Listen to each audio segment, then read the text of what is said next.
Welcome to Hojo Radio. Halo, everybody, halo. Halo is the shampoo that glorifies your hair. So halo, everybody, halo. For softer, lively curls and brighter, sparkling hair. So hello, everybody, halo. Halo shampoo, halo.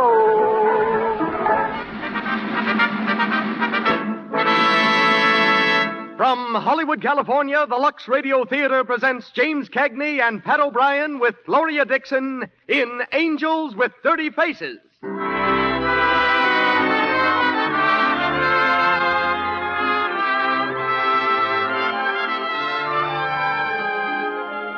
Lux presents Hollywood. It's melodrama we bring you tonight in the gripping chapters of Angels with Dirty Faces. The story of an obscure priest and a front-page lawbreaker, enacted by Pat O'Brien and James Cagney with Gloria Dixon. Our drama is an adaptation of the great screen success filmed by Warner Brothers. Our orchestra is under the direction of Louis Silvers. And as special guest, you'll hear the celebrated writer and authority on crime, Courtney Riley Cooper. And now, a word about our product. Have you ever heard a woman say this about another woman? She certainly isn't a bit pretty, and yet she's so attractive. Usually, it's very hard to say just what it is that makes one woman more attractive than another. So many things may be part of a woman's charm. Here's what Ginger Rogers says. Naturally, every woman wants romance, admiration, yet many a woman who could be attractive loses out because she neglects daintiness. I always use Lux toilet soap as a bath soap, too. It makes a wonderful beauty bath. This nice soap has active lather that leaves skin fresh, delicately fragrant. Try it for your daily beauty bath. It leaves skin sweet, protects daintiness. And now, the producer of the Lux Radio Theater. Ladies and gentlemen, Mr. Cecil B. DeMille.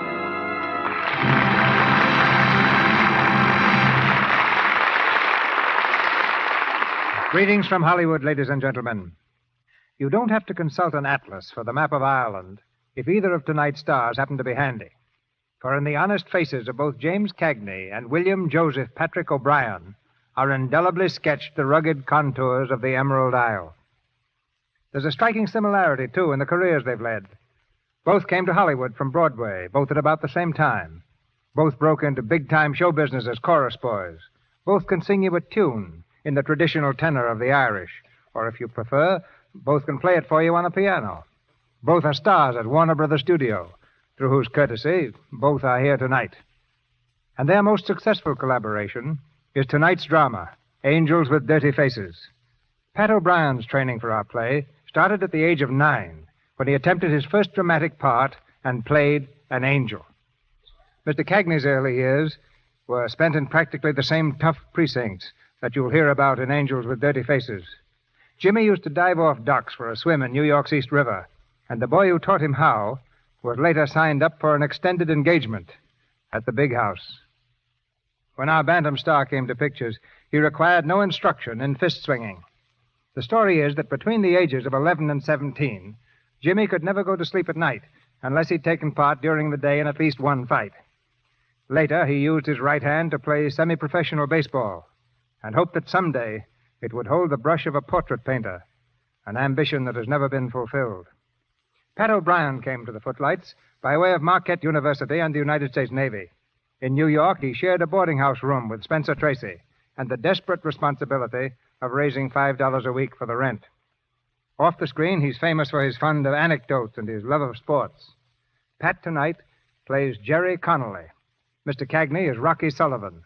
And a very lovely young lady, Miss Gloria Dixon, is heard as Laurie. Her new starring role for Warner Brothers is in Waterfront.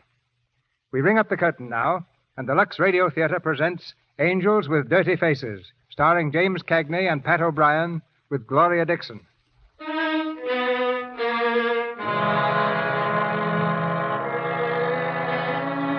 A dead-end street in the slum district of a great American city.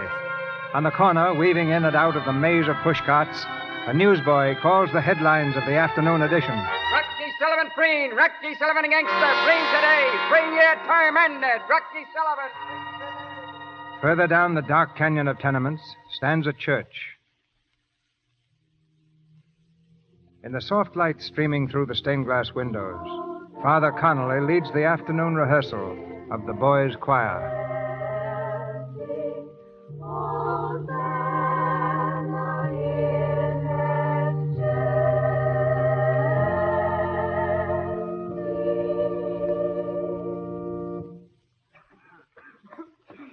Very good, boys. You can go now. Next week at the same time. Come on, hey, who do you think you're pushing? Yeah. Wait till I get you outside. I'll mobilize you. Hey, you and what army? Me and no army. Yeah. Afternoon, Father. Well, son, what's troubling you? Oh, nothing much, Father. Only been bothering me about 15 years. What'd you ever do with those fountain pens we snatched from that freight car that night? What? Rocky. Rocky Sullivan, Rocky, you old... Hiya, Jerry. What do you hear? What do you say? Oh, I'm fine. How are you, Rocky? All right. Don't let this paleness fool you. Well, same old place, huh? 15 years and it hasn't changed a bit. Remember old Father Boyle's vestry, Rocky? Remember it? He used to stand right where you are and bawl a tsar out of me. Well, I'm not going to bawl you out. All I'm going to kick about is, why'd you stop writing to me? Oh, I'll be reasonable, Jerry. You know what happens to letters you write in prison.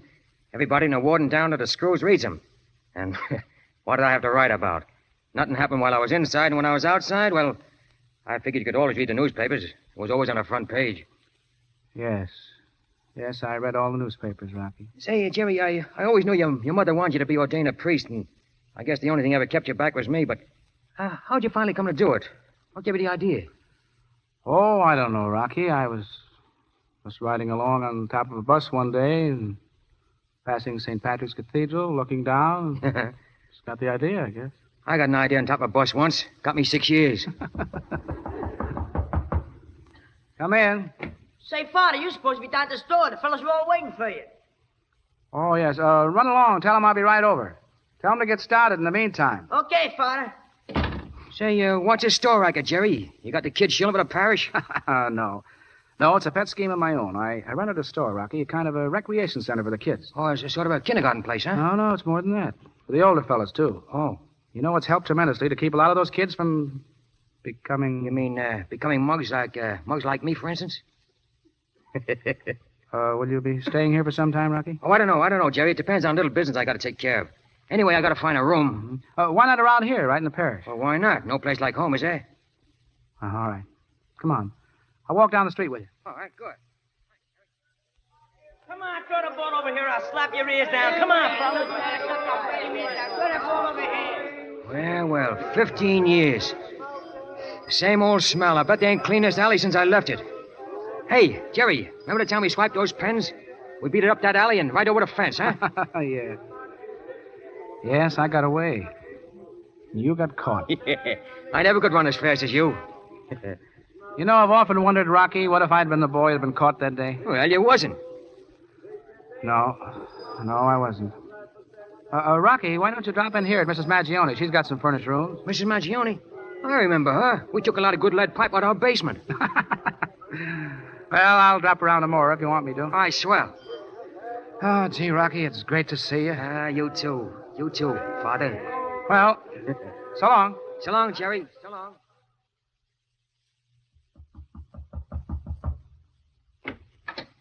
Yes, what is it? I want to find out about it. Hey, you ain't Mrs. Maggione. No, she's out. Just taking over till she gets back. What is it you want, please? I want a room. Oh, well, there's one right down the hall this way. Oh, thanks. You know, there's something about your face that's kind of familiar. Nah, you've just been reading the funny papers. No, I mean that... Listen, sister. All I want is a room. Oh, well, that's fine with me. Here it is. Mrs. Maggione, you'll give it a good cleaning. That's all right. I've seen worse places. Yeah, I guess you have. Huh? How'd you happen to come to this house? Oh, you want references, huh? Well, an old friend of mine sent me. Jerry Conley. Father Jerry? Wait a minute, I get it now. You're Rocky Sullivan. Yeah, that's me. You remember me? I'm Laurie Martin. Laurie Martin? That fresh kid with the long pigtails. Well, for crying out loud. Hiya, Laurie. Yeah, remember the time about 15 years ago when you pulled my hat down over my eyes and I said I'd get even? No, I don't remember that. No, well, I do. Hey, what the... Hey, come back here.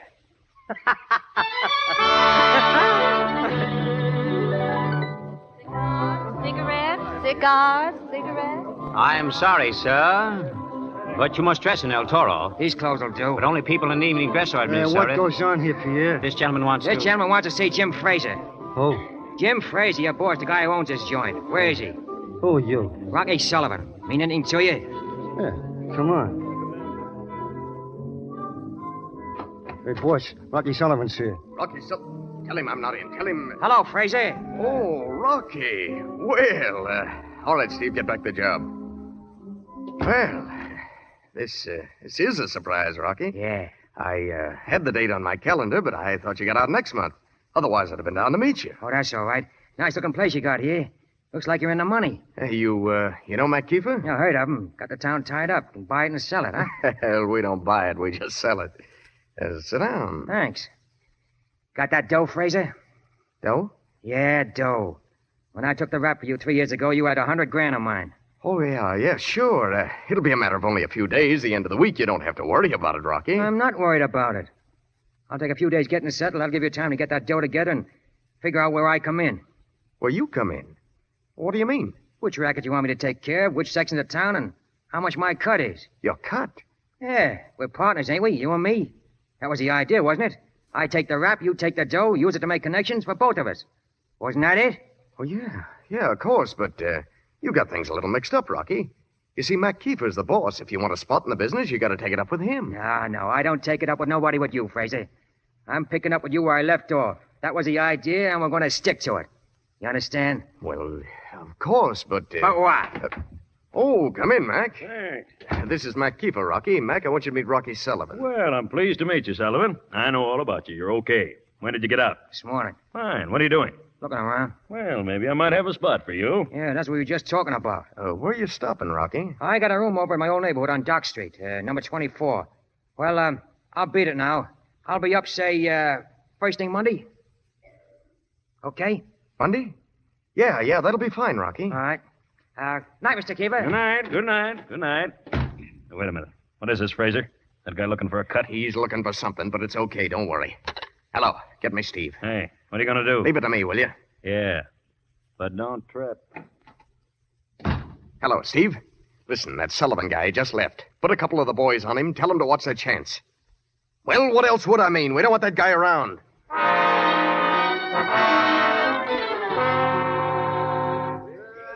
Come on, fork over that 2 cents. That wasn't 07. Oh, I was so. Give him the 2 cents. Shut up, Johnny. Now listen, Bim, give me that 2 cents or I'll take it out of your hide, see? Here. Yeah, you better. Hey, look who's coming. Hey, Johnny, ain't that guy the new tenant upstairs? Yeah, that's him. Start playing with a ball, Bim. We'll give him a wake. What wake, Soapy? You dope. Bump into him. Keep him busy for a second. I'll frisk him. Oh, okay. Okay, Bim. Give him a rush. Hey, give me that ball. Wow. Look out. Hey, what's the matter with you? Don't go pushing our... You what? Oh. Tough guy, huh? Yeah. Hey, Bim, give me that ball. Try and get it. Yeah, come on, swing. Let's get that Hey, you kids. Why, what's the matter, Mr. Sullivan? Those kids just rolled me. Made me eat me wallet. The great Mr. Sullivan. Well, that's too bad. Oh, no, it ain't. I'm going right over and get it back. Come on, stand back. Give me here. How much, Soapy? How much? 20, 25, 35. Gee, what a roll. There must be more than $100 there. Yeah, 100 nothing. We're in a big dough now. What a whore. 6 ways, don't forget 6 ways. Don't worry, you'll get yours, crab face. All right, get him up. Hey, what is this? Hey, gee, it's him. Look out. Say your prayers, Muggs. Gee, mister, give us a break. I wasn't even there. Me neither. Shut up, you rat. Stop your squealing. All right, you chumps. I'm not carrying no rod. But next time you try to hook a poke, make sure the guy doesn't know your hideout. Yeah. Yeah, wise guy. How did you know? Come here, sucker. You see that door? See those initials carved in the middle, RS? That's me. You... Say, wait a minute. Hey, you ain't Rocky Sullivan. Rocky Sullivan, can you imagine? He's trying to hook you. What a boner. Yeah, I guess the minute you saw us duck in the alley, you knew we were heading for the hideout. Yeah, I took the shortcut. What they call you? Soapy. This squirt here's Bim. This is Swing. This palooka's Hunky. I'm Red. This is Crab Face. Crab for short. Glad to meet you, Rocky. Shut up, fellas.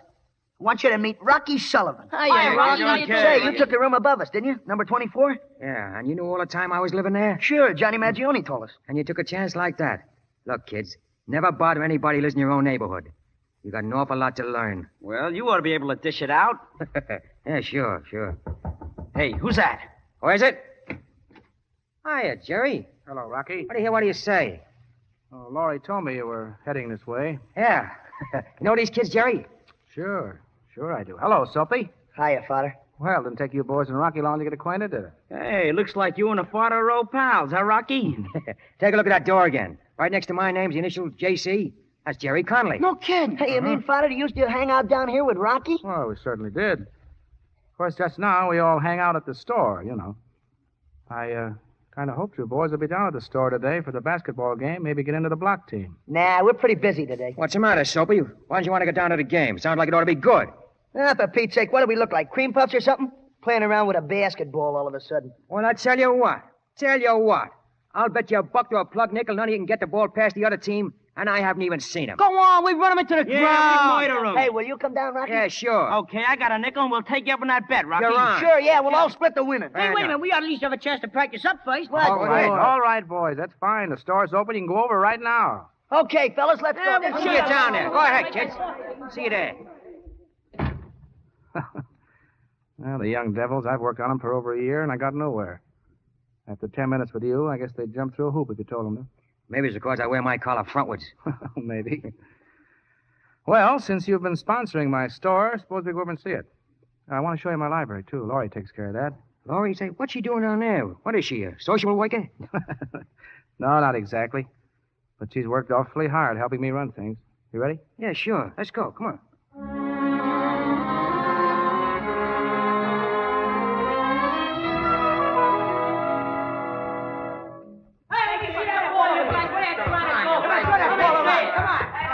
Hello, Laurie. Swell game, ain't it? Yeah. You know, I've been meaning to tell you, kid. Yeah, you didn't turn out to be such a bad-looking dish. Thanks. For a social worker. But, you know, I can't figure out why some smart guy hasn't snatched you off. What do you mean? Some smart guy who's been in all the headlines? Yeah, sure. Well, I gotta beat it. You going by the house? Yeah. Okay, come on. Walk down with you. Hey, Rocky, watch out for that dame. She's a jinx. They put her last guy 6 feet under. What? Yeah, no kidding. They laid him out. Oh! Shut up. Come on, Laurie.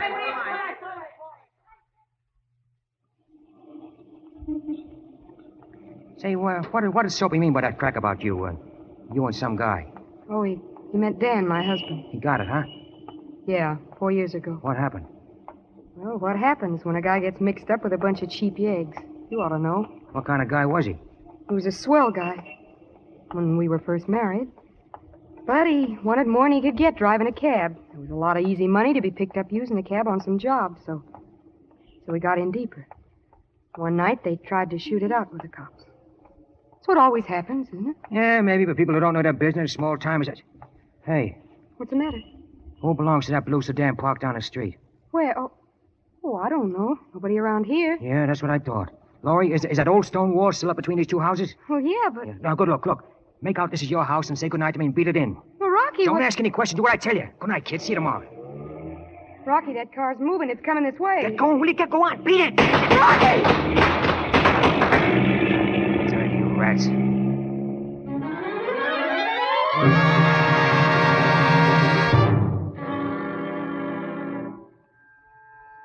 Who is it?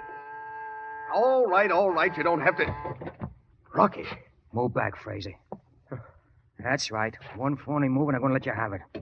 Rocky. Yeah, I ain't dead yet. I knew all I could get behind. It was kind of handy. Lucky me, huh? I didn't have anything to do with it, Rocky. It's the truth, Rocky. I swear to heaven. I ought to give it to you now, Fraser. Rocky, you can't. Stop crawling. You got me hooked for $100,000. I'm going to get that first. Sure, of course. It's yours. I'll get it for you. All right, go ahead. Well, I haven't got it here. You don't think I keep that much around? I'll prove it to you, Rocky. I got a few thousand here in the safe. You're welcome to that, and I'll get you the rest. Shut up and get it open. Here, you can see for yourself. Sit down. There isn't very much. Get over there and sit down. $2,000. Yeah, that's all. And those securities, I earned some bonds. I don't forward bonds. What's in this book? Well, that's just Been collecting autographs, huh? Oh, some very important people. Oh, that's nothing, Rocky. It's just a few receipts, that's all. Yeah, quite a few. And from a couple of city officials who might be interested to know more about. Yeah, looks like you've been paying off the whole town. And you made him sign. That's how you held the club over him, huh, Fraser? Well, maybe I better hold the club. I'll keep this little book. Make things easier all the way around. Oh, now listen, you. What's Keeper's number? His private number. Come on. Circle 0500. Now, look, I'll put you on, and you tell him I'll be up in the morning, and that you want him to pay me that $100,000. You got it? Yeah. All right, and one wrong crack, just one, and you won't have to do any more talking. Hello, Keeper. This is Rocky Sullivan. Yeah. Surprise, surprise. No, I ain't no morgue. Wait a minute. Fraser wants to talk to you. Here. Hello, Mac. Rocky Sullivan will be at the El Toro in the morning. 11 o'clock. That'll give him time to get to the bank. At 11 o'clock. I want you to give him $100,000 on my account. Mac, you'll do it, won't you? You've got to. Okay, and no slip-ups, Mac. Tell him it's important. Important to you. It's important. Important to me. Well, you're all set. Not yet, I ain't. I'll be set when I get that dough. Well, you'll get it in the morning. Yeah? But just in case I don't, I want to know where I can reach you. I'll be here. No, I don't think so. I got a spot all picked out for you. A little apartment over on 8th Street. You're staying right there till I collect. Well, you can't do that. Get your hat, Fraser. I don't know whether you know it, but this is kidnapping, Rocky. No kidding. Get your hat.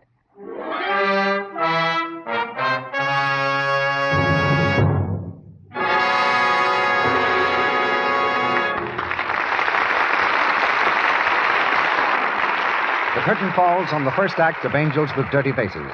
Our stars, James Cagney and Pat O'Brien, with Gloria Dixon, will be back shortly. Now, in our brief intermission before Act Two.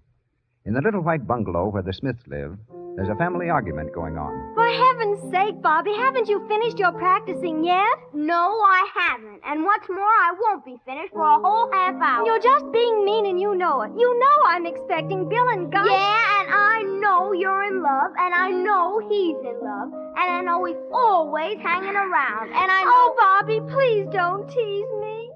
Oh, gee, sis. Now, don't cry.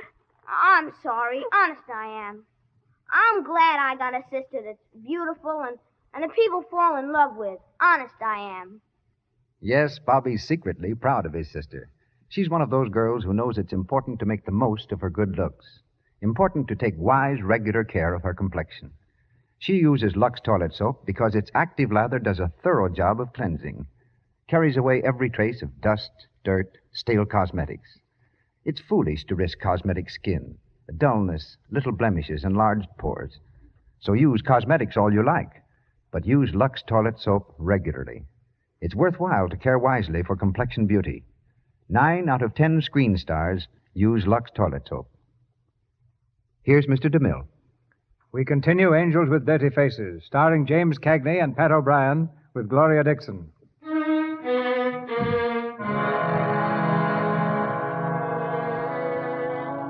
With Fraser hidden away, Rocky Sullivan collected his ransom, $100,000 from Mac Kiefer. But then Kiefer acted quickly. After being assured that Fraser was free, he called in the police, and Rocky was picked up for kidnapping. Morning, paper. Rocky Sullivan arrested for kidnapping. Rocky Sullivan questioned on abduction charge. Paper. In Kiefer's office, Fraser, just returned from the apartment, sees the headlines for the first time. Two-gun Rocky captured, held under special guard, speedy trial assured.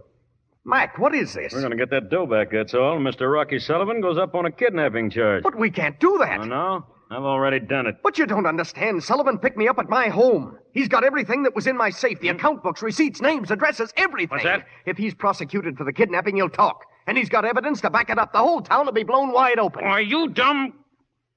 All right. What are you waiting for? Get an order for his release and withdraw the charges. Go on.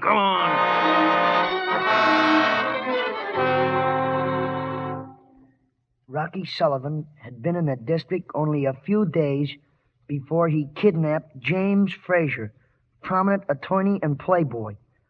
$100,000 was the amount. 100 G. Hey, maybe that's what he gave you, Soapy. What? That envelope he gave you just before the cops grabbed him. Maybe that dough is in that envelope. Maybe it is, Crab. Rocky, hey, what is this? Rocky, what'd you do, break out? Now, walked out. Yeah, but it says in the papers... Never believe what you read in the papers, kid. First you're in, then you're out. Boy, they certainly can't hold you, Rocky. How about the envelope, Soapy? Yeah, sure, I got it. All right, let's have it. Okay. Here you are, just like you give it to me, Rocky. Hey, is that the $100,000 the paper says you got? Listen, kids. You don't know nothing about this, see? Nothing. No, I don't know nothing. And you know what happens to guys that talk. Huh? Oh, yeah, sure, Rocky. You know me, me. All right. Here you are, Soapy. Here's a little chunk of this dough. Cut it up any way you like. Gee, Rocky, thanks. All right, so long. I'll see you in a couple of days, kids. Okay, Rocky, take good care of yourself. Here you go, Bim. Here's your cut. $50. Wow. Yeah, and the same for the rest of you. 50 simoleons. Boy, me old man never made that much in his whole life. Say, what are we going to do with it? Hey, this is burning a hole right through me I'm hand. gonna buy me a pair of comb and play the brass nuts. Shut up. Come on, let's get out. We're on a horse.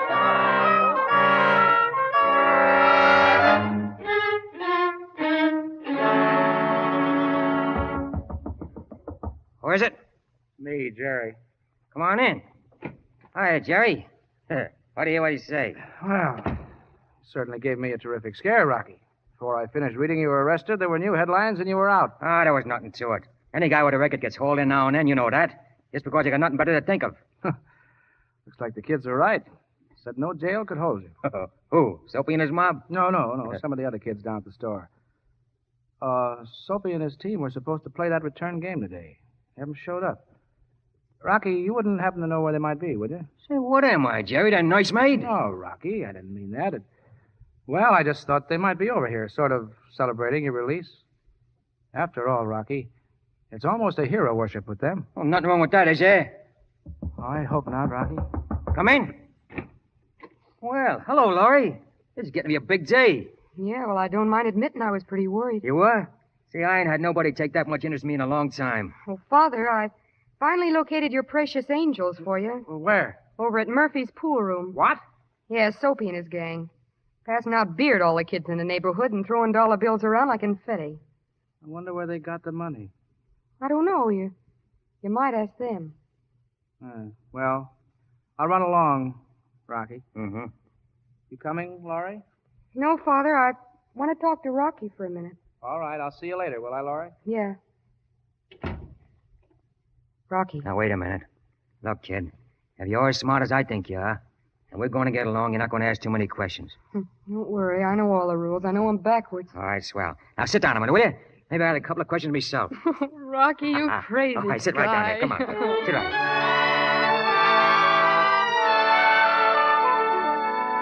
Come on. Give me that chalk or I'll lamb your ears off. Hey, the 8 ball in the corner, Buck. Buck, you don't. Yeah, Buck, I do. Look out, Bim. Wow. Come on, pay up, crap. What lot? Hey, Soapy, where'd you guys get all the dough? We wrote to Santa Claus. And when we woke up this morning, we found it in our socks. Hey, Jesus, Father Jerry. Hello, boys. Giving a party, Soapy? Yeah, sure. Everybody invited? Why don't you have it over at the store? Well, because we're having it here. Mm-hmm. How about the game today? Aren't you boys going over and get it started? How about it, Soapy? 9 ball in the corner. Come here a minute. Look at me. Where'd you get all this money you've been spending? You didn't come by it honestly, I know that. Hasn't anything I've said to you in the past few years meant anything to you? Don't you believe me when I tell you that hanging around pool rooms, spending money you've gotten in some underhand, crooked way, trying to be big shots and tough guys, that it won't get you anywhere except eventually in jail? What do you say, boys? Come on along with me and cut out this stuff and let's get together at the store and figure the whole thing out. Look, Father, there's nothing to figure out. We're staying here. Well, all right. So long, boys. What's the matter, Father? Couldn't you get the kids to heaven with you? I don't often have to do this. That might help you along, mister.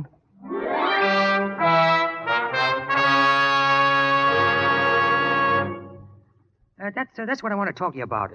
Look, you got the wrong slant, Laurie. You've been listening to a lot of junk about crime don't pay. Oh, don't be a sucker. That stuff's for yaps and shoestringers, not for people like us. Look, kid, you got some glad rags, something fancy, an evening gown, something like that. Well, get it now. We'll step out and do a little celebrating tonight, huh? What'll we be celebrating, Rocky? Oh, this whole business. After all, you don't get on the front page every day, do you? No. You don't get away from cops every day either, Rocky. You're doing your smart. Come on, kid. Come on, Laurie. It's uptown for us. Up where you see those nice white lights. That's where we belong. You and me, Laurie. You and me. Come on. 32 on the red. Give the lady a stack of blues. Yes, sir. Hey, Rocky Sullivan. Yeah, what? My keeper says you'll see her now. Where is he? In the office with Fraser. Here, Laurie, try your luck. I got some business to do. I'll be right back. how Jim owed you the dough, and it all being a misunderstanding, we decided to call it square, Rocky. Square all around with no hard feelings. You guys want to talk business? Yeah. All right, let's talk. Look here, Rocky. What about those accounts you took from my safe? I figured out as a kind of insurance. You know, just in case you guys change your mind. Okay. Now, what do you want, Rocky? Nothing from you, Mac. Nothing. Just the original agreement between Fraser and myself. 50% of his share in everything. Well? All right. And I'll take good care of those accounts. And I wouldn't try any more tricks, Fraser. Be kind of foolish. Because I'm giving those books some very special attention. Good night, boys. Having a good time, honey? Yeah, fine. Like this place? Why wouldn't I? Well, I own a piece of it now.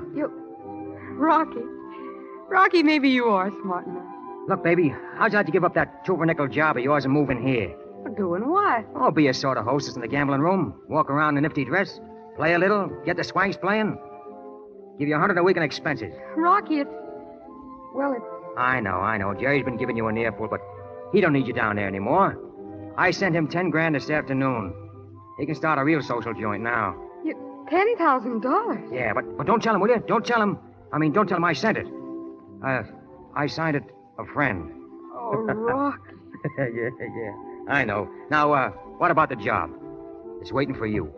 Okay, Rocky. Swell. Besides, I need at least one friend in this place.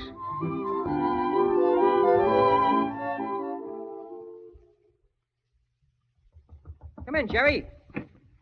Hiya, kid. What do you say? They told me he was outside. Say, what's the idea? You come up to try your luck? Mm-hmm. But I haven't got any money except this, and it isn't mine. $10,000? Where'd you get a hold of all that? Where did you? Huh?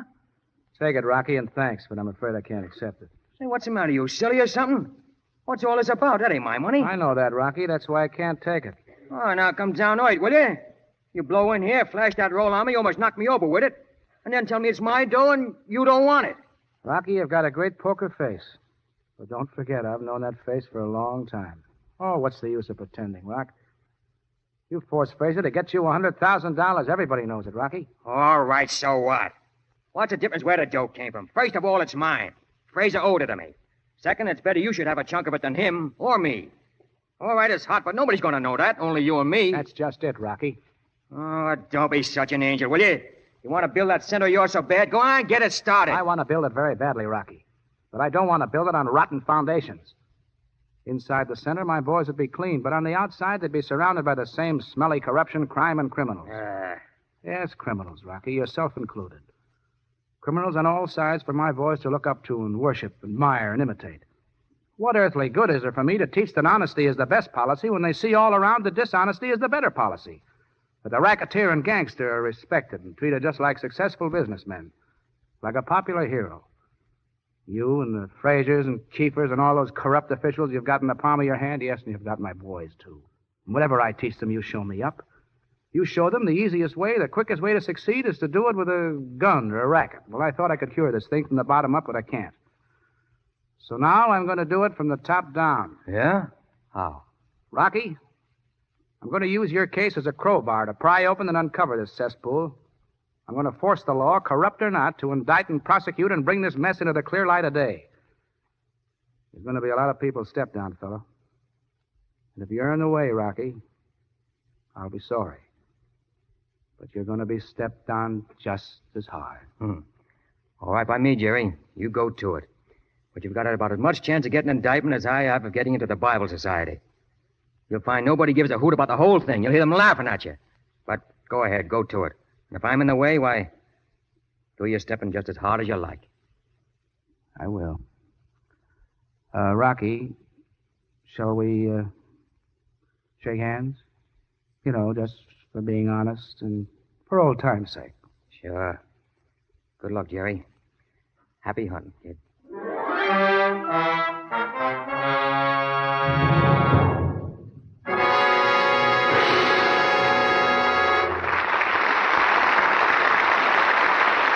We pause for station identification. This is the Columbia Broadcasting System. Hojo Radio, we're your old-time radio headquarters. Stay tuned. In a few moments, we'll hear Act 3 of Angels with Dirty Faces, starring James Cagney and Pat O'Brien with Gloria Dixon. Now, it's intermission time.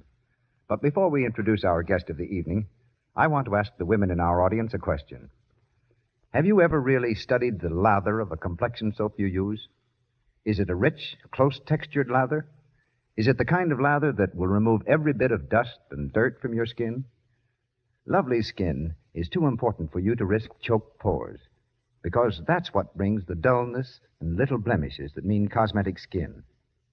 Follow the advice of lovely women everywhere and use the soap with active lather, Lux toilet soap.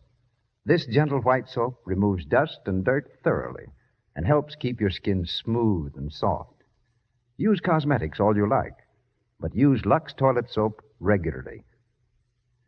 And now, our guest is presented by Mr. DeMille. On the subject of crime, Courtney Riley Cooper is probably the most widely read and most vigorous writer in America today. A close friend of J. Edgar Hoover, our nation's head G-man, he's also acquainted with people on the other side of the law and has known scores of the country's most notorious criminals. His latest book, Designs in Scarlet, is the result of a personal countrywide investigation into activities that tempt young people to go wrong, a condition for which we all must assume responsibility.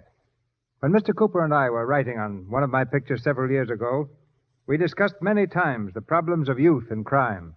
He's a straight talker, and there's none better equipped than he to talk to us on that most vital problem, crime. We go to New York City and welcome Courtney Riley Cooper. I have happy memories of that association, Mr. DeMille.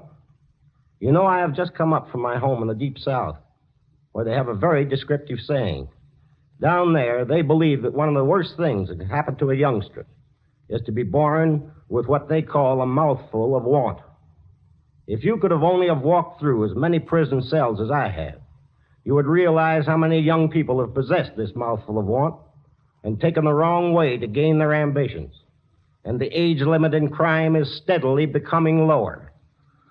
When I first became a police reporter a good many years ago, it was unusual to see a man go to prison who was less than 35 or 40 years of age. But today, nearly 19% of all our crime is committed by youngsters. They steal half the automobiles and commit nearly a third of the robberies, holdups, burglaries, and larcenies. And they pay for it. In one prison, the hard-boiled guards no longer refer to the condemned cells as death row. They call them the kindergarten because so many young boys are there. Incidentally, most of these young people are underfed and undernourished, either physically or mentally. They come from homes or neighborhoods where there's been a lack of guidance and proper discipline. And no matter whether they are from the biggest of cities or the smallest of towns, they're from a type of slums which should be eliminated. We must all engage the nation fight against ignorance and wrong thinking, lack of guidance, hero worship for the fellow who gets what he wants, no matter how he does it. Hundreds of thousands of youngsters are being fed on a wrong mental diet. Because of this, somewhere in America, tonight, right now, right this minute, boys and girls are committing major crimes at the rate of 1 every 2 minutes. And half these boys and girls are actually doomed to a life of habitual criminality, to be sent to reformatories, prisons, and even to the death chamber. Somebody will stop this. And that somebody is every decent citizen in America. Clean living, honesty, integrity should be as great a basis of education as reading and writing. Hatred for criminals and disgust for crime should be as necessary a mental attitude as patriotism. This cannot happen as long as street corner gangs of dirty-faced angels worship the Rocky Sullivans of their block. Sure, it'd be great if we could only clean up our slums, the physical ones where poverty and hunger stalk, and the mental ones, which are even more dangerous. It would be wonderful if we could put in their place a love of honesty, of earnest endeavor, of eagerness to get ahead by decent, honorable means. To do this, we must all work together to achieve certain results. Now, for instance, I believe we should make murder a federal offense. We should take all police work out of politics. And we should dedicate ourselves to more good homes and fewer bewildered ones. But above all, we must stop glorifying crime and tell the truth about it. That it is cheap, cowardly, miserable. We can do these things, and we must do them. Thank you, Mr. DeMille. Keep up your fight, Mr. Cooper. Back now in Hollywood, we hear the third act of Angels with Dirty Faces. starring James Cagney and Pat O'Brien with Gloria Dixon.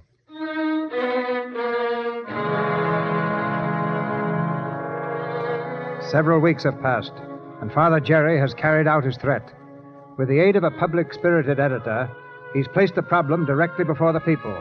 An organized war against crime and corruption. Gloria is frightened. Desperately, she pleads with Rocky to give up his share in the rackets. You see what's happening, Rocky. This thing's going to grow. I know. Jerry means it this time, and there's no holding him back. What am I going to do about it? Come down to earth, Rocky. You can't go on kidding yourself forever. Look, Rocky, you've got all the money you can spend in 5 years. Let's get out. What for? Well, Jerry's going on the radio tonight to demand a grand jury indictment. They'll have a warrant out before the week's over, and you on the witness stand grilling you on this kidnapping business. You'll be nailed. You know, baby, you're getting a lot of gray hairs over nothing at all. Oh, Rocky, snap out of it, will you? I'm afraid. And I don't want to lose you, Rocky. Don't worry, kid. You won't.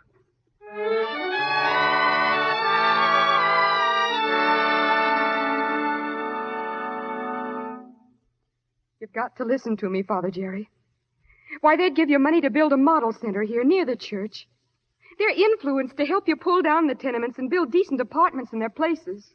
Oh, I know, Laurie. I know. Well, aren't those the things you want? Isn't that why you started all this trouble? No, Laurie, I don't want bribes. Well, then what do you want? What are you hounding him for? What are you trying to send him to prison for life for? You can't do that to Rocky. I won't let you. It isn't Rocky's fault, Father. He was just a kid who made a mistake and got sent up to a reform school. But he isn't bad. Not really bad. You know that. And no matter what he is now, or no matter whether he's right or wrong, we both love him, Father. Yes, Laurie, we love him. I've loved him since we were kids, 6 years old. We worked together, fought together, and we stole together. Oh, I don't blame Rocky for what he is today. But for the grace of God, there walk I. Oh, I'd do anything in this world to help him. I'd give my life for him if it'd help. But it wouldn't, Laurie, it wouldn't. There'd still be these other boys I don't want to see grow up like Rocky did. They have lives too, Laurie. I can't throw them away. I can't.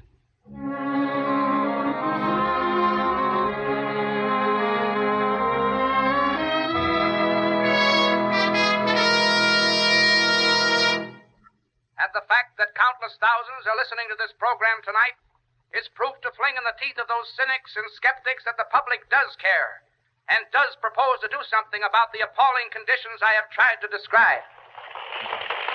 Guy going strong, Mac. Yeah, we won't be tomorrow. We're going to take care of him tonight. You're talking through your hat. He's not one of your mugs you can push around. Forget it. Oh, yeah? Yeah. Tonight we have in our power to ask definitely incriminating questions of these officials and the power to demand satisfactory answers. What really is the truth in the case of the racketeer and gunman, Rocky Sullivan? Why did the police release him so suddenly with all the evidence they had piled up against him? Why does the prosecutor's office refuse to investigate? Tomorrow the new grand jury will meet, and tomorrow these questions must be answered. Turn it off, Fraser. He ain't going to appear at no grand jury tomorrow shooting off his mouth. I say he gets it tonight. Not while I'm around. Now, wait, both of you. There's no sense in running ahead of ourselves. Maybe we don't have to go that far. Don't forget there's all kinds of grand juries, and there's all kinds of ways to handle them. There's no sense going off the handle, Mac. Sure, only I want to see some action. I don't care how we stop that guy, only I want him stopped. All right, fix it any way you like. But lay off the rough stuff, Mac. That's out. I'll see you later. So long, Fraser. So long, Rocky. I hope you were stalling just now, Fraser, because I meant what I said. Of course I was stalling. But look, you can't just bump this priest off. They won't stand for it. It's got to look like an accident. Yeah? I couldn't beat a murder rap now for any of us, but I could beat it for a hit-and-run driver. Yeah, I get it. Call Steve and tell him. Yeah. Get your hand off that phone. Rocky. You're a smart lawyer, Fraser, except you should have made sure I left. Get over there. Rocky, don't. Don't do it. I'll do anything. Oh, no, you won't. This is your last double-cross, rat. No. I told you it was hands off that priest, didn't I? Don't shoot. Don't. And you wouldn't believe me. Drop that gun, Rocky. Make me drop it. Nice shooting, Kiefer. You almost hit me. Steve. Steve, this is Kiefer. Get the cops. Sullivan. Rocky Sullivan.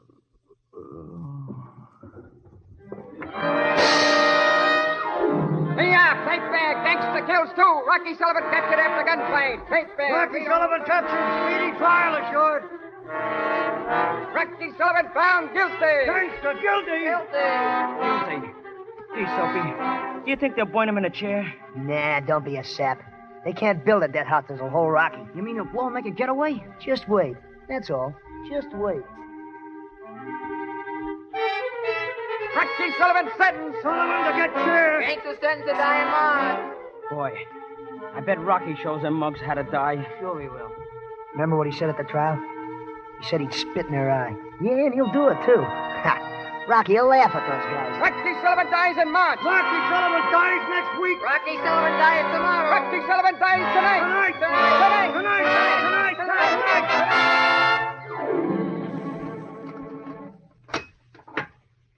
Hey, Sullivan, that priest pal of yours is here. All right, get out. Listen, big shot. You got only 5 minutes, so don't stall around. 5 minutes till that hot seat. And I'm going to tell the electrician to give it to you slow and easy. Get out of here. Somebody get this screw heel out of here.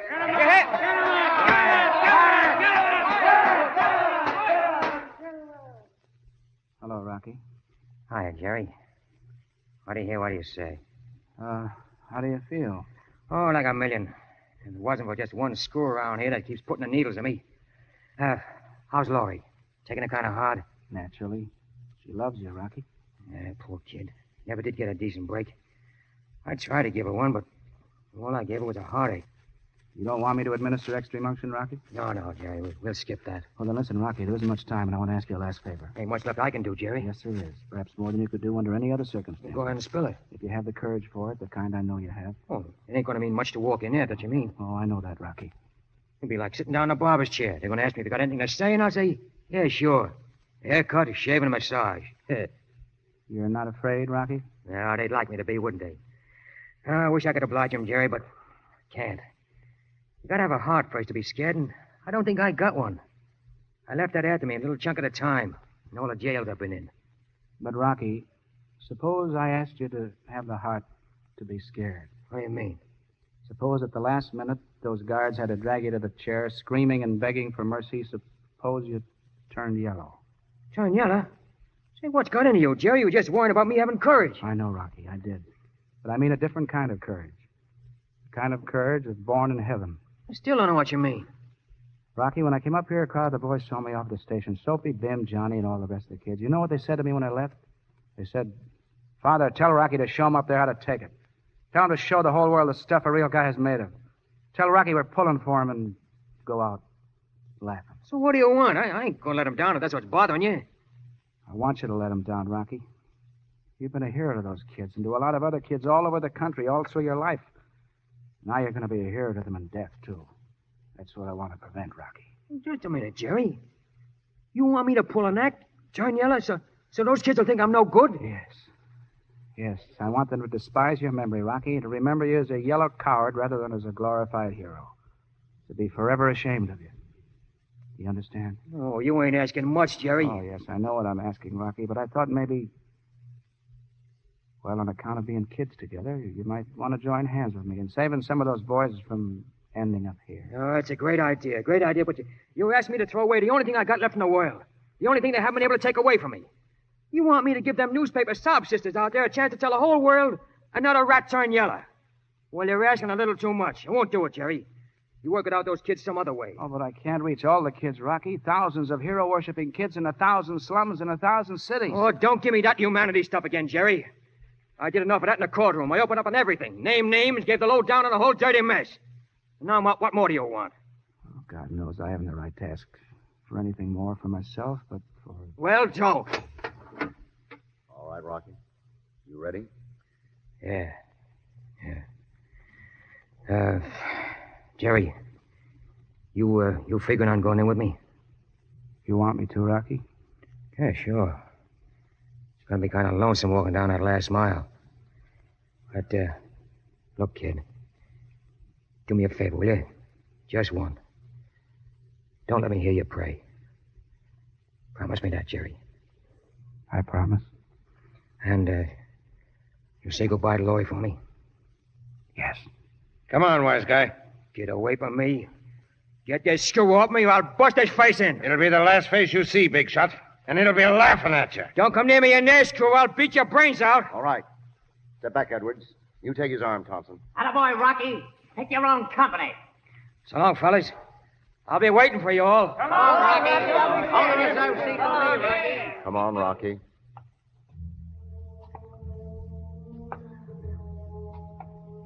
Yeah. This is what they call a last mile, Jerry.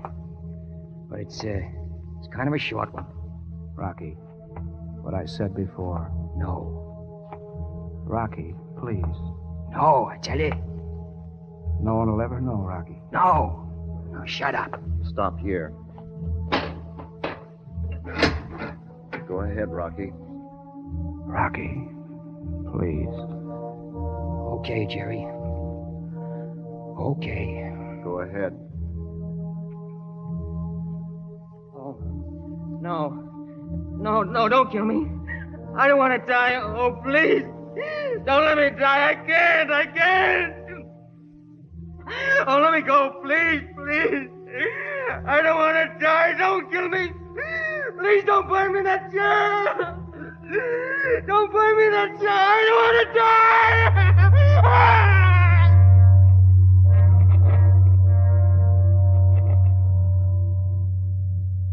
Goodbye, Rocky.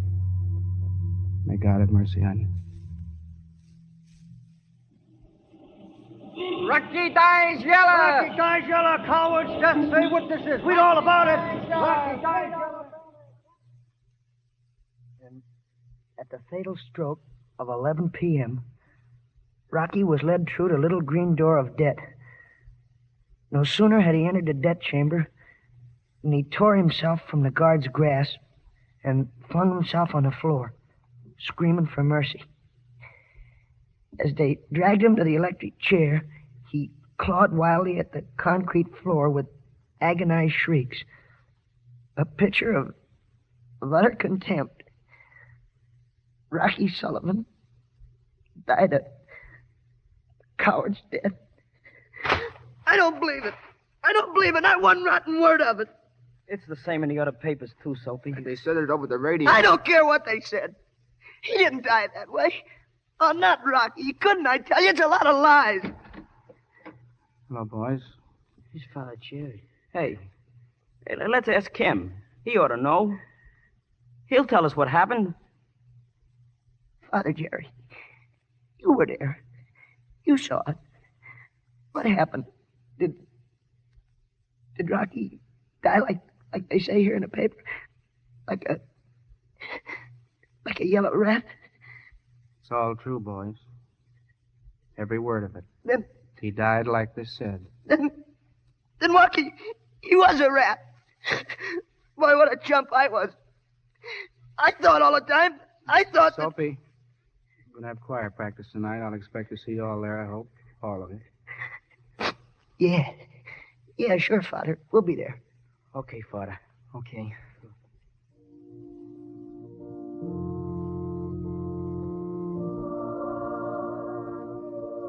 Father Jerry, Yes, Laurie? I know about Rocky. I knew you would. And now, let's say a prayer for a boy. A boy who couldn't run as fast as I could.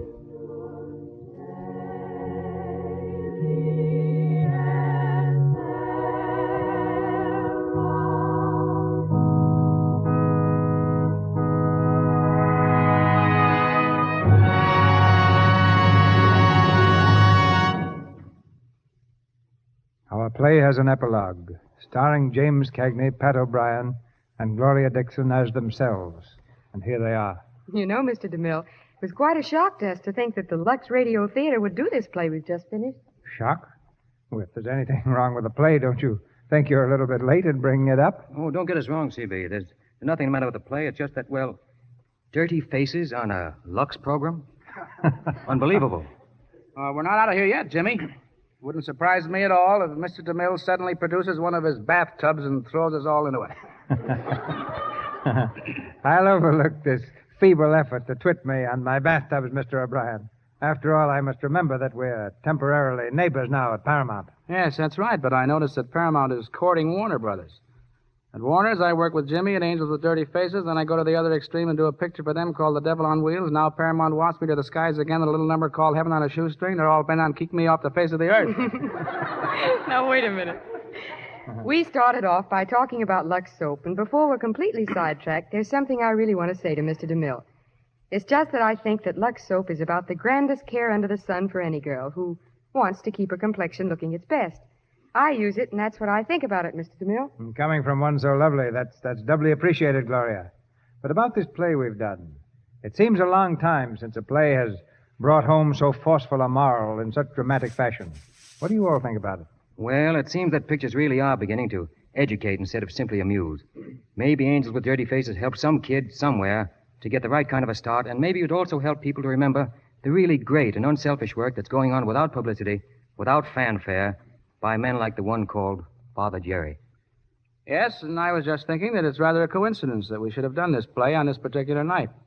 It comes between two anniversaries, both commemorating men who set a kid's imagination on fire. Yesterday was the anniversary of Lindbergh's landing in Paris. Tomorrow was the anniversary of the death of Captain Kidd on a scaffold. Daring men, both of them, but one happened to be on the wrong side, like Rocky Sullivan. When boys learn that there's just as much excitement in doing the right thing, that piece of furniture called the electric chair will soon go out of style. Good night, C.B. Swell coming back. So long, C.B. Bye, Mr. DeMille. Fly back to us soon again, Angel. A particularly important announcement about the play and stars coming to you next Monday will be given presently by Mr. DeMille. Heard in tonight's play were Frank Nelson as Fraser, Lou Merrill as Mac Keeper, Frankie Darrow as Soapy, Cy Kendall as a guard, Ross Forrester as Steve, James Eagles as Hunky, Frank Velan as Crab, Joe Brown Jr. as Johnny, Harris Berger as Bim, Jackie Morrow as Red, and Forrest Taylor as Kennedy. Gloria Dixon appeared through courtesy of Warner Brothers Studio, where James Cagney has just completed Each Dawn I Die. Harris Berger is from Universal Studio, and Louis Silvers from 20th Century Fox Studio. He directed music there for young Mr. Lincoln. Be sure to listen to the new Lux daytime radio program, The Life and Love of Dr. Susan.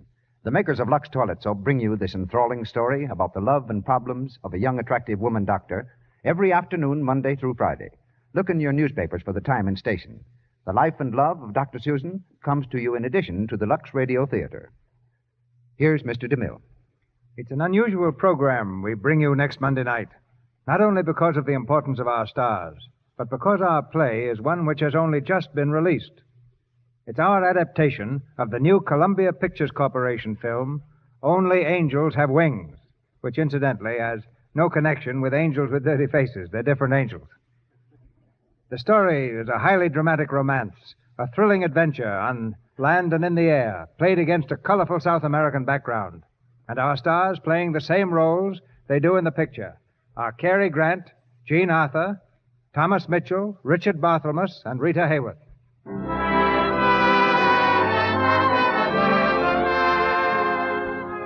Our sponsors, the makers of Lux Toilet Soap, join me in inviting you to be with us again next Monday night when the Lux Radio Theater presents Jean Arthur and Cary Grant in Only Angels Have Wings with Thomas Mitchell, Richard Barthelmess, and Rita Hayworth. This is Cecil B. DeMille saying good night to you from Hollywood.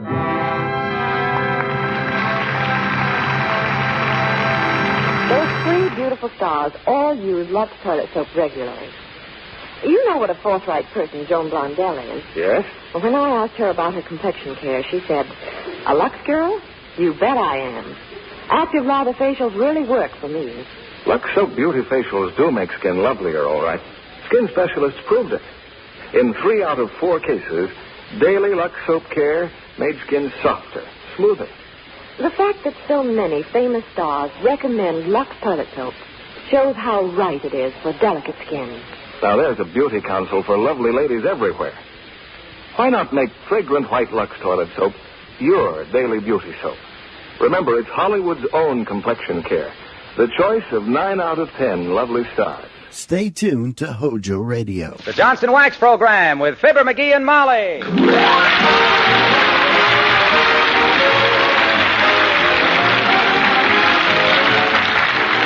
The makers of Johnson's Wax products for home and industry present Fibber, McGee, and Molly with Bill Thompson, Gail Gordon, Arthur Q. Bryan, Bea Benaderet, and me, Harlow Wilcox. The script is by Don Quinn and Phil Leslie. The music by the King's Ben and Billy Mills Orchestra.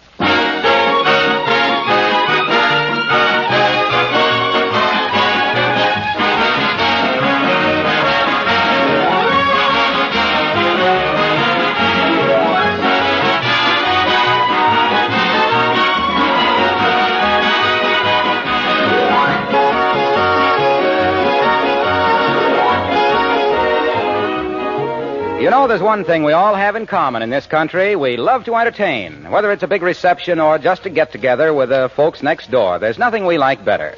Of course, if you're one of the millions of women who use genuine Johnson's Wax, when friends do drop in, you always have a home that's sparkling clean and bright and something to be proud of. For example, that softly shining look on your wax-polished floors gives an immediate impression of charm and good taste.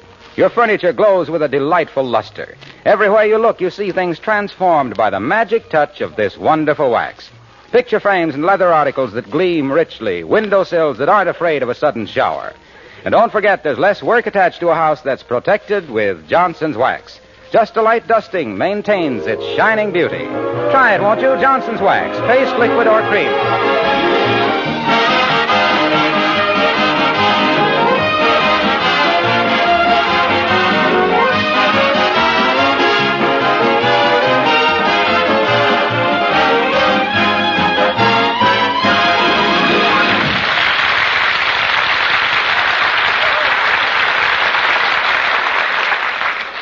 It's a horrible thing for a woman to have a new dress, a new hairdo, and still be wondering if her husband will remember that this is their wedding anniversary.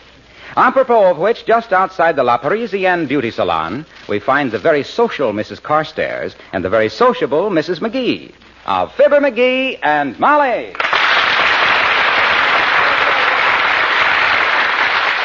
You really like my hair this way, Millicent? My dear, it's simply stunning. I haven't seen such a happy-looking wave since my niece got out of the Navy. Well, I hope McGee notices it.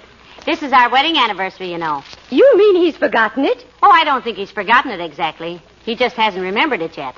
I think I can bring it to his attention in my delicate way, if I have to beat him over the head with the calendar. Personally, I handle the matter somewhat differently. I always leave a note on Mr. Carstairs' shaving mirror wishing him a happy anniversary.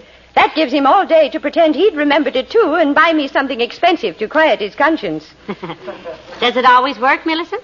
Last year it worked 4 times. Well, McGee won't be... Oh, heavenly days. Yoo-hoo, Otis. Otis Cadwallader, yoo-hoo! Well, hello, Molly. Nice to see you. I'm sorry I haven't got time to talk, but I'm on my way to the airport. Well, happy landings, Otis. Thank you, Molly. Remember me to, what's his name, your husband. I will, Otis. He'll be very... goodbye. Good heavens, my dear. Wasn't that Governor Cadwallader? Yes, a very old friend of mine. If I hadn't married McGee, I probably would have married Otis. Ah, lucky me. Lucky? You mean you wouldn't want to be the governor's wife? No, it'd be too much etiquette for me, Millicent. I wouldn't know which knife to use on the filet mignon and which to use on the politicians. Well, I've got to be getting home now. Well, can I give you a lift, Mrs. McGee? It would save you a lot of time. The traffic is terrible these days. Yes, particularly with so many cars on the street.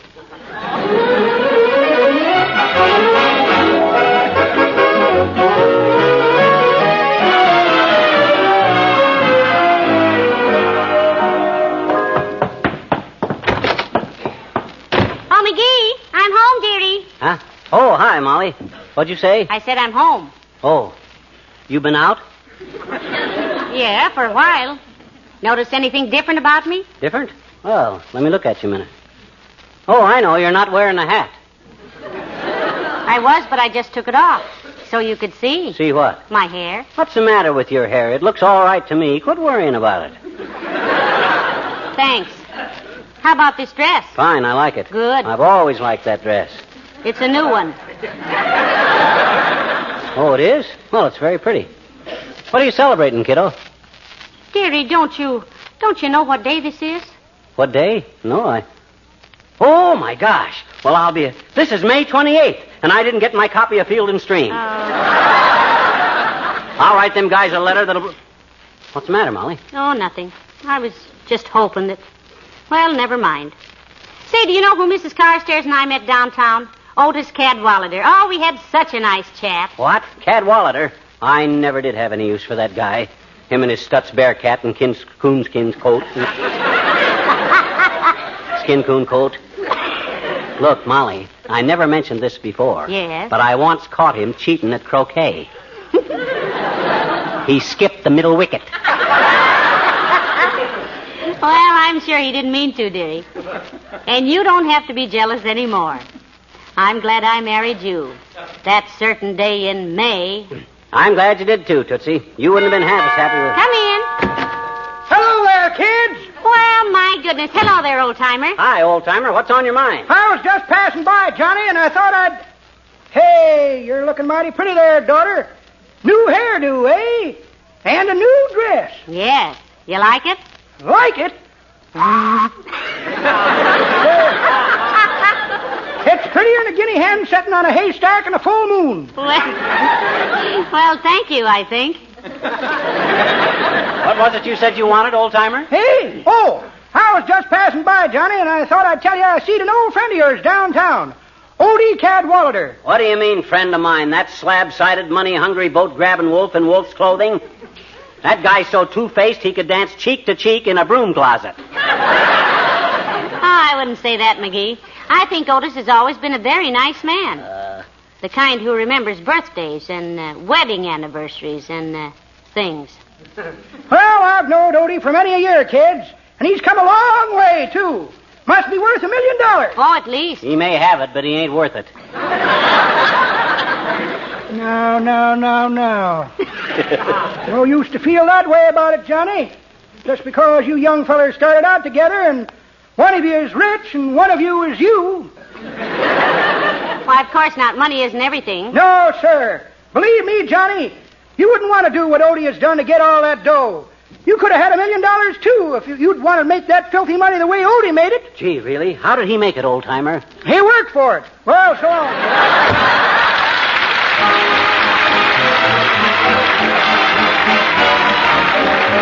Billy Mills in the orchestra, and seems like old times.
Huh? Look, do you think it's true that if a couple have been married a long time like we have, That if one of them thinks very hard about something, the other one usually knows what she's thinking? Absolutely. I've always believed that there. Why? Well, concentrate. Hmm? I'm thinking of something. What significance, if any, has the 28th of May to you and me? 28th of May, Oh, my gosh, the 28th of May. Is that today? Indeed it is, dearie. This is the day I get my gray pants back from the cleaners. Hot dog. Imagine you remembering that. That's marvelous, Thank you. I thought for a minute you weren't going to... Oh, dear. Come in. Oh, hello, Dr. Gamble. Come right in. Thank you, Molly. Hi, Needlepoint. What are you wandering around town for? Get kicked off the staff at the hospital and none too soon? No, sack seat. I just got in a fresh shipment of arsenic, which naturally reminded me of you, so I thought I'd drop in and say hello. Well, it's nice to see you, Doctor. I can return the compliment doubled and redoubled, my dear. Your new hairdo is extremely becoming. It's a new dress, too, isn't it? Yes, it is, Doctor. I got it especially for today. This is a very special occasion for us, you know. It is? Oh, I'll say it is, boy. After 5 weeks, the dry cleaners are finally sending back my gray pants.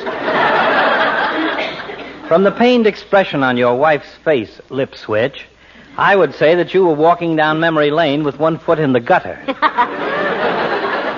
Incidentally, Scuttlebutt, I saw an old friend of yours downtown this morning, Otis Cadwallader. Yeah, that fathead is no friend of mine. I hated him in high school, and I hate him now. That apple polisher, bootlicker, teacher's pet. None of mine ever did. You know, Doctor, Otis was sort of an old flame of mine. But she married me. Yes, just goes to show what a drip can do to a flame. Oh, yeah? Well, he wasn't so much competition, Fatso. Molly knew right from the start which was the best man. Of course I did. Then why did you marry this one? Don't answer that. It's too late to do anything about it anyway. But to me, it's like picking a donkey out of a bunch of racehorses. Personally, I think donkeys are cute, Doctor. And I read someplace that donkeys are the most patient of all animals. Thanks, kid. Well, if you'd practiced medicine as long as I have, you'd think that patients were the donkeys of all animals. Which reminds me, I better get back to the barn and look at a few of them. So long, Beauty and the Beast.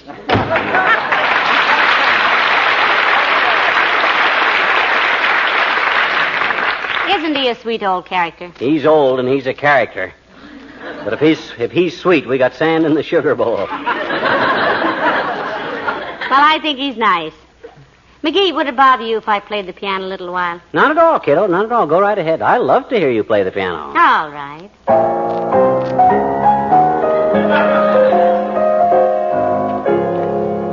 Remind you of anything, dearie? Well, now, let me see. Oh, I know. Yes, we have no bananas. No, pet. How about this one? Oh, I remember that one. That's, now, wait a minute. It's an old army song, ain't it? No. But if something doesn't happen pretty quick, it's going to be one of the greatest battle hymns of all time. Now, look, McGee, this has gone far. Hello, folks. Hello, Mr. Wilcox. Hi, Junior. Say, you certainly look beautiful, Molly. New dress, new coiffure. New what, Junior? Coiffure. Have you, Molly? Certainly. Let's see it. Take a look. Where? That's her hair. Where do you suppose? Where in her hair? I don't see any coif.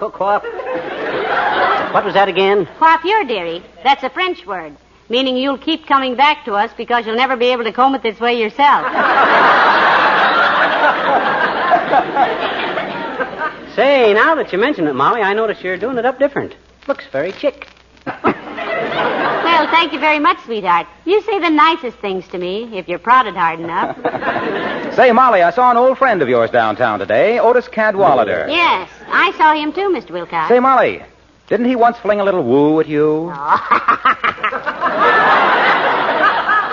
Before you and Fibber decided that a home was warmer than a porch swing? Yes, he did, Junior. He was the banker's son, with the underslung roadster and the wood-burning outfit and the overworked brains.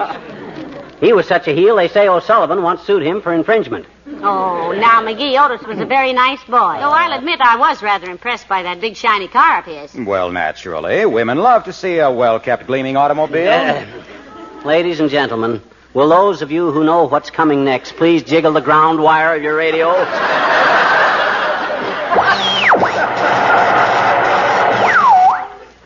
Thank you. Go ahead, Waxy. I just didn't want you to catch anybody flat-footed. Let's play fair with this, I always say. Okay, I was just going to say that a car polished with Johnson's Car New is a good car to ride in. I thought. Because a man who is proud of his car's appearance and careful to protect it against road grime and dust and dampness is probably a careful driver, too. Oh, now, Mr. Wilcox, car new as a safety device is rather far-fetched, isn't it? Well, I don't think so. It's a matter of character. If a driver is reckless with his car's finish, letting it get grimy, spotted, and faded, he's apt to have a don't-care attitude about other things. Yeah, but Cadwallader had 2 chauffeurs to do the work on his, so he doesn't get... Now, there's no hard work to using Johnson's Car New. You know that. He didn't do the work. You just spread it on, let it dry, and wipe it off with a soft cloth. Waited on hand It and foot. cleans as it polishes. He didn't do it himself. Car New is like a paid-up life insurance policy. Why is it, Mr. Wilcox? It protects your finish. Say, pal, speaking of Cadwallader, Doc Gamble says if Molly had her pick between him and you, and took you, what a horrible mug he must have been. I'll say he was... Hey, now, wait a minute there. You're insinuating The opinion just expressed was Dr. Gamble's and does not necessarily reflect the opinion of my sponsor, S.C. Johnson & Son Incorporated, or myself. This is the National Broadcast... so long now.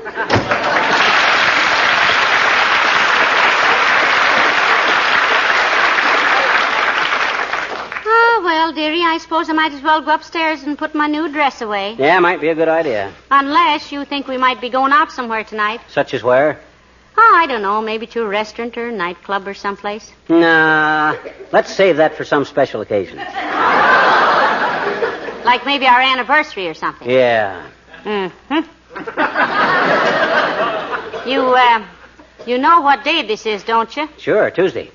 Hey, when my gray pants come, let me know, will you, Molly? Yes, dearie. Now you just relax and don't get excited about anything. Okay.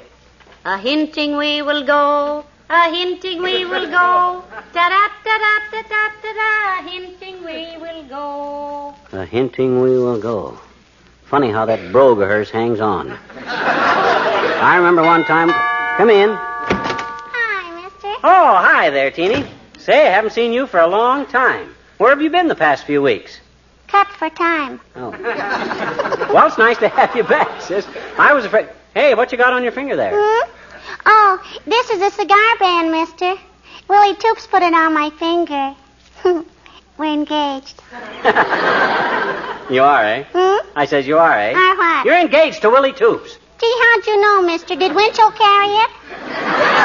Doggone it, you just told me yourself. Oh, and it was supposed to be a secret. Gee, will Willie ever be sore if it gets around? Oh, don't worry, sis. I'll clam up. But aren't you and Willie a trifle damp behind the ears to be considering marriage? Why, mister, I think that when a woman chooses her life partner, it is best that she know him as well as possible. That's what I mean. I believe that with faith and understanding in one another, married people can surmount any obstacles which life may present. Surmount any what, sis? Obstacles? I think not obstacles. Okay. Anyway, I have studied Willie's character, and I think he is the type which he will never leave the refrigerator door open. And he will always bring me flowers and candy, which I like chocolate caramels the best. And I bet you, if we get married, he will never, never forget our wedding anniversary either, I bet you. No, I hope he doesn't, sis.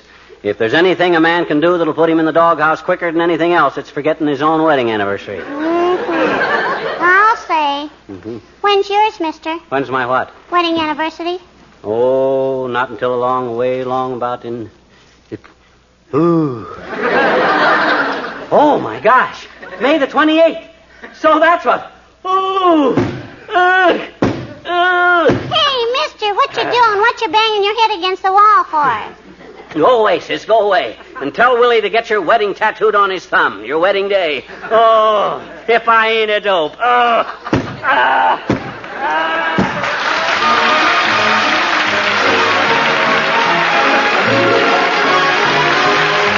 The King's Men sing Out California Way. Oh,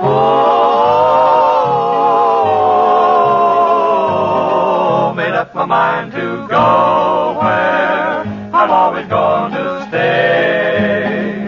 I lay a bet you know where I'm California way. I'm going to wear my Levi's and I lay around all day.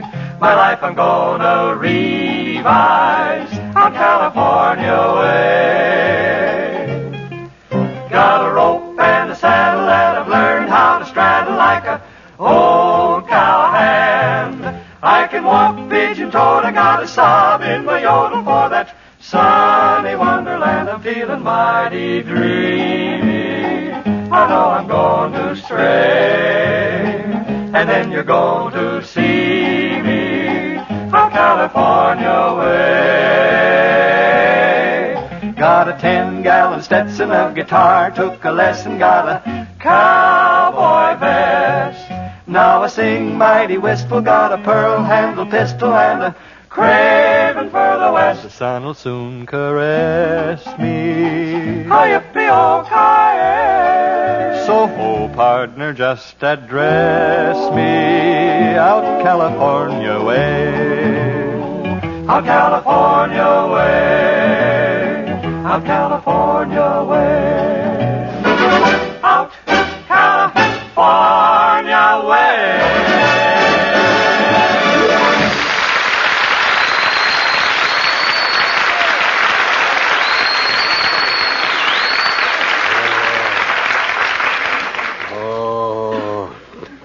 Oh, what a fool I am.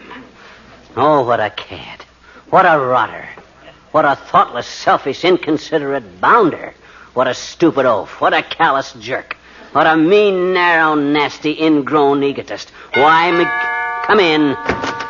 McGee's residence? Yeah? I am from the wistful vista flowers of the language of love, and why not send that dear one a fragrant remembrance florist? 722 Oak Street. Call us at any time. We'll send your rose a poppy or your poppy a rose. Just ask for Sweet William, the florist, who knows. What are you talking about? Package for you. Sign here. What's in it? Flowers. What's the matter? Is your nose deep? Flowers, eh? Now, who's sending my wife flowers? Aha, just as I thought. Happy anniversary to Molly from an old admirer, Otis Cadwallader.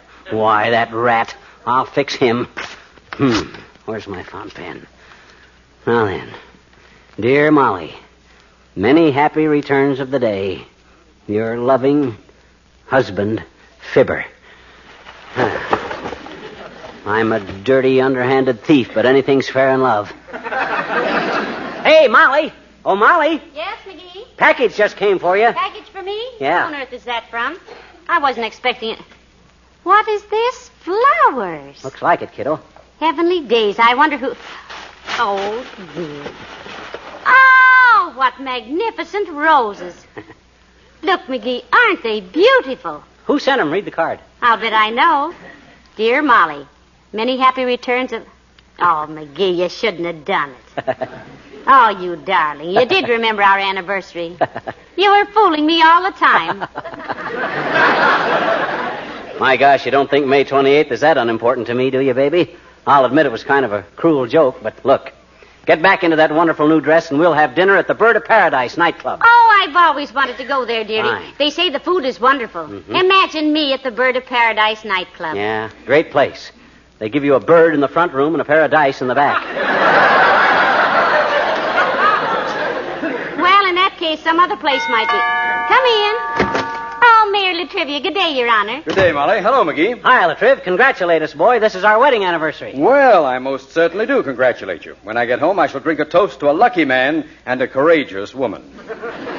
Thank you, Mr. Mayor. What do you mean, courageous woman? And just what is that? Excuse me. I don't want to detain you, as you must want to go out and celebrate. Right. But I wanted to know if I could borrow a couple of eggs, Molly. Why, certainly, Your Honor. And if you're going to a political meeting, I also have some very ripe tomatoes. I intend to use these eggs not for throwing, but for cooking, Mrs. McGee. What? You a cook, Latriv? Yes, occasionally. I like to get up in the morning and make a batch of pancakes. Isn't that wonderful? I don't cook many things, but I often make batter cakes.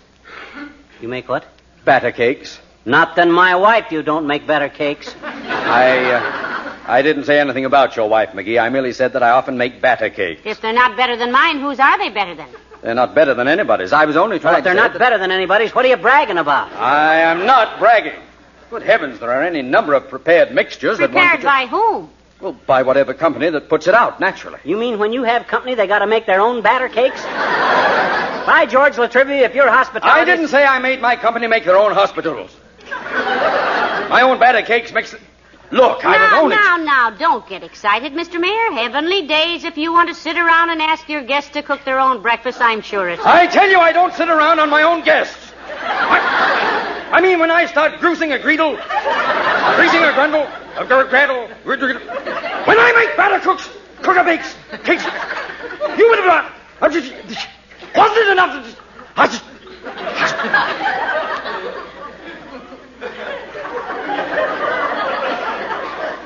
McGee? Yes? In about 3 weeks, I'd like you to come over and have breakfast with me. I'll mix up some batter tonight and let it set in a warm room in the meantime. What? For 3 weeks? Why, it'd spoil, Mr. Mayor. What are you trying to do, poison me? What do you mean, trying? I'll guarantee it. Good day.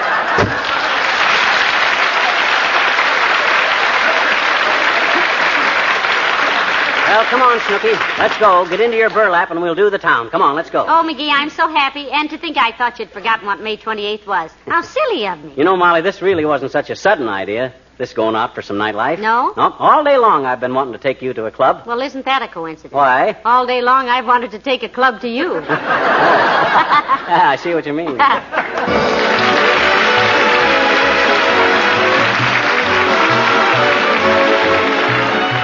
What's the most difficult part of your home to keep clean? Isn't it your kitchen floor? Every time you have it looking nice, somebody tracks it up or you spill something or the children bring in mud. But if you know the secret, it's really quite easy to have a kitchen floor that's clean and shining all the time. Just get some Johnson's Glow Coat, and in no time at all, you'll have a kitchen floor that fairly sparkles. There's no rubbing or buffing with Glow Coat. Just spread it around on the linoleum and let it dry. That's all there is to it. All you do is come back in 20 minutes to find your floor polished and gleaming, never streaked or uneven. Next time someone tracks in mud or you spill something, just wipe the floor with a damp cloth and it'll shine like new again. And apart from this handsome wax-polished beauty, you'll know, too, that your attractive linoleum is wax-protected by that tough film of Glow Coat so that it will retain its bright colors and pattern and newness far longer. Try it, won't you? Be sure to ask for Johnson's Self-Polishing Glow Coat. Oh, my, that was a wonderful evening, dearie. Yeah, but Molly... Yes? Look, I never had any secrets from you, and I hate to be deceitful on our anniversary. I got a confession to make. Why, whatever is it, dearie? About them flowers you got. I changed the card on them on account I forgot to send any. They were really from Cadwallader. Well, don't worry about it, dearie. I have a little confession to make, too. You have? What is it? Those flowers. Huh? They weren't from Otis. Huh? I sent them to myself and put his name on them. You did? Well, good night. Good night, all. This is Harlow Wilcox speaking for the makers of Johnson's Wax Products for Home and Industry, inviting you to be with us again next Tuesday night. Good night. This is NBC, the National Broadcasting Company. Why has Hollywood star Merle Oberon switched to new improved Dreen shampoo? Because compared to Delling soap shampoos, this wonderful new Dreen reveals up to 33% more sheen.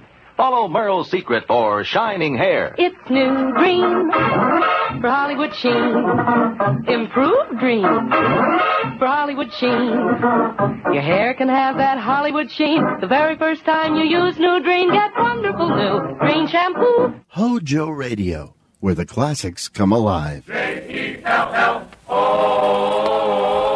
The Jell-O program brought to you by Jell-O and Jell-O Pudding, starring Jack Benny with Mary Livingston, Phil Harris, Dennis Day, Rochester, and yours truly, Don Wilson. The orchestra opens the program with One on the House.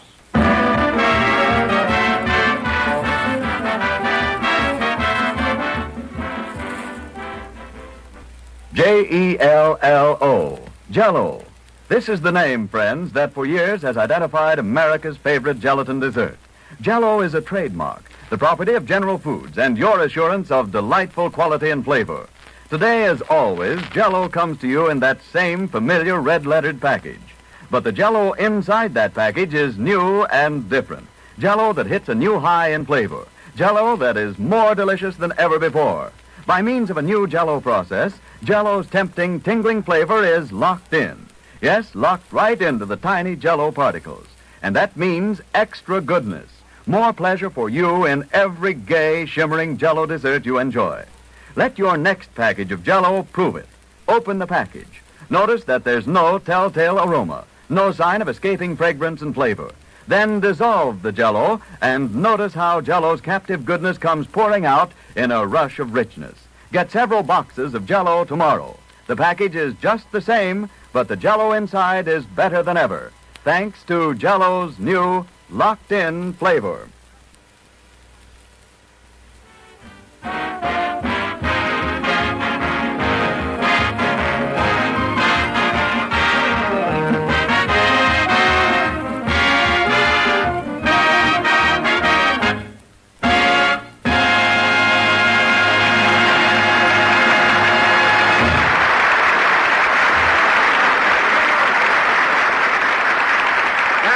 One on the House, played by the orchestra. Now, ladies and gentlemen, spring is here once again, and warm weather has returned to Southern California. That old sun sure feels good. So, without further ado, we bring you a man who every year at this time removes the sleeves and rolls up the legs of his long underwear, Jack Benny.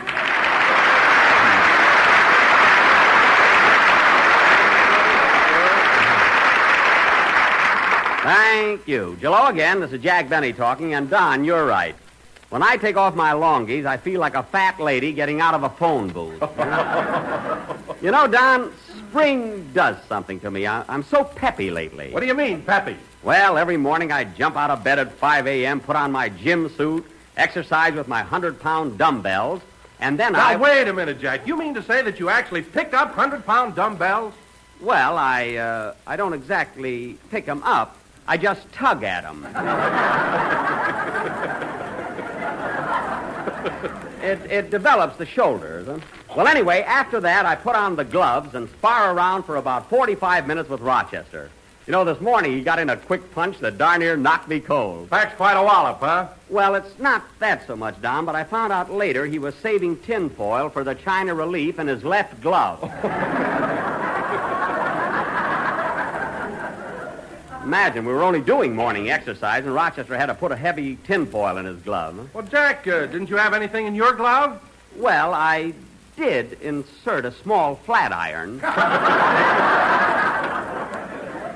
But the cord got caught around my neck, Rochester swung, and the birdies reminded me that spring was here. You know? Oh, hello, Mary. Hello, Jack. Hello, Don. How are you, Mary? How do you feel? Oh, wonderful. I love spring. Me too. You know, Jack, I saw my first robin this morning, and he came all the way from Alabama. Now, wait a minute. How do you know the robin came from Alabama? He had a banjo on his knee. Oh, Susanna. Now, this may be a coincidence, Mary, but I saw a robin today that came in from St. Joe, Missouri. How do you know? He kissed me. They loved me there.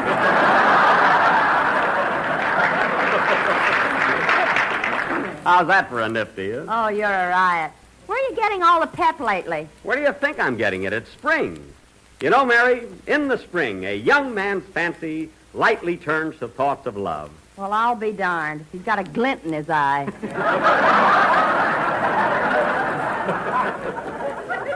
In my blue eye, if you please. Say, Mary, Jack tells me that he's been doing all kinds of exercises. Not only that, he even bought a bicycle. You should have seen him yesterday when he was showing off on us. Now, cut that out. What did he do, Mary?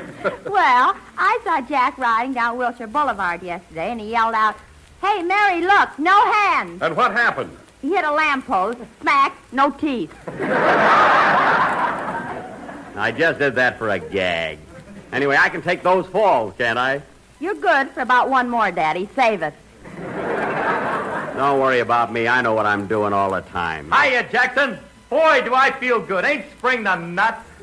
Well, look who's a nature lover all of a sudden. I ain't kidding. I went out in the garden this morning, and you know what, Jackson? What? I seen a robin that just flew in from Chattanooga. All right, Phil. How do you know the robin came from Chattanooga? He was choo-chooing on a worm. Ain't that a Lulu? That hair's as ever sharp, like them pencils. Oh, you're a cliff. Huh? Say, Phil, what do you mean you were out in your garden? Have you got a garden? Sure, I got one of them victory gardens. I'm going to raise tomatoes and beans and radishes and, what's that stuff that grows on them long stalks? Corn, you know what it is.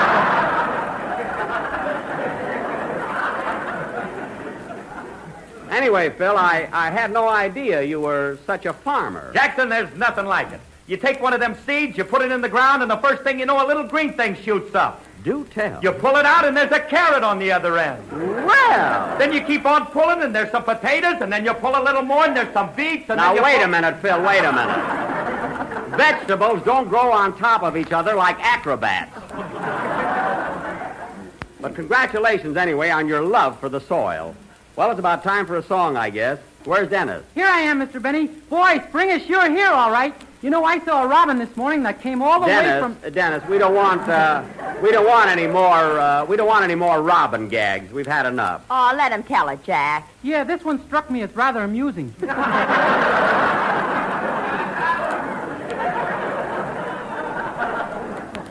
All right, let's hear it. Well, I saw a robin this morning that came all the way from Natchez to Mobile. How do you know? My mama done told me.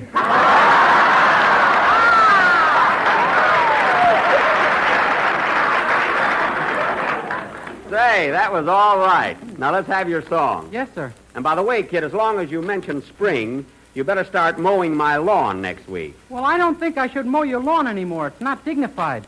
Oh, it isn't, eh? Besides, I'm a big singer. Would John Charles Thomas mow your lawn? He would if he worked for Jack. You said it. Sing, kid. Let's have your song.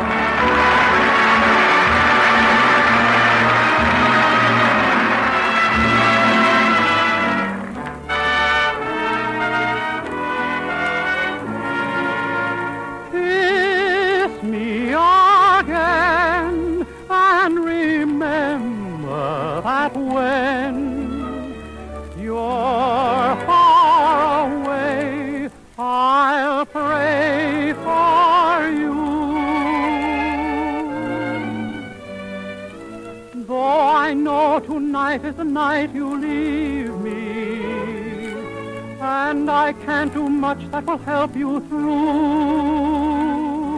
Though this moment's breaking my heart, believe me, here's one thing I promise to do, dear. I'll pray for you at the end of the day, when we are far, far apart.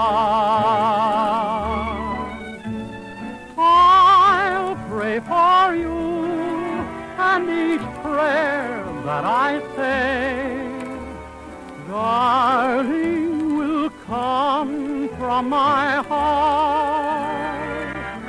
So let me see you smile before we say goodbye, for in a little while there'll be a blue sky. Oh, kiss me again and remember that when you're far away, I'll pray for you.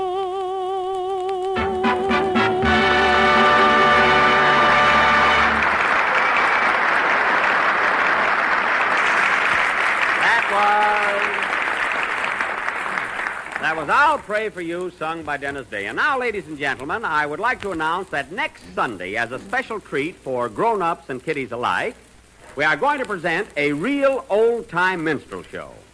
Doc Benny will come to town with his troupe of 40 entertainers.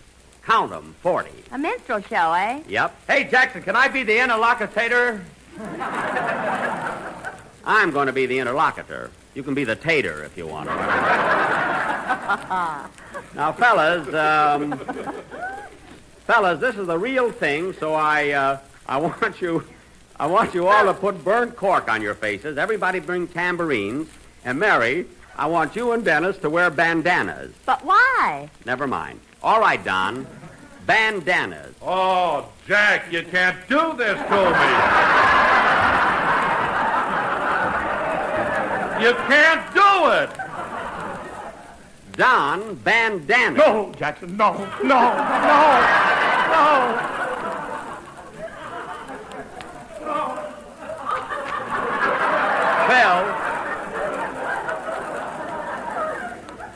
Phil, you keep out of this. All right, Don, I'm not going to argue with you.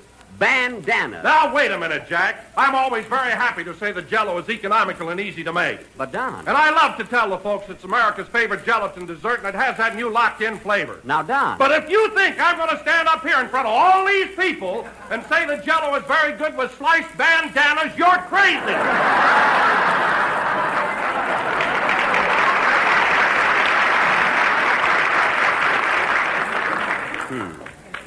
Well, you said it, Smarty, so there. And if you want to know something, that was one of my cleverest ideas. It was brilliant, wasn't it, Dennis? No, sir. Boy, am I going to mow that lawn. Yes, and I can just hear you snipping on that hedge, too. Well, what do you say, Phil? It's about time for a band number. So soon? Yeah, I want to leave early today. I'm going out to Hillcrest and play 9 holes of golf before it gets dark. Golf? You mean to say you still want to play golf after what happened Friday? Mary, I was a little off my game. I generally shoot in the high 70s, or the low 80s. Or the gay 90s. Oh, shush. I play all right. Now, wait a minute, Jackson. You ain't so hot. I gave you a good trimming the other day, and you never even paid off the bet. The reason I didn't pay off, Phil, is because the match was never finished. Never finished? Why, what happened, Phil? Let me tell him. Oh, you're always telling everything.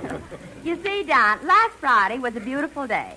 So Jack and Phil went out to play a round of golf, and they invited me to come along and be scorekeeper. Scorekeeper.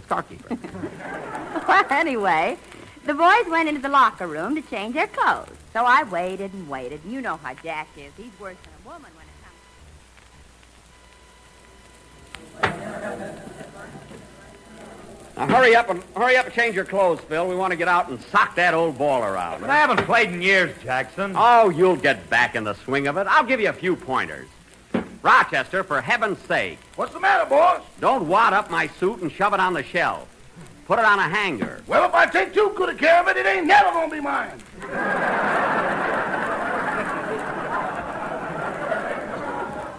You won't get that suit for a long time. Now, hand me my golf shoes. Here you are. You know, Mr. Benny, you sure look romantic standing there in your long underwear. Romantic? Yes, sir. If you had a dagger around your waist, you'd look just like Hamlet. Hamlet. To be or not to be? That is the question. There he goes again. Whether Quiet there. Put your pants on. Oh, nobody around here can stand a guy with talent. All jealous at Hillcrest. Oh, Rochester, where did you put my knickers? Right here, boss. Knickers? Hey, Jackson, you still wearing them old-time +4s? When I put on the cap that matches them, they're very snappy. Come on, Phil, let's get out there and hit that old pill. Oh, I don't feel like playing, Jackson. I worked late last night. I'm all in. Oh, tired, eh? Yeah, like I told you, I ain't had a golf club in my hand for over 5 years. Oh, 5 years, eh? Well, I'll tell you what, Phil. I'll bet you $10 on the game. You know, just to make it interesting. Okay, $10. It's a bet. Say, here comes a good golfer. Artie Stebbins. Swell fella, too. Hello, Artie. Hiya, Jack. Who lent you the bloomers, May Robeson?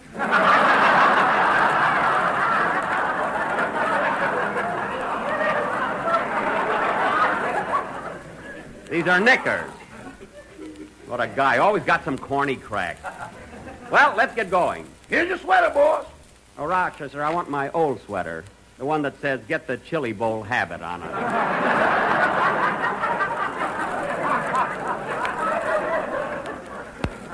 Oh, here it is. Hey, come on, Phil. Let's get started. Okay, but I'm telling you, Jackson, I'm a wreck. A wreck, eh? Now, remember our little bet, Phil. $20. No reneging now. All right, Rochester, pick up my golf bag. You're going to be my caddy. Caddy?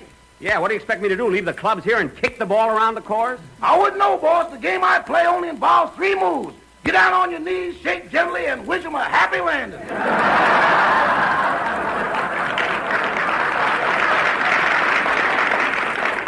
Well, there's no comparison. Shooting craps is no exercise. It ain't, eh? No. Boss, did you ever try to make a four with a pair of loaded dice when the eyes of Texas were upon you? No, and I'm not interested. Oh, Mr. Benny, Miss Livingston's waiting for you on the first tee. You better hurry and put your pants on. I've got my pants on. These are knickers. Oh, a victory suit, huh? Dennis, tell Mary we'll see her in a minute. Okay. Hello, Jack. How are they going? Oh, hello, Charlie. That's Charlie Lacey, the golf pro here, Phil. Boy, what that guy has done for my game. Hey, Charlie, we're just going out for a round. You want to join us? I'd love to, Jack, but I got a lesson to give now. Well, you really made a golfer out of me. Only 4 lessons. You think I've been playing all my life. Huh? Well, I'm glad you're satisfied. By the way, thanks for the check. Don't mention it. It's the best investment I ever made. So long, Charlie. So long. Good luck. Thanks. Come on, Rochester. Let's go, Phil. Okay, boy, I can hardly walk. Hardly walk, eh? Remember our bet, Phil, $30. And may the best man win.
Okay, this way, Phil. Boy, am I raring to go.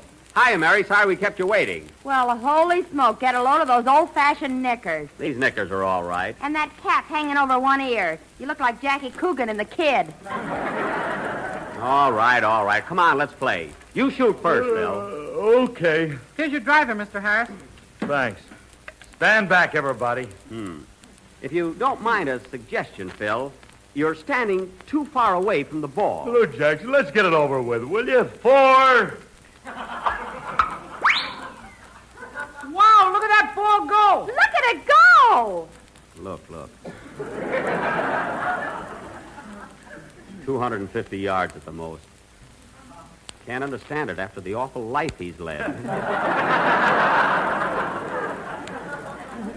Well, it's my turn now. Rochester, tee up my ball a little higher. Higher? It looks like a lollipop now.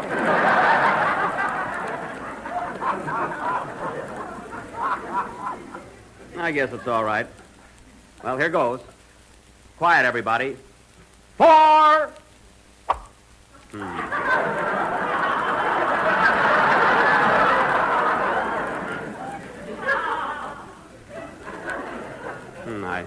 I fanned it. That's one stroke. Don't count out loud. Must have been standing too far away. There, that's better. 4.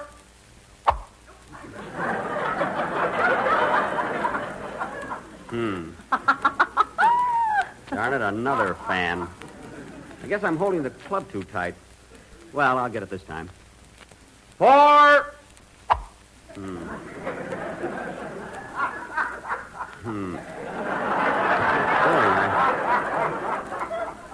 Gee, I fanned it again. You ought to be cool now, boy. Hit it.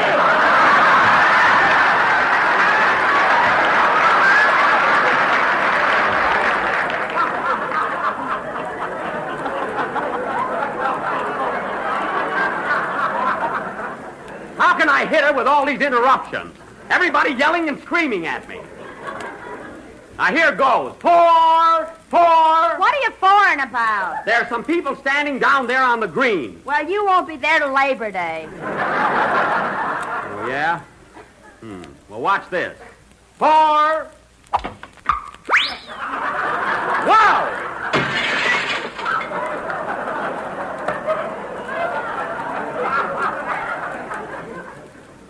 What was that? You broke a window in the clubhouse behind you.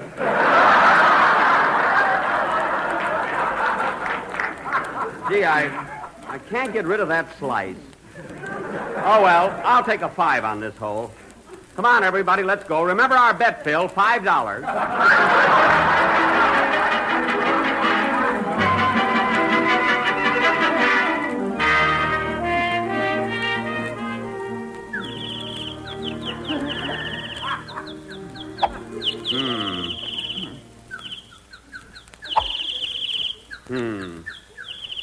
Darn those birds. I wish they'd stop singing. They're throwing me off my game. Maybe they don't know you're playing for money. You can pipe down, too. It's a fine country club anyway, with birds all around. And trees and grass. Oh, it's awful. Oh, keep still. Hey, what hole are we on? You just finished the 7th. Wake up. What's the score, Mary? It's pretty close. Phil is 28 and you're 128.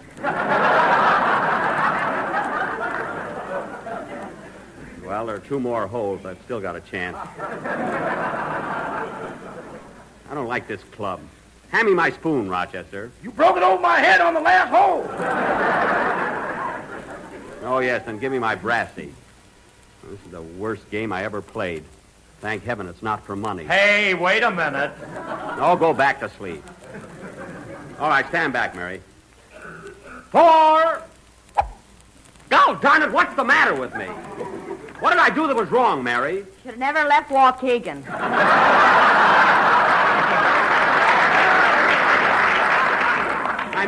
I mean, what's wrong with my game? Rochester, you've seen me play better than this. I have? Yes. What am I doing that's wrong here? I think you're holding the club a little bit. You keep out of this, kid. When I want your advice, I'll ask for it. Hey, Jack, here comes Mr. Lacey, your golf teacher. Oh, yeah. Well, hello, Jack. How you going? I want my money back. That's how it's going. Fine teacher. Oh, come on, Jack. Hit the ball. It'll be dark pretty soon. Okay. 4.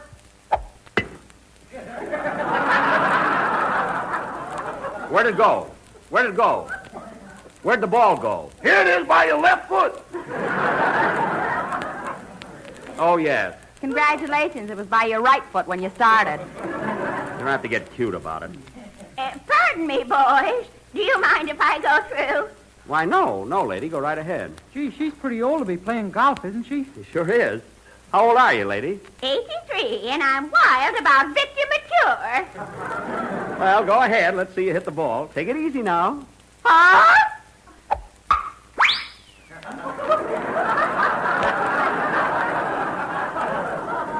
Well, I'll be darned. Yippee, I'm on the green. Thanks, boys. You're welcome. Gee, 83 years old, and look at her hit that ball. 83 nothing. That dame isn't a day over 70. I'm too upset. Let's finish the game tomorrow, Phil. We're finishing it right now. Go ahead and shoot. Okay. 4, lady. Wow, look at that ball go. Yeah, right in the woods. What a slice. Oh. Well, come on, Rochester. Let's look for it. Oh, Jack, you'll never find it. Don't worry. I'll join you on the fairway. See you in a minute.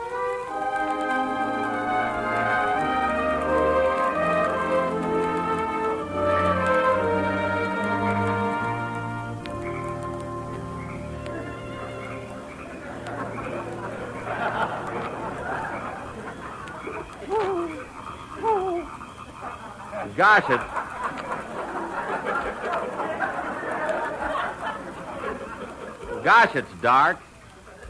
That ball must be around here someplace. I wish I had a flashlight. Rochester, where are you? Right in front of you, boss.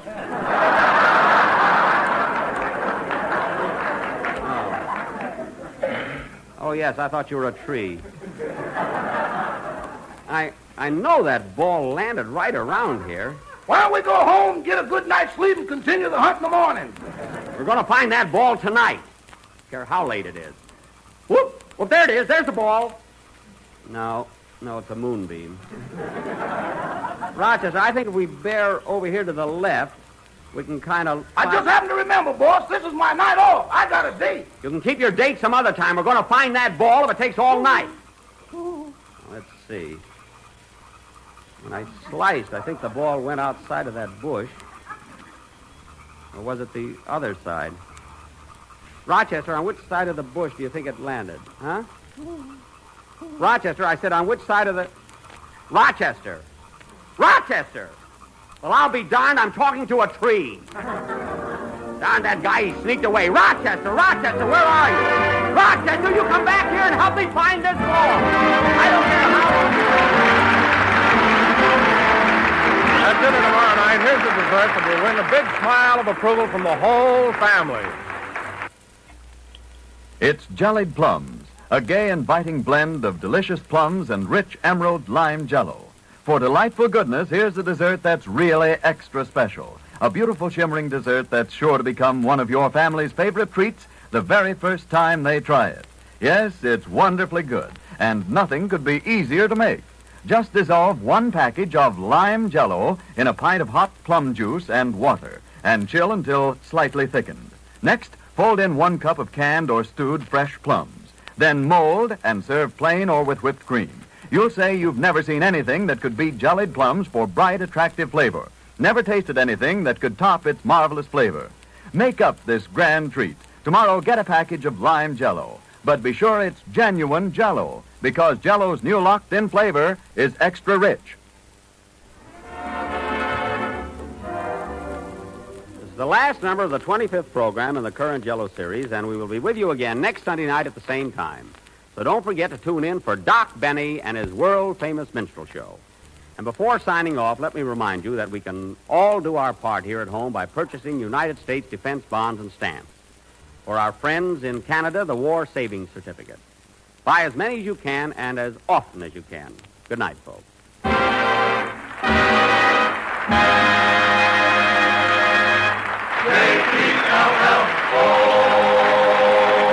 The Jello program is written by Bill Morrow and Eddie Boulogne and is sent each week by delayed shortwave to our armed forces throughout the world. You worked too hard, you ate too much, the cheesecake made you greedy. Let your aching head and stomach hear this message from old Speedy. Alka-Seltzer, plop, plop, fizz, fizz, oh, what a relief it is. Plop, plop, fizz, fizz, oh, what a relief it is. Ah, those Speedy Alka-Seltzer bubbles burst into action to relieve your upset stomach and aching head fast. It was only as directed. Oh, what a relief it is. What a relief. Keep it tuned right here to Hojo Radio for more classic old-time radio. 10 p.m. BULOVA, Bulliver Watch Time. For supreme accuracy, expert design, and outstanding value, choose a Bulliver. Masterpiece of fine watchmaking. WEAF, New York.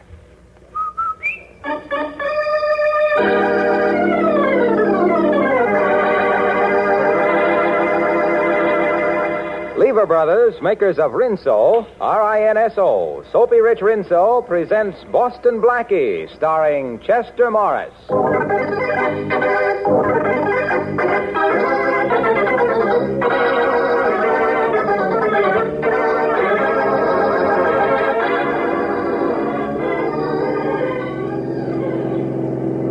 Step on it, Steve. I got my foot on the floor now. We gotta do something, then we'll never lose that car that's chasing us. Don't talk. Lean out to see if we can hit a tire. Okay. Well, missed. Hey, watch that curve. I'll take care of the driving. Try it again. Try and hold this bus steady, will you? I'm doing the best I can. I've been fighting this wheel for 20 minutes. Now, after I swing around that next curve, I'll slow up. Try and get that tire again. Okay. Here goes. I got her, Steve. She's heading right for the telegraph pole. What a crack-up. Them plainclothes cops in that car ain't gonna interrupt another one of our hijack jobs. Plainclothes cops? Those ain't no cops. The driver of the car that just wrapped around the telegraph pole is Boston Blackie.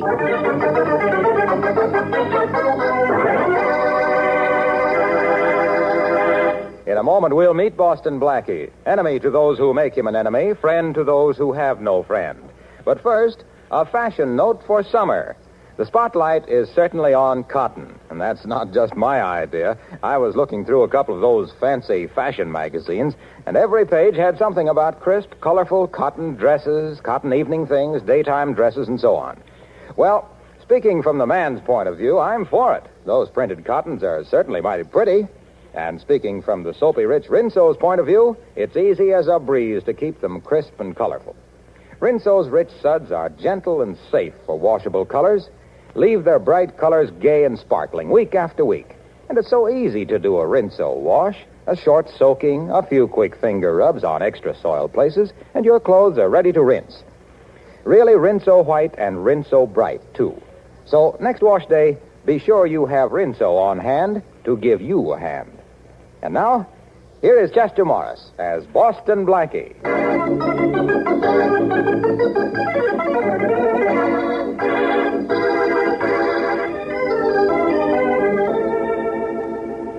Tell me, Blackie, how does your wrist feel, huh? Oh, just a slight sprain, Shorty. But we're lucky. We might have been killed when those thugs got our front tire last night. I thought for a moment we were killed. Hey, Blackie, let's stay up here in your apartment and mind our own business for a while, huh? At least until I get over that shaking up I got. Well, we weren't looking for trouble. We were just driving along and... Yeah. I know. Always that and. That's what gets us into more jams. All right, so we went for a drive. Nothing unusual in that? No, but why'd you have to notice that big sedan was parked right in front of a truck and two guys were holding up the driver? Well, I always feel sorry for the guy on the other end of a gun. Yeah, but listen, boy, if you want to listen to... You too, Shorty. Up high, way up. Yeah, all right. I cover, Mike. Okay. So the crack up didn't kill you guys, huh? The boss sent us to find out. You have more lives than a cat, Blackie. Yes, I've got 10. And that means you rats better look out. Hey, that's good, ain't it, Blackie? It's wonderful, Shorty. Say, what are you mugs doing here? The boss didn't like the idea of you interfering with that hijack job last night. Oh, well, I don't like the idea of having my car wrecked either, Stooge. We ain't interested in what you like.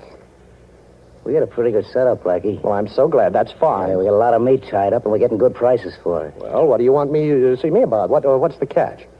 The boss wants to know if you want in on the racket. What? Yeah. See, he don't want no more interference from you. That's the catch. Oh, black market, huh? Well, if I say no, what does the boss say? He says we should give you a little treatment. Oh, and by the way, who is your boss? Never mind. Well, how do I know your boss is a reasonable guy? Hey, where you going? Now, don't be scared, Stooge. You know, I always talk when I'm thinking. After all, you're the one that's got the gun. Yeah, that's right. Well, boys, I finished thinking. I guess I have no choice, huh? Well, tell the boss I'll go along with him. Now you're talking sense. Well, I guess that makes us partners, huh, boys? Say, how about a little drink on that? Yeah, I'll take a snort. Fine. I'm sorry. All I've got is bourbon. That's okay with me. Uh-huh. With soda? Yeah. Well, come on, boys. I'll build you a couple. Say when, Steve. When? Look, I gotta hold this gun on you, Blackie.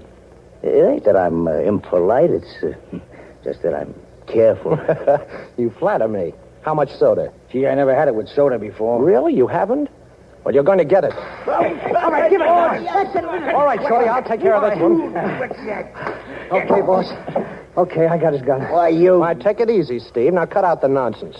I've got your gun. Now, be a good boy. You wanted an answer for your boss, huh? Well, you have it. Now, get out of here. And in the future, boys, remember, never drink during business hours.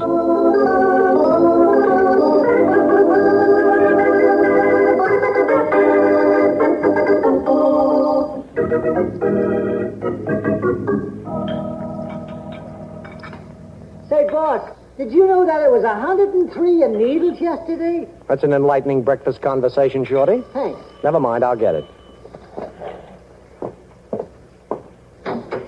Boston Blackie?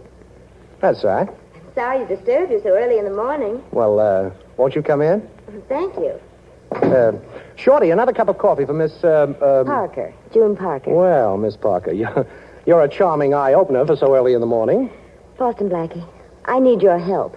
And I'm glad to know you, too. As a matter of fact, you've already helped me. I have? Mm-hmm. My driver tells me you helped one of my trucks get through the other night. One of your trucks? Yes. Well, I don't quite understand. This may sound a little strange to you, but I have a ranch and I raise stock. Yes? I've sold a lot of cattle, only I can't deliver it to my customers. Oh, I see. And your trucks are being hijacked by that black market gang, huh? Yes. That's why I came to you. Will you help me get them through? You know, that's the second offer to go in the meat business that I've had in the last 24 hours. Why don't you go to the police, Miss Parker? I'm sure Inspector Faraday would be glad to give you protection. I've gone to the police, but my trucks still aren't getting through. You're really in a jam. Those black market thugs are worse than any racketeers we've ever had in this country. I've been offered any amount if I'd fell to the black market. But I won't, not for anything. Of course you won't. Then you'll help me? Now, look, Miss Parker, it isn't only helping you, it's helping me. It's helping everybody. The black market is one of the biggest things we've ever been up against. And you're fighting that black market. You know, you're the kind of a girl who's helping win this war. Coffee's ready, boss. Forget the coffee, Shorty. We've got a job to do. The biggest job we've ever done.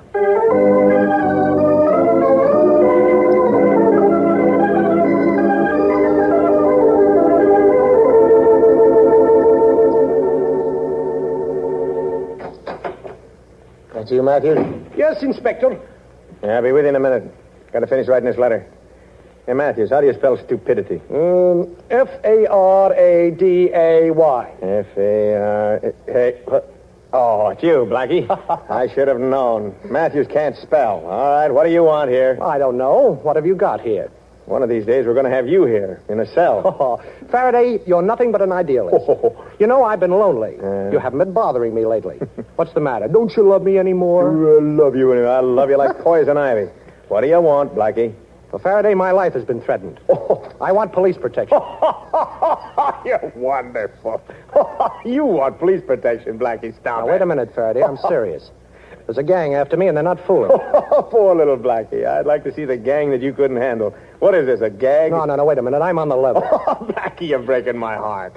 You've never been on the level with me in your life, so why should I start believing you now? Oh, so you won't give me police protection, huh? Don't make me laugh. Okay, Faraday. That's all I wanted to know. Blackie wants protection.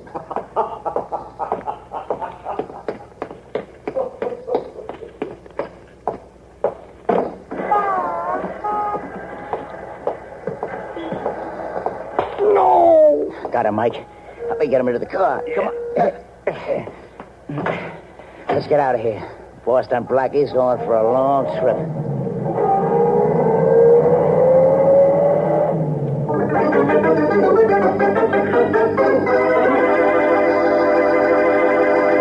Well, it looks as though Boston Blackie's in a pretty tight spot, but Blackie is also a pretty resourceful individual, so just wait and see what happens. You know, we used to have a nice hand-embroidered motto hung up on our wall that said, "True friends are like diamonds, precious and rare." How well that applies in wartime to the washing machine. Yes, ma'am, if you're lucky enough to have a washer, keep in mind that it's your true friend and take care of it. One way is to follow the advice of the makers of 33 leading washers and use Rinso. You see, soapy-rich Rinso gets out more dirt. And with such a short run, it's easy not only on your clothes, but on your washer. And Rinso results are something to see. All your white clothes gleaming, sparkling. Sure, Rinso white. And colors washable, Rinso bright. So be sure to put Rinso, R-I-N-S-O, right on top of tomorrow's shopping list.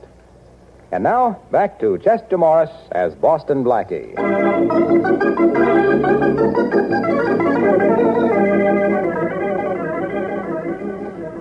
Well, Boston Blackie, intent on breaking up a black market meat ring, was waylaid by thugs as he was leaving police headquarters where Inspector Faraday had just refused him police protection.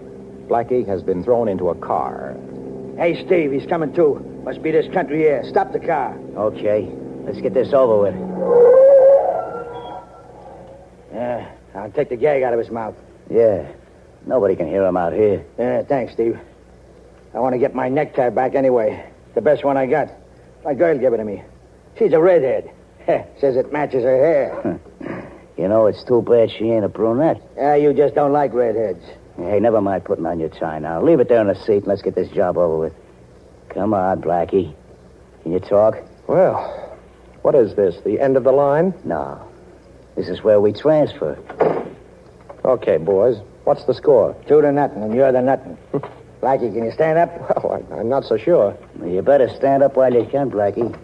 You're going to be laying down for a long time. You have a charming sense of humor. You had a chance to join up with us, Blackie. You nixed it, and now you're getting rubbed out. Oh, boss's orders, huh? Yeah, and besides, it gives us a chance to get even for that soda trick yesterday. I see. Get over that fence, Blackie. Say, what is this, an obstacle course? Yeah, and you're the obstacle. Hey, Steve. Hey, what's that over there? Huh? Nothing. It's just a cow. That happens to be the cow's husband, gentlemen. Gee, a bull. Hey, if a bull sees red, he goes crazy. What's the matter? You scared, Mike? Come on, we got to finish our job. Okay, Blackie? Anything you want to say? Any last request?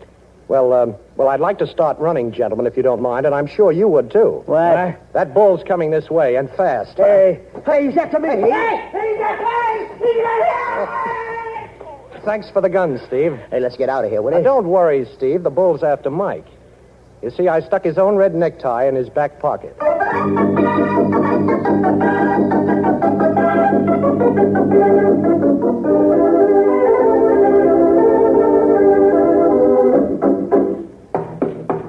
Who's there? It's me, June. Boston Blackie. Oh, Blackie, just a minute. Well, please come in. I'm glad to see you, Blackie. Thanks. I'd like some information, June. These gents we're up against are playing a little rough. Oh, Blackie, what happened? Well, I went to Faraday for protection. He didn't believe I needed it.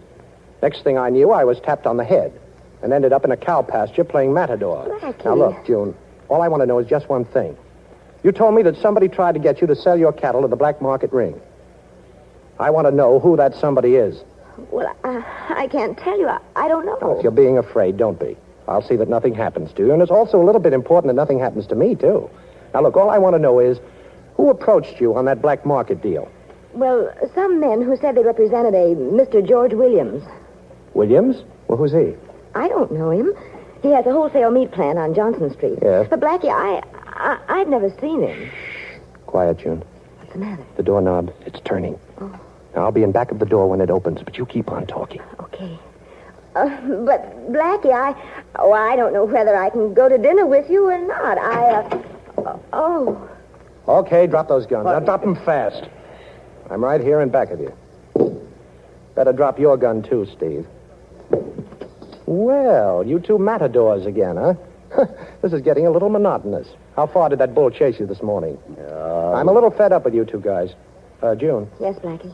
Take the cord off those drapes. I want to tie up these two bullfighters. Then I've got to go over and see a man by the name of George Williams. Blackie, I'm afraid You don't have to be afraid, June. Oh, when Blackie ties them up, they stay tied. And when I get through with this, you'd better call the police and have them pick up these mugs. And I gotta work fast. Hey, Miss Parker. You ain't gonna call no police. What? What do you mean? And besides, you're gonna untie us right now. Or else the boss won't like it. You mean Mr. Williams? No, Miss Parker. You see, Williams ain't his name. His real name is Parker. Parker, yeah. George Parker, your brother. Now, will you untie our hands?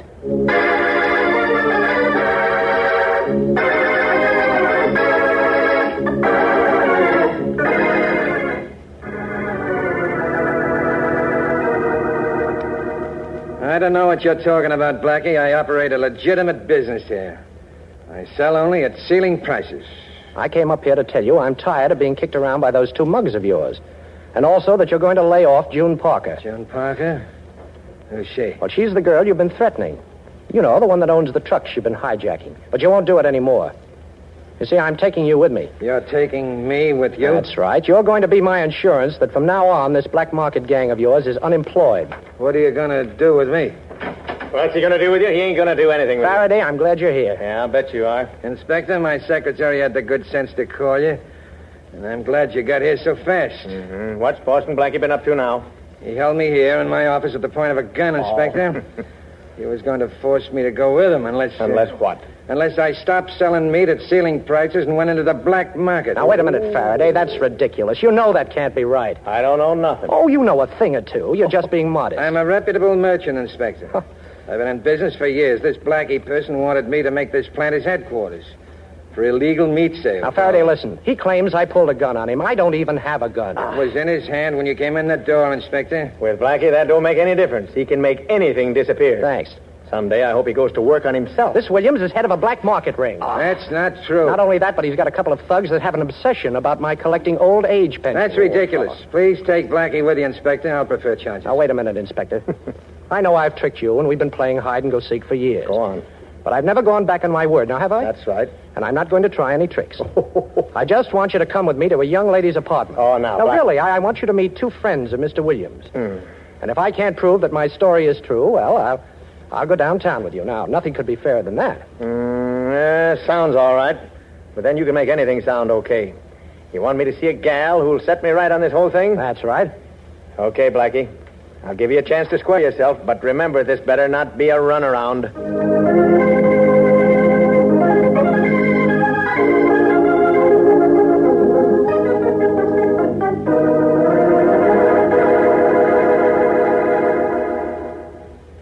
This is the apartment, Inspector. Come on in. Who is it? Oh, it's me, June. It's Blackie. I'm here with Inspector Faraday. Who? Inspector Faraday. Wait a minute. I'm coming. Well, hello. Hello, June. Would you mind telling the inspector about that black market ring that threatened you? What black market ring? Well, you know that the... June. I'm Miss Parker.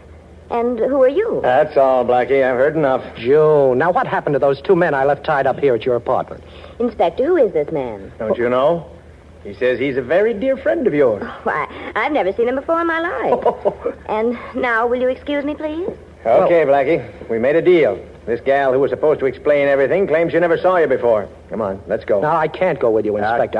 I've got to find out what this is all about. Sorry, Blackie. Figure it out while you're waiting trial. Faraday, will you listen? This girl is lying, and I can prove it. If you give me time. I'll give you time, Blackie. You're coming with me. And keep your hands where I can see them. Now, come on over here to the telephone. I'm going to get you an escort downtown. Okay, Inspector, but you're making a great mistake. According to you, I always make them. So what's the difference? Remember, Blackie, I'm keeping my eye and my gun on you.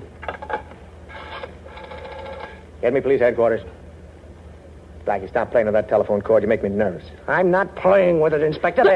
Get that wire off my gun, Blackie. Stop you twisting that gun. You're breaking my wrist. I'm sorry, Inspector. Now let go of the gun. You're going back on your word. That's You're better. going back on your word now. You never did that before. Well, I'm sorry, but I've got to be free to get the head of that black market ring. And put a ring right through his nose.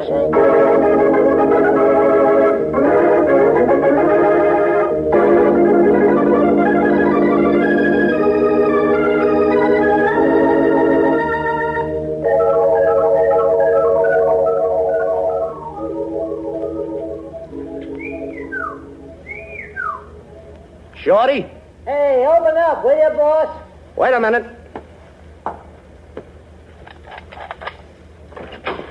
Come in, Shorty. Well, Oh, what are you doing here? She made me bring her down here to your waterfront hideout, boss. Well, that's fine. What do you mean she made you? She came to the apartment and she was crying. Oh. Boss, you know I can't stand to see a poor dame cry. Blackie, you've got to listen to me. Yeah, I listened to you once. I know I lied to Inspector Faraday, but I had to. Well, that's fine. Why don't you tell it to Faraday? I can't tell Inspector Faraday I lied. I can't. You can't do this. You can't do that. You sound like the Summer Sisters. Why did you make Shorty bring you down here? So that I could beg you to please forget all about me and the black market ring. Oh, well, forgetting about you will be a pleasure. I don't blame you for feeling that way. But believe me, it's for the good of everyone for you to forget about all this. Believe you? Are you kidding? You almost did once. Yeah, I almost died once, too. And I've no desire to try that again, either. You wanted to help me when I was in trouble, Blackie. I'm still in trouble. But the only way you can help me now is to drop this whole black market case. Mm-hmm. And you're the girl I thought was going to help win the war. Oh, Blackie, please.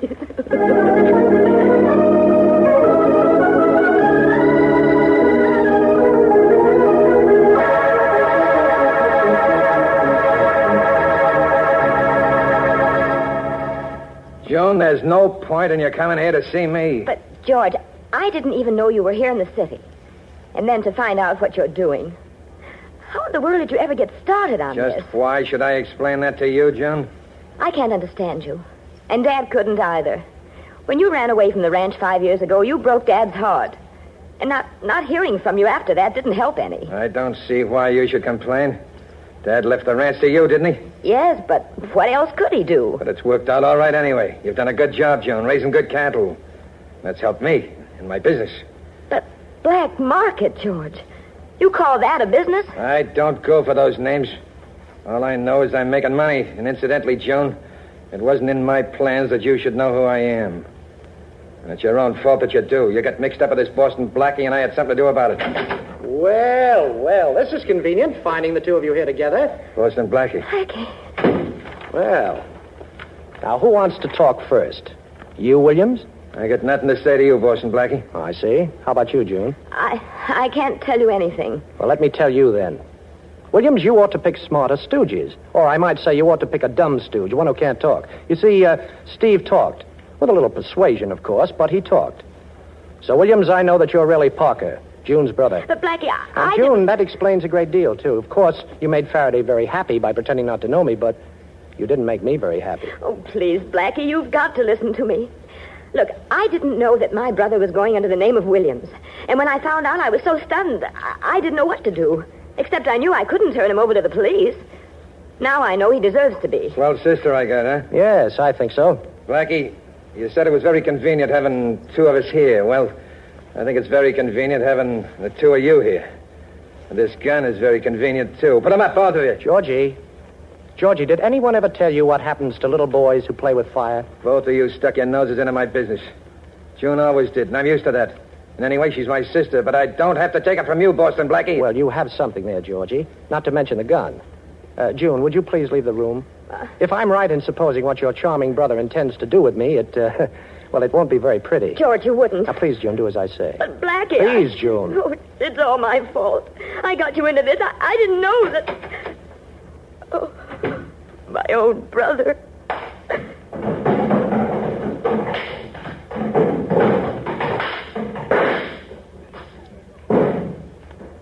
Blackie! Oh, Blackie, I thought... You know, June, for a man raised on a ranch, your brother isn't very quick on the trigger. Oh, Personally, I'm very glad because it gave me a chance to show him his mistake. Blackie, what did you do to George? Can I see him? Well, a little later. He's busy right now. You see, he's got 1,000 pounds of steaks hanging in his wholesale plant, and he's looking for one little piece of beef to put on his eye.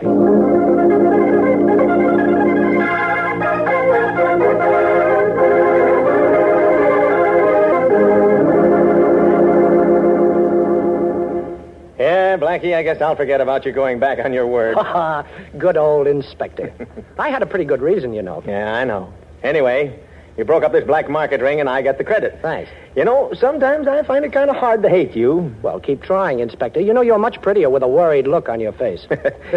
You know, this thing kind of calls for a celebration, Blackie. Yeah? You and I break up a black market gang, and 1 million people can buy beef at reasonable prices. What do you think we ought to do? Well, let's see, Inspector. How about coming up to the apartment for a home-cooked steak dinner? Shall I bring anything? Yes. Points.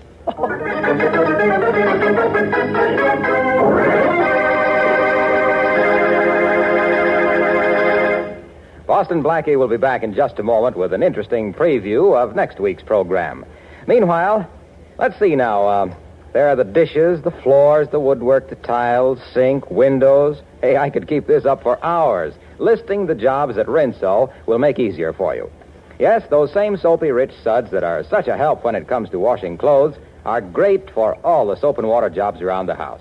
So be sure to get Rinso tomorrow, ladies, for dishes, housework, and to keep you singing through wash day like this. Rinso white, Rinso white, happy little wash day song. Rinso white, Rinso white, birdies sing it all day long. Your fine feathered friend has a message to send, so listen, you can't go wrong. Rinso white, happy little wash day song.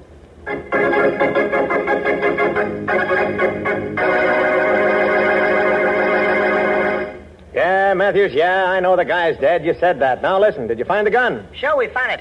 It was hooked up inside the radio. When the guy turned the set on, it fired the gun. I get it. Hey, was the telephone receiver off the hook? Sure, when we broke down the door...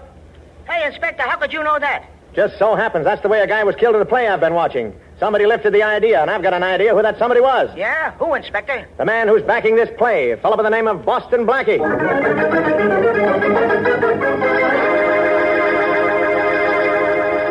Tough luck, ladies.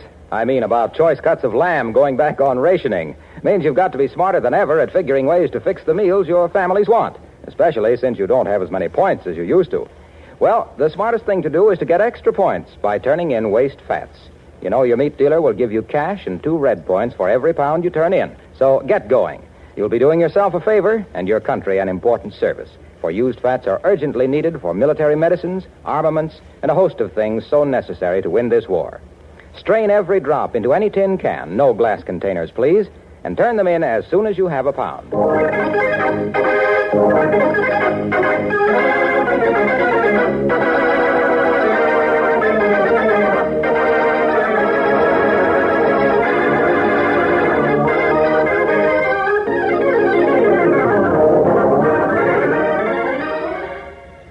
Be sure to listen at this same time next week for another exciting adventure with Boston Blackie. You can see Chester Morris as Boston Blackie on the screen at your favorite movie theater. Boston Blackie's latest Columbia picture is One Mysterious Night, soon to be released. Richard Lane appears as Inspector Faraday. Music by Charles Cornell. This is Harlow Wilcox saying goodnight for Boston Blackie, brought to you by the makers of Rinso, the soap that gets clothes.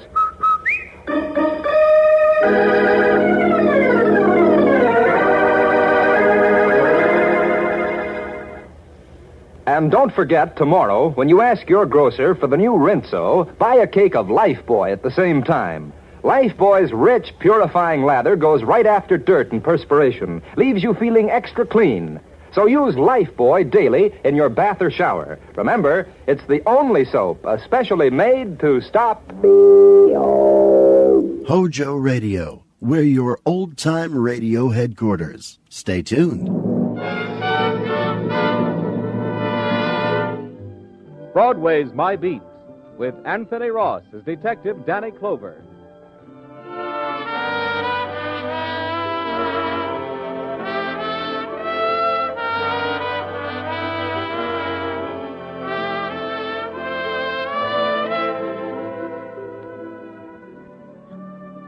Broadway's My Beat. From Times Square to Columbus Circle.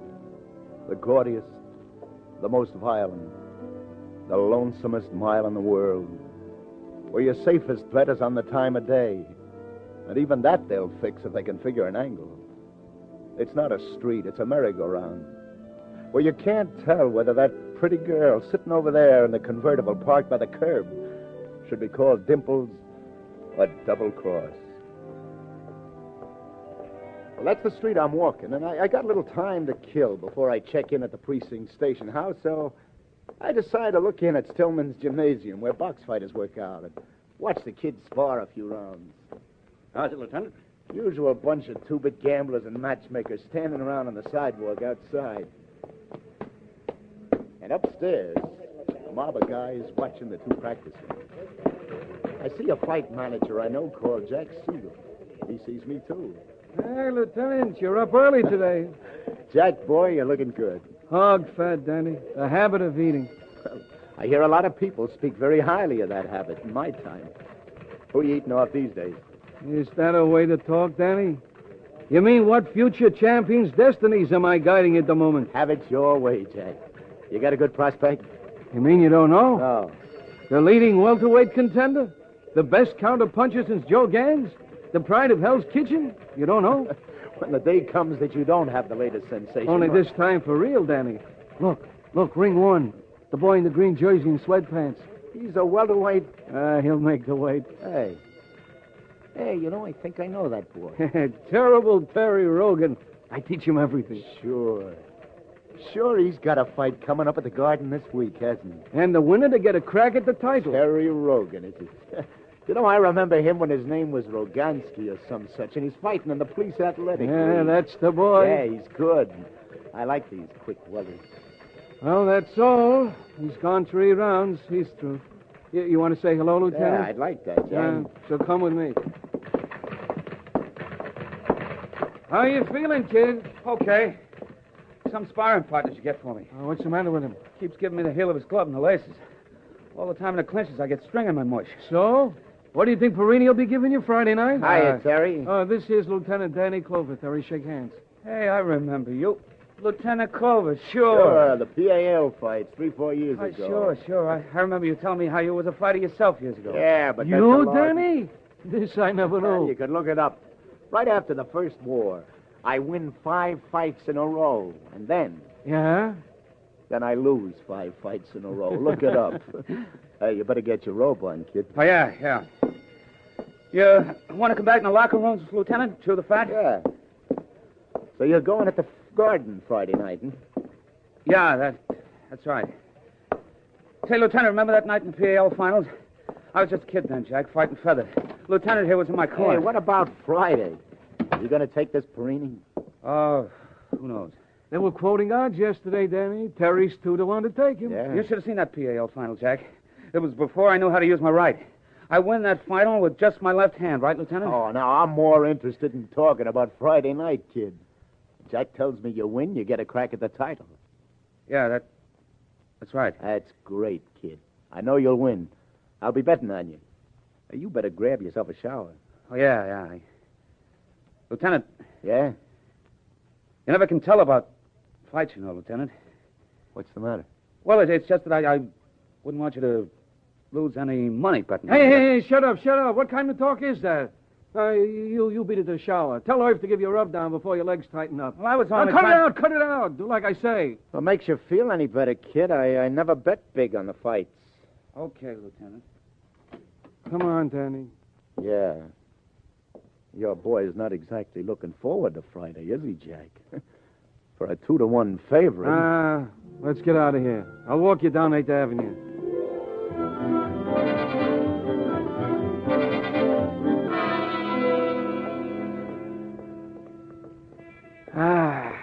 Sunlight. The gym gives me the Williams. I can't figure it. Your boy trying to tout me off of betting on him. Grief, Danny. Do me a favor, forget it. Huh? He's like this all the time before a fight. Why, you should believe it, 2 months ago, we was fighting at the arena. What's the matter? Hey, get that. Over there in that convertible across the street. Oh, yeah. Her. You know that? Boy, on a spring day like this, I could wish I were 20 years younger. Say, wouldn't that break your heart? Yeah, she probably would, too. What's the matter, Jack? What's wrong with her? Come on, I got ulcers. Hey, she's so beautiful, she's untrue. Come on. Well, you know her? Who is she? Trouble. Trouble for my boy. Louise is her first name, Lindsay is her last name, but her middle name is Trouble. Oh? 5 weeks ago, she turns up and he's been running around with her ever since. It's quite a car she's got. Is she in the money? Not that. The car is the kid's. He buys it day after he drops Kid Leviton in the 3rd. Oh, forget it, Jack. A young fighter and a beautiful like that go together like 5 and 2. It's a natural. Don't help my ulcers. All right, take it easy, Lieutenant. Where you going? Back to the gym. I get thinking. When I get thinking, I get worrying. When I get worrying, I got to get back and have a look at my boy. I'll see you around. Hi, Danny. What do you know for sure? Not much, Al. Where you been, Stillman's? Yeah, watching young Terry Rogan. He goes to the Garden Friday night. Oh, yeah, Rogan. What about him? Keep your money in your pocket, Danny. What? Big Sig Sherman's in town, you know. Huh? I'll see you around, Danny.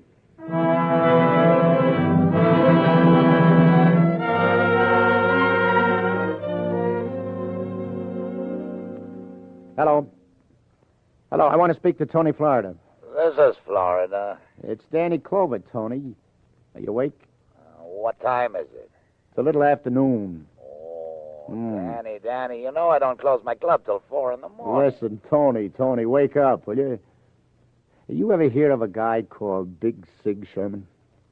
Hello? Hello? I'm still here, Danny. Oh. I take it you heard of him, huh? I heard of him. Very rapid citizen. Am I out of line asking you about him, Tony? You're never out of line, Danny. Well, what can you tell me about this Sherman? Big Sig is a businessman, Danny. A very big businessman. Yeah? He's a careful businessman. He likes to make sure of his profits, you know? Yeah. Yeah, where's he from? His home? Mm-hmm. I don't know. But he's got an address in Hot Springs, Arkansas. What's he doing in town, Tony? Do you know? Big Sig is in the syndicate, Danny. I think you better ask your other questions from somebody else. But listen, Tony. The syndicate. So the syndicate is on this. That's all I need.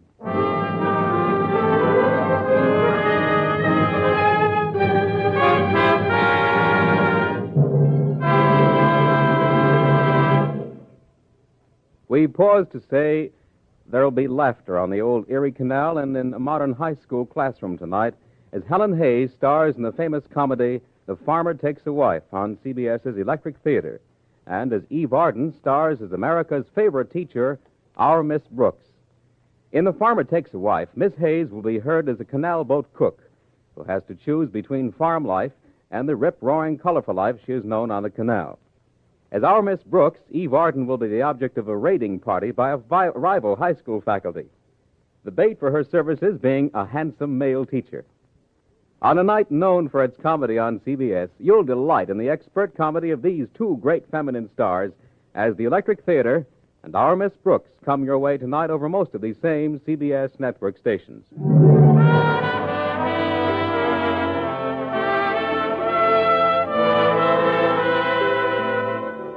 And now back to Broadway and Detective Danny Clover, who likes to pick up his cigars and gossip at the same place, the Cleveland Hotel cigar stand. Well, hello, sweetheart. Lieutenant Clover. Just who I've been waiting for. What are you doing Friday night? Are you on duty? Friday night? A visiting fireman was by here this morning and bought a dozen tickets for the fight Friday night, and then turned around and bought 2 more. The last 2 for me. Ringside. What do you know? I did not either. All I did was smile at him and to say I wished I could get to see a fight sometime. You want to come with me? I'll let you know later, Sally. Now, give me a handful of cigars. Give me a handful of money. And what I hear, it's going to be a fight worth seeing. This Terry Rogan, you know, fighting Patsy Perini. The odds are 2 to 1, this character was telling me. Yes, so I hear. Well, and from what he was saying, he couldn't understand why Perini was such a favorite. Perini's not the favorite. Well, this character said he was. He said the odds had changed overnight. You think maybe the fix is in, Danny? Did you ever hear of Big Sig Sherman, Sally? I heard of him. Big Sig, they call him. They should call him Sure Shot Sherman, the way he hates to take chances. Is he in town? Give me my change, sweetheart. Say, what's your hurry? I offer him a free-for-nothing pass ringside. I'll have to let you know about it later, Sally. I'm late to check in at the precinct.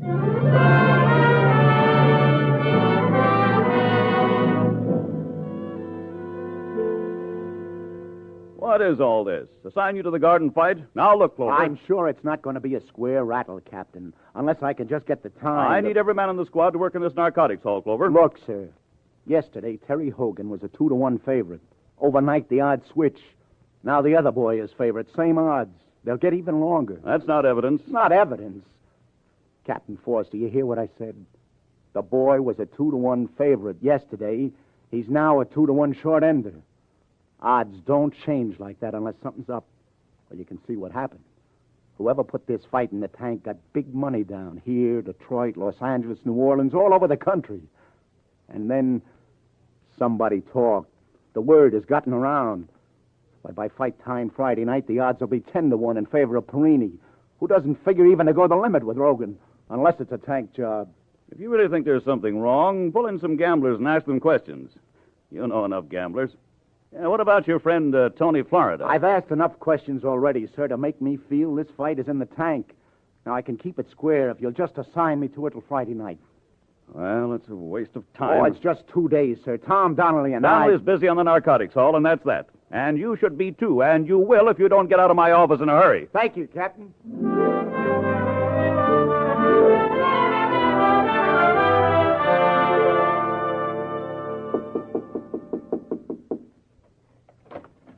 Oh, hi, Terry. Can I come in? Yeah, sure, Lieutenant.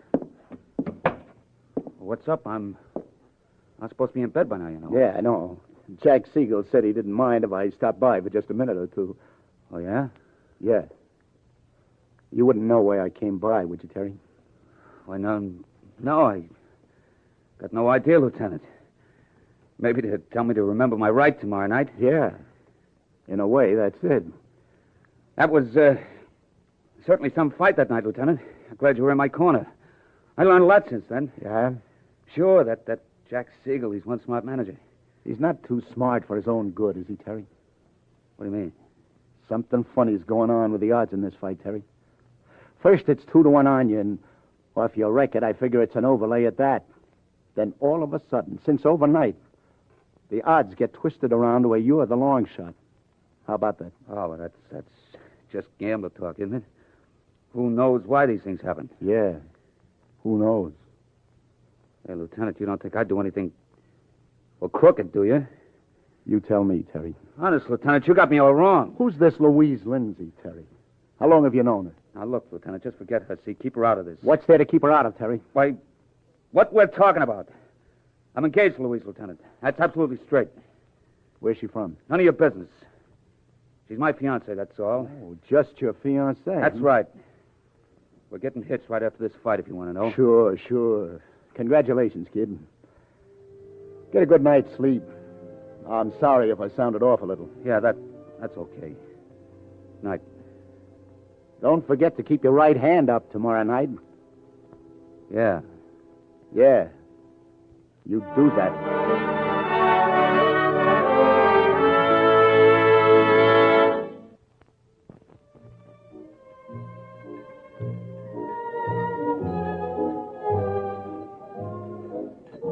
Evening, Danny. I saved the table for you. It'll be quiet over in the corner. Thanks, Tony. Say, the girl show up yet? Yeah, she's here. You're doing very well for yourself these days. Something, isn't she? Black hair. I prefer hair like that. It's on the level. With a blonde, who knows? Oh, the hair, yes. You could be sure about the hair. And thanks, Tony.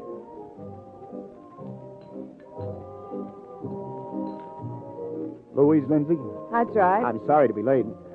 I'm Danny Clover. Sit down, Lieutenant. Thanks. What's so important you've got to meet me in a nightclub at 11 at night? I understand you're engaged to that fighter, Terry Rogan. Yeah, I called Terry to tell him he wanted to see me, and he got all upset. It's no good for him the night before he fights. Tells me you think there's something phony about the fight. I was getting that idea. And you think maybe I'm responsible, that is? You've heard of the syndicate. Syndicate? No, what's that? You ever hear of a guy called Sherman? Sherman? Mm-hmm. Sherman. Oh, I've heard of a lot of Shermans, but I don't know any. What's his business? Well, right now I got an idea his business is bothering your boyfriend. Look, suppose you stop talking in riddles and tell me what this is all about. You know you've got Terry all upset. Hey, that's a big rock you're wearing on your third finger. Mr. Clover, let me set you straight. I don't know what you're thinking. But Terry and I are in love. We're engaged to get married, and the day's been set. This diamond's no problem. Oh, I can see that. And I don't know anything about any fixed fight. The only thing I have to do with prize fighting is trying to see that Terry gets out of it. He wins, he gets a crack at the title. Why should you want him to get out of it? Because I don't want our kids to have a father with a tin ear and a buzzing in his head and a pair of broken hands. He's still young and healthy. Well, he won't stay young, but I want him to stay healthy. You really like him, don't you? You're catching on. I'm beginning to think I had you taped all wrong, Miss Lindsay. But if your boyfriend is mixed up in a fixed fight, you'll help me then, won't you? I doubt it. How's that? That's his business, not mine. They boiled you about 10 minutes, didn't they, Miss Lindsay?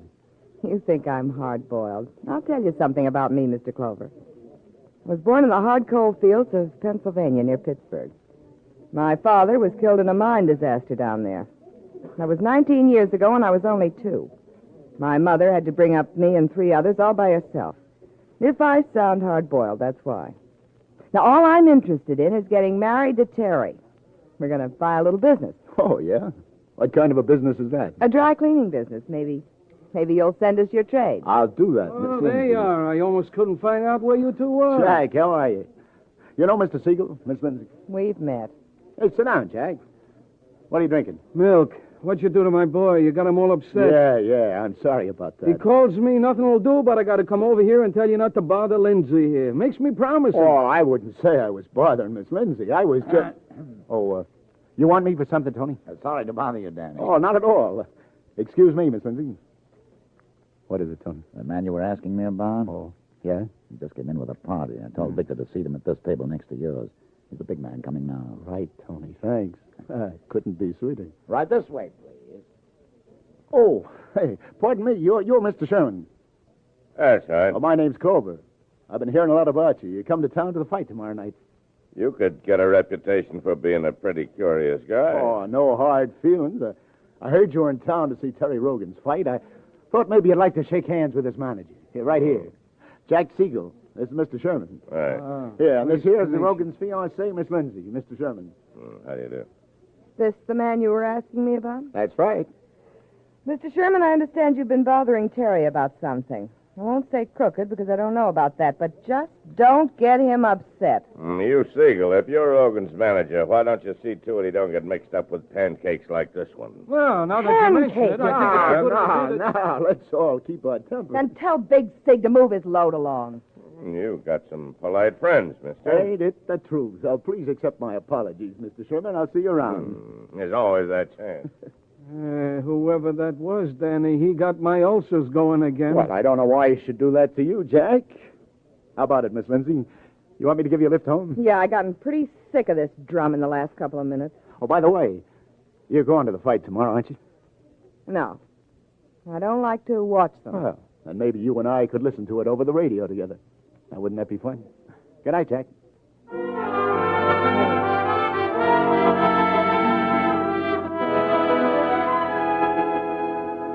Sergeant. Yeah? Put this on the teletype to Washington, will you? Sure, Danny, right away. Hey, Dad? Bureau of Mines. What's your business with them? I found a gold mine last night. Go on, will you? Get on it.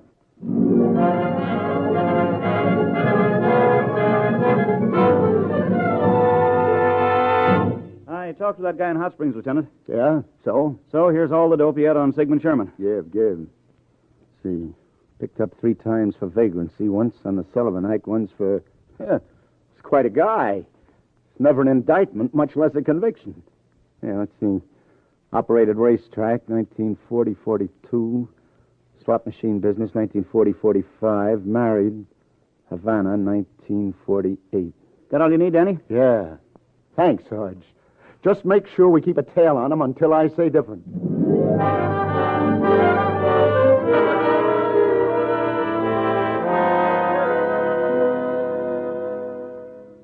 Can you make it to the fights tonight with me, Danny? I'm sorry, baby. I got a date. A date, Lieutenant, at your age? At my age?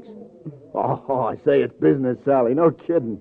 But you could do me a favor. Tell me, why should I? Well, listen, you know these unlawful citizens who take bets on various sporting events? Yes. Well, of course, it'd be strictly out of line for me to know any of those characters myself. Are you kidding? But I would appreciate it if you could hunt one of them up.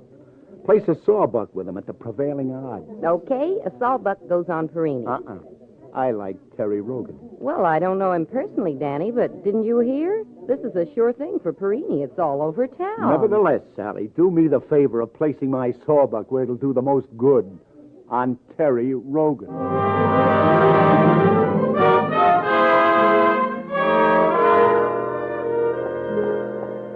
Oh, no, please, Danny. The boy goes on in an hour, and he's nervous enough now. Not as nervous as you'll be later if I don't get to talk to him now. Which is his dressing room? That one over there? You got a search warrant? Jokes. Danny, my insides are all churning around like a tornado, and now Which you is come his along... dressing room?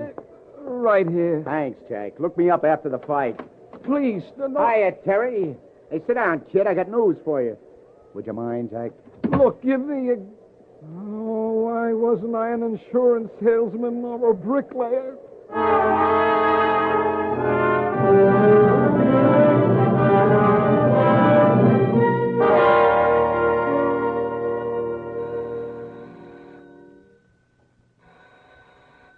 Just a minute.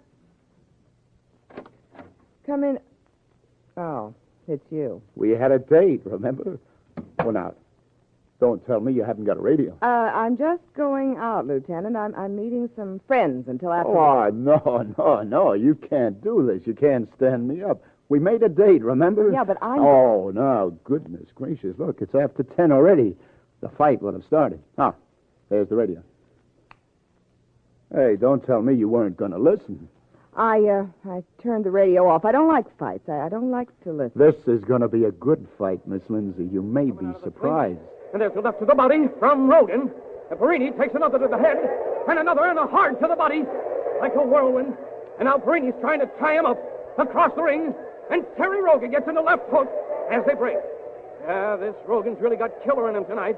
They didn't tell me this was a grudge fight, but there's a right to the head and another, and a left to the midsection of Perini. What's the matter, Miss Perini's Lindsay? against the rope, and now he's down. Perini's down. 3, 4, 5. You surprised, Miss Lindsay? 7, 8, 9, 10. Terry Rogan wins by a whirlwind knockout in 1:17 of the first round. And what a contender for the welterweight title this boy, Terry Rogan, is. Well, it's all over, and here is Bill. I don't think you figured it that way, did you, Miss Lindsay? I'm very glad for Terry and glad it's over so you quickly. know something? He probably never told you this, but I'm the guy that taught him how to use his right. In more ways than one. Mr. Clover, I've got to go to meet him. I promised to meet him after the fight. I know you did, Miss Lindsay. But you see, by now he knows that you're not going to meet him and never really meant to meet him. What do you mean? You know we're engaged. Oh, I hand it to you, Miss Lindsay. You're a good performer. The trouble is your imagination is a little too rich for your blood. You got going on that hard luck story about the hard coal mines. But there's no hard coal near Pittsburgh, Miss Lindsay. The hard coal is up around Scranton. But, And about your old man dying in a mine cave-in. There were no fatalities from mine disasters near Pittsburgh 19 years ago, like you said. Oh, no, I know a lot about you. Well, I lied about my age. I figured that possibility, Miss Lindsay. Because you're such a good performer, I wanted to give you all the best of it. Then when Sherman showed up, you remember Sherman, Miss Lindsay? The guy you said you never heard of. Oh, you had to go call him by his nickname, Big Sig. And you never heard me call him that. You're just bluffing. You've got nothing to go Now, on. last night, if you'd said that, you couldn't have been smarter. But since then, Miss L., I had a chance to ask some questions around. Old police routine. Well, I say, but let's not let all this talk upset our evening. Why, we got a date, remember? Yeah? A date? Yeah. You think we can be nice about this? Yeah. You and I are going to step out together. We're going to a place that stays open all night. A place on West 47th Street called the 16th Precinct Station House. Big Sig is waiting for you there. And you wouldn't want to keep your husband waiting, would you, Mrs. Sherman?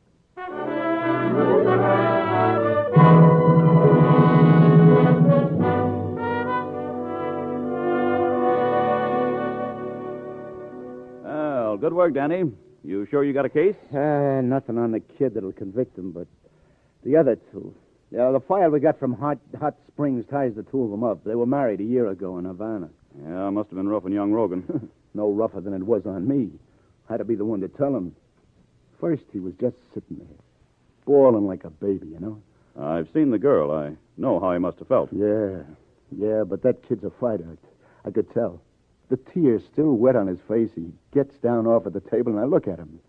And then I begin to feel sorry for Perini, the boy he's going to fight. Well, I hope the commission won't have to lift his license. Say, how about the manager, Jack Siegel? Oh, he's in the clear. Never knew anything about it. Where are you going, Danny? I don't know. Out. Walk around somewhere. You know, it's a funny thing. Yeah? What's that? She told him after they were married they'd open a dry cleaning business. The only thing she wanted to take to the cleaners was him.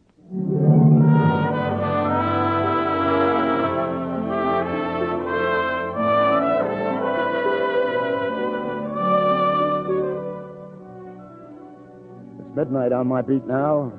The street's in full swing. If you want to get to the top quick, Broadway's the place to do it. But there are plenty of guys around. Angle guys. Weisenheimers. Digging holes to help you fall back to the bottom. I can only hope I find them. Those guys figuring angles on the gaudiest, the most violent, the lonesomest mile in the world. Broadway, my beat.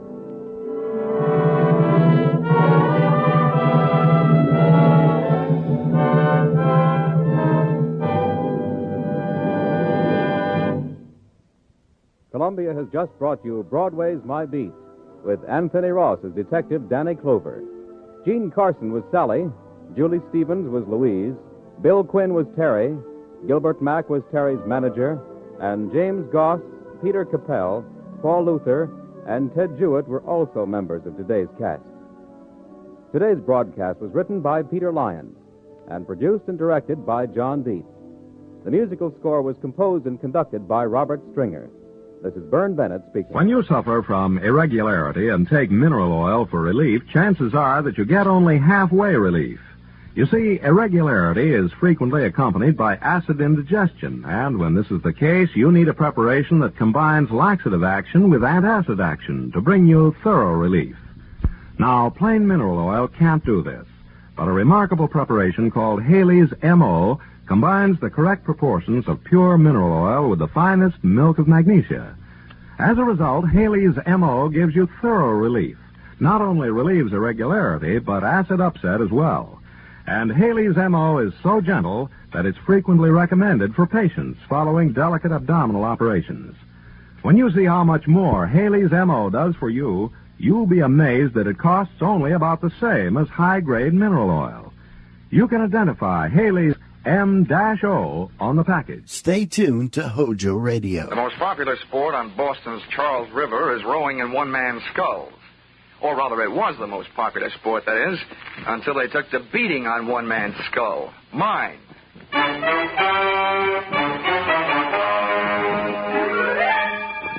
This is another in the adventures of America's fabulous freelance insurance investigator, Johnny Dollar. At insurance investigation, Johnny Dollar is only an expert. At making out his expense account, he's an absolute genius.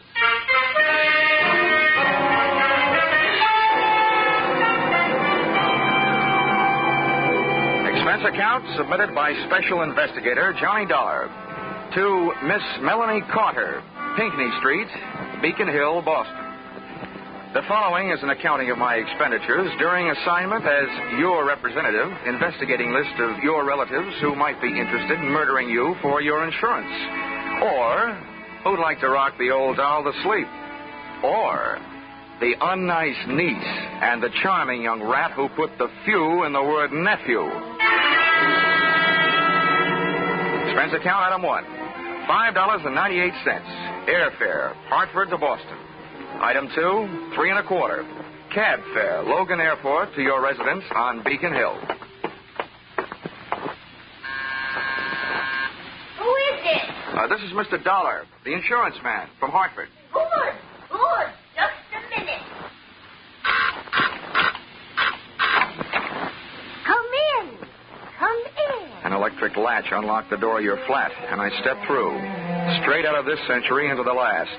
It was another world, the remnants of which you see today in antique shops, including those Chinese wind chimes that tinkled over by the window. And you, its tiny and aged queen, sat across the 19th century room in your modern throne, that chromium and black leather wheelchair. Come in, Mr. Dollar. Oh, What's the matter, ma'am? oh, nothing. You just remind me of someone I once knew, that's all. He was so... Come, sit down over here. Thank you, Miss Carter. I take it you are Miss Carter. Oh, yes, indeed. You probably expected a younger woman. Maybe, but certainly not one any more attractive. Oh. Miss Carter, since you seem to know my name, I guess there's not much use in my telling you that I'm the investigator recommended by your insurance company, Royal Life. Oh, yes, they sent me a telegram saying you would be here. No telephone? No telephone. You see, Mr. Dollar, I was once a very happy young lady. Yesterday was very good to me. Today and tomorrow, who knows? And why take chances? What little life I have left, I want to enjoy.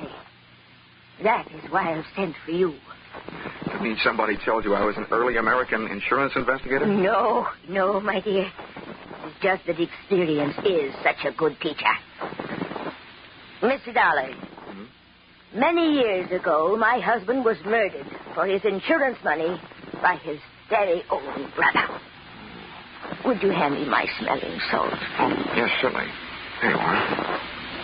Well, fate was very quick in passing judgment on the case, because the brother was killed by a runaway horse as he was leaving the scene of his terrible crime. I not only received my half of the insurance money, but also the half that would someday have gone to him. Oh, and now you feel that your life may be in danger for the same reason. Oh, well, whether my life is actually in danger is not the most important thing. It is my mind that is in danger. The beneficiaries to all of my insurance, and as the company may have told you, it is a lot of insurance, are my niece and my nephew, the children of that murderer. See, I adopted them after their father's death. Oh, bad blood is bad blood, Mr. Dollar. And I want you to make sure that I am not engulfed by it.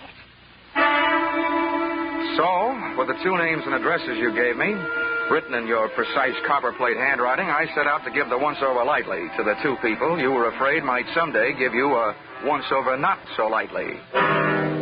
Move number 1. A quick trip up the financial pathways worn bare by credit bureaus, income tax investigators, and other types of snoops. I learned that thanks to your generosity, both your niece and your nephew had just enough to live graciously on, and thanks to your frugality, no more. Move number 2. A quick trip to Cambridge, the address of your nephew, Chalmers Carter. A stylish fire trap near Harvard Square. A maid let me in and summoned her mistress. Her entrance was announced by the jangling of a stack of bracelets and bangles running up her arm. So sorry to keep you waiting, darling. What was it you wanted? How do you do? Mrs. Carter? Oh, yes. Yes, I'm Crystal Carter. Of course. Oh, I say that's a beautiful suit you're wearing. Not Boston, I can tell. No, New York. $185. Huh? Right off the racks. Mrs. Carter, the maid tells me your husband isn't at home. I know. He isn't? Well, when do you expect him back? He always calls me before he comes. Why? I want to talk to him. That's why. Business, you know, that old stuff. Oh, business. Who can have any fun business? Who are you, anyway? Sit down.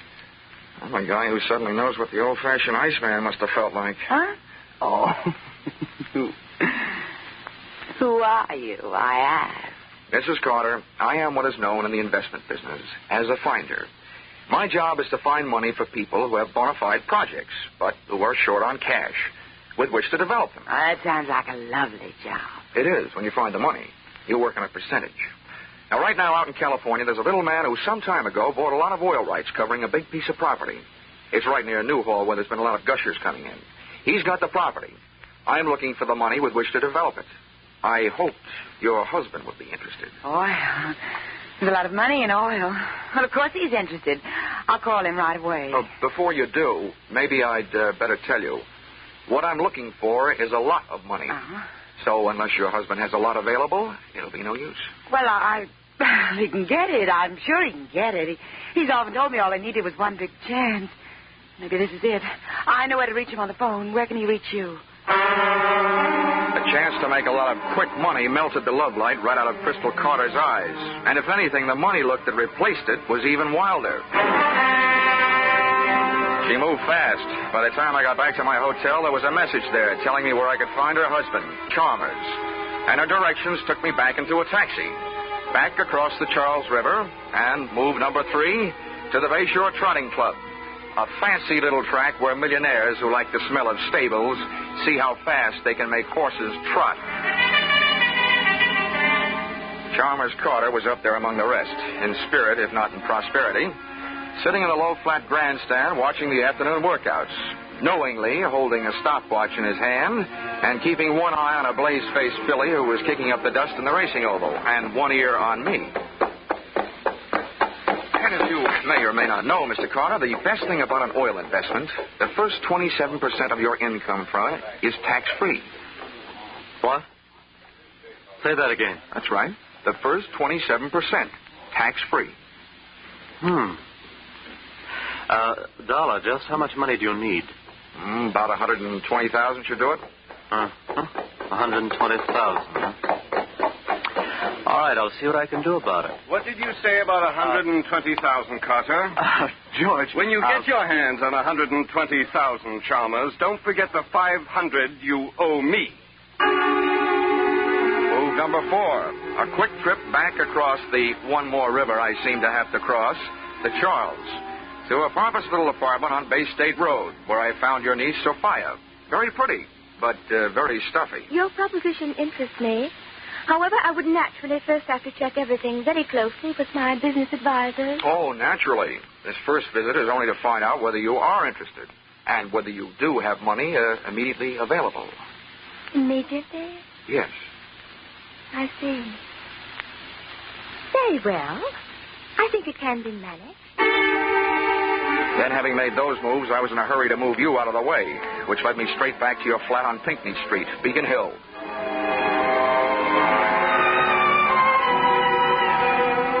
And there, once again, I bumped into what I've learned to expect in my racket, the unexpected. Your apartment door was slightly open. Your wheelchair was empty. And from outside, I saw you across the room, standing there, talking into something that earlier in the day you had very deliberately told me you didn't have. A telephone. Oh, Joseph, I'm so glad I was able to reach you. Now, listen, I have another little job for you to do. I want you to come right over. Both of you. Yes, you need Rocky, huh? You know where it is? No, this time it's somebody I have to get rid of. I took up a plant in the antique store across the street and waited for your visitors. They were charming. Just the sort of folks you'd expect to see on Beacon Hill, dropping in for a spot of afternoon tea. They were the kind of guys who never wear wristwatches, handcuffs being rough on watch crystals. I gave him a short lead upstairs, then pussyfooted up behind him. Oh, one of these days my right eye is going to wind up shaped like a keyhole, with my left ear shaped like a cauliflower from pressing against door panels. It's so nice having you young fellows around to depend on. Sit down, sit down. You want some nice tea and cake? No, thanks, dear. We just had some pizza and beer. Yeah, Joe and me just had some pizza and beer. What's on your mind, Grandma? Yeah, what's on your mind, Grandma? Well, boys, you know how worried I've been about that family of mine. Well, things are even worse now. What's up? Yeah, what's up? Well, I want you to understand that it wasn't that I didn't have complete faith in your ability to protect them. Sure. But I finally turned to my insurance company, hoping to save a few dollars. Yeah. They sent a scoundrel named Dollar from Hartford to protect me, mind you.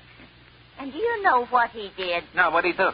No, what did he do? Well, just to make sure this Dollar fellow, I called a private detective and had him followed when he left here. Yeah, good.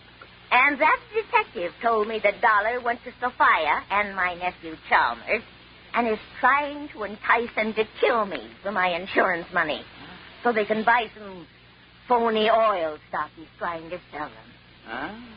That guy sounds like a big operator. Yeah, that guy sounds like a big operator. Well, whatever he is, I want that young man out of the way.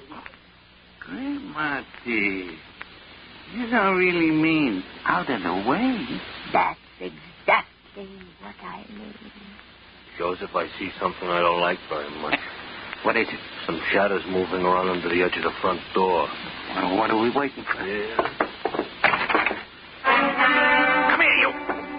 I wasn't a match for one of those guys, let alone two. And Rocky, Big Sir Echo, not only repeated everything Joe said, he repeated everything Joe did. Take this. Oh. Yeah, take this. Oh. That's good. That's very good. Now, that's him. That's Dollar. You hold him. Hold him. Don't let him get away. Mr. Dollar, unless you're in a big hurry to get measured for a cement suit, don't start no funny business. Don't worry. I feel about as funny as a funeral. My own. Well, I hope you've learned your lesson. Although, don't you think for a minute it's all over. This'll teach you honesty is the best policy, and cheaters never prosper. Take it easy, Grandma, dear. This boy will not ever bother you again. Come on, Buster. Yeah. Come on, Buster. Yeah. Go on, Buster.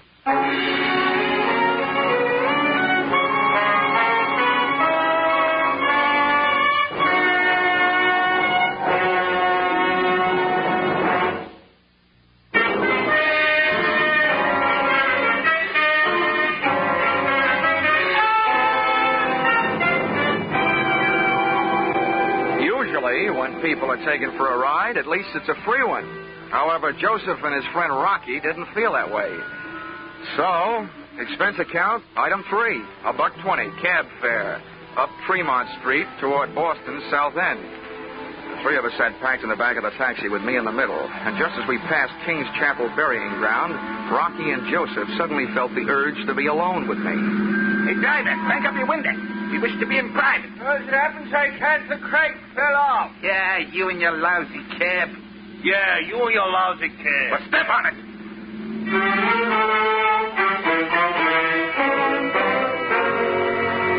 There were also things to step on in Joe's lousy hotel. Up in his room, they gave me the hot seat of honor on the edge of the bed, stood over me, one on each side, and issued me an invitation, but not to dance. We think you are a smart guy, fella, and we want a piece of your action. What are you talking about? Yeah, Joe, what are you talking about? Blackie. You just keep your muscles handy. I do the thinking, and it's good. Okay, so go do it. Huh? What? Do it. Yeah. Let's see. Where was we? Oh, yeah. Like I was saying, Dollar, you've got a good racket, and we want a piece of your action. Oh. Okay, Joe. What do you think my action is? Listen, buddy, I've been around hustlers all my life, so you ain't fooling me. You set up the old lady to get knocked off just like she said. In the meantime, you get all the people who will collect their insurance nice and ready to sell them some no-good oil stock. Your hands are clean, except for a bush league swindle. The most you could get out of that is from 3 to 5 years, and that's the only chance you're taking. Joe, you're a genius. Huh? Well, let me ask you one thing, though. Why should I go to all that trouble? Why shouldn't I just sell my hot oil stock to the old lady in the first place and save all that extra trouble? That's where guys like you are smarter than guys like me. You got your reasons. You ain't kidding nobody. We like the way you operate. And we want in. I guess I've found myself a pair of partners. Good. Shake. Yeah, shake. One at a time. Joe? Rocky? Oh, I'm sorry. This is great. Yeah, Rocky and me have been taking Grandma for a few bucks now and then, protecting her from them squares she's afraid of. But I never thought it would turn into anything as big as this. Just out of curiosity, how'd you guys meet Grandma in the first place? We was doing a little social break in the net one night, and it turned out to be her house, yeah? She got the drop on us. We seen her there in her wheelchair, pushed her into the bedroom, and went to work. Yeah, went to work. And the next thing we know, she's standing there pointing a old shotgun at us. What? You creep, that was no shotgun. What? What are you? It's a very hysterical musket. Oh. Stupid. She told me. Let's see, where was we? Anyway, that's how we met. She made us a deal. She wouldn't call the cops if we'd done her a turn. Besides, she paid us for it. We ought to have a bottle set up, yeah? What for? Well, all we got to do is wait till the nephew or the niece knock off their ante. Why not have a drink while we're waiting? Oh, whoa, now hold everything. That's not the way to do it. How come? Yeah, how come? Now, look, if we sit here, we blow a big chance. The chance to get rid of whoever murders the old doll. We see who do it. We turn them in. They're out of the way, and the insurance money goes to the other one. Then I go to work on them.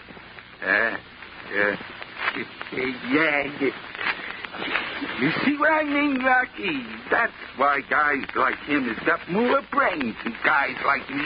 Yeah, more brains than guys like me, too. In spades. Okay, Donna, what do we do?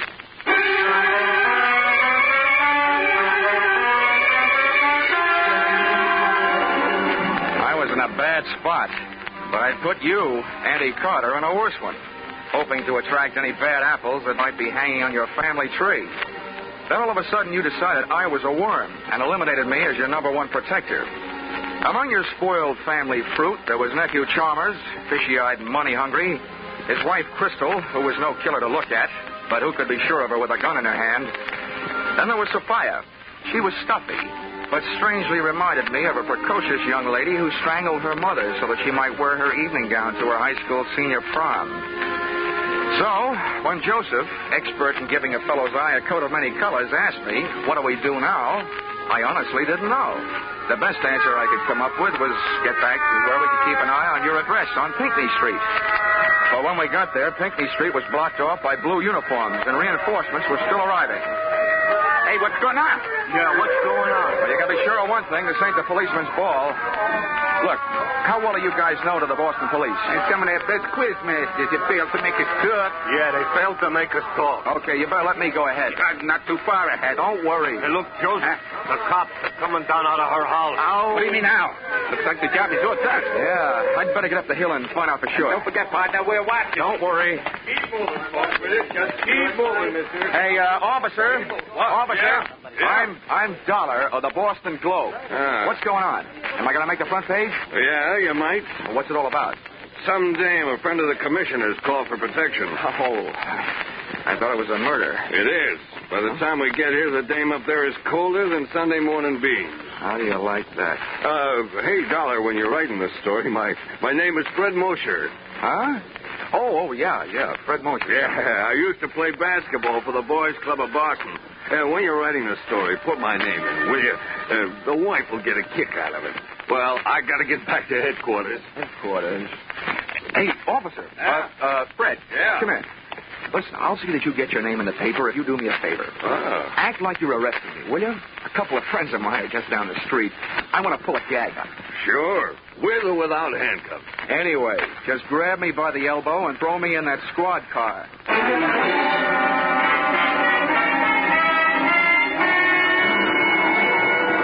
I could tell by the eyes of Joseph and Rocky that I had just successfully dissolved the partnership. At the corner of Arlington and Boylston, I swapped the patrol car for a cab. And, what do you know? I headed back across the Charles River to Cambridge.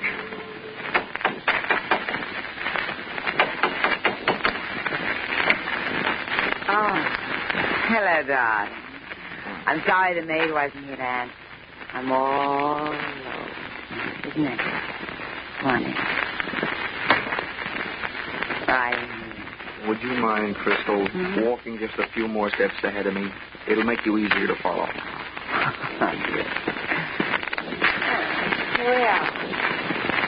Where's your husband? Oh, stop worrying about my husband. He had to go out for a while on business. I told you before, he always calls before he comes home. In case I wanted to bring him. How long has he been gone? I wish to stop worrying about you. Why, stop. Wait a minute now. Stop. Get a grip on yourself. Wait, watch it. Crystal, what are you up to? Hello. Oh, dear. Stop it. Stop it, I say. Oh, it's you, Dollar. A finder, huh? Just what are you trying to find? Now, wait a minute, Carter. Oh, Thomas, thank heavens you got here. He's forced his way in. He's from New York. I am not. I'm from Hartford. It's only my suit that's from New York. Why, you despicable cad. I've a good notion to thrash you to within an inch of your life. I was certainly in no position to ask any questions around there, so I hit him a shot in the whiskers and left. And where do you think I went? Back across the Charles River to Bay State Road and Niece Sophia's pompous little apartments. Nobody answered, so I broke rule number 3 in the book of how not to get your head split open when nobody answers the door. Picked the burglar's friend type lock and went in. I thought at first I'd set off a new, polite kind of burglar alarm, but it was only a grandfather clock tolling out 10 p.m. as the moonlight boffed me smack in the kisser. First thing I saw out the window was my friend the Charles River, over which I'd made more crosses than the X-Man in a tic-tac-toe tournament. My tongue was as dry as that was wet. The second thing I saw, thanks to my fountain pen-type flashlight, was an open drawer in a kidney-shaped desk. Sophia Carter was no housekeeper. The white paper lining inside it was dusty, except for the portion that held the vacant outline of a junior miss-sized revolver. Then the lights went on. Well, Mr. Dollar, you'll be the death of me yet. Auntie, what are you doing alive? Oh, you're surprised. You hoped I'd be dead, didn't you? Well, I'm not. I'm not, you see? Yeah, I sure do see. But you'll be dead if I pull this trigger. Honey, When I don't walk in on a man with a gun in his hand, it's a matter of courage. When I don't throw a flying tackle on a girl with a gun in her hand, it's a matter of etiquette. And when I don't get rough with an old lady holding a gun in her hand, it's a matter of knowing that at your age your reflexes are gone. You can be taught kind of things. With me holding your gun hand straight up overhead, I hope nobody's at home upstairs. Here, give me that. Let me go. Let me go. Don't you kill me. Everybody's trying to kill me. Sophia was when she came to my flat this afternoon. Oh, which must mean that Sophia is the body in your flat tonight. The body I thought was yours. I know she was. She's been threatening to kill me for years. Now, what's that you've got in your other hand? No, you can't. Here, give it to me now. No, you can't. Come on. No. What I ripped out of her hand was a very old note written on very old paper. Give me that. And reading it, what with the clawing, scratching 82-year-old woman tucked under one arm, it read like a voice from out of the past. The voice of that 82-year-old woman's long-dead husband, Ahab Carter. To my beloved niece, Sophia, in these last remaining moments of consciousness, I tell you this. My wife, Melanie, has made repeated attempts upon my life. This time, I'm afraid she has succeeded. Also, crushing the life from your father, my brother, beneath the wheels of her carriage as he rushed to my rescue. Well, I guess this means that Sophia had this letter and has been holding it over your head for years. She's been blackmailing me. Blackmailing me. Melanie, it was your conscience that first called me into this case to protect you from your relatives. It was your conscience that hired that private detective to protect you from me. And it was your conscience that got you mixed up with Joe and Rocky to protect you from the detective and me. Then again, it was that same old conscience that called in the police to protect you from your gangster friends. Now, there's only one more thing, I hope. What's that? That same conscience will prevent you from making an undignified surrender.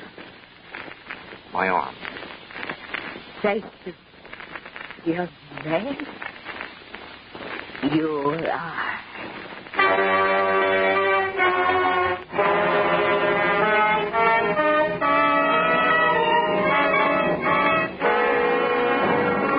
Expense account, item 4, $15, pipe and slippers.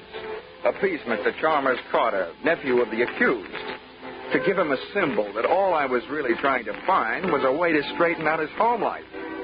Item 5, $50, a personally autographed check in lieu of his name in the paper to Patrolman Fred Mosier, so that the wife would still get a kick out of the publication of his name on the payable to line of said check. Expense account item 6, $15. Gift to Joseph and Rocky. One roll of tickets on the River Queen sightseeing boat, which gives daily round-trip tours of the Charles River. Maybe they'll do me a favor and fall in. Item 7, $5.98. Airfare, Boston to Hartford. Expense account total? What's the use? Where you are now, Aunt Melanie Carter, you're never going to be in a position to pay. I won't even bother to sign it. Yours, truly, Johnny Dollar.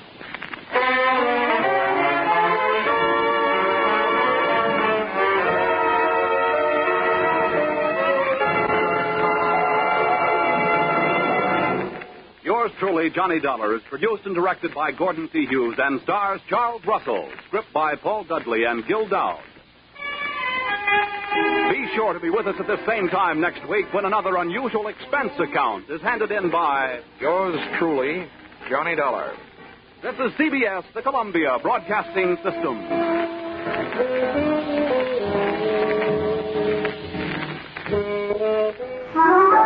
Never borrow money needlessly just when you must.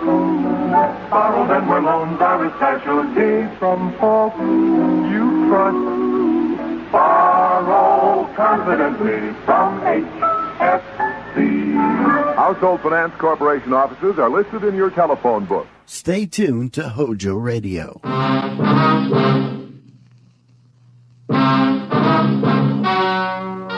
Ladies and gentlemen, the story you are about to hear is true. Only the names have been changed to protect the innocent. NBC brings you Dragnet.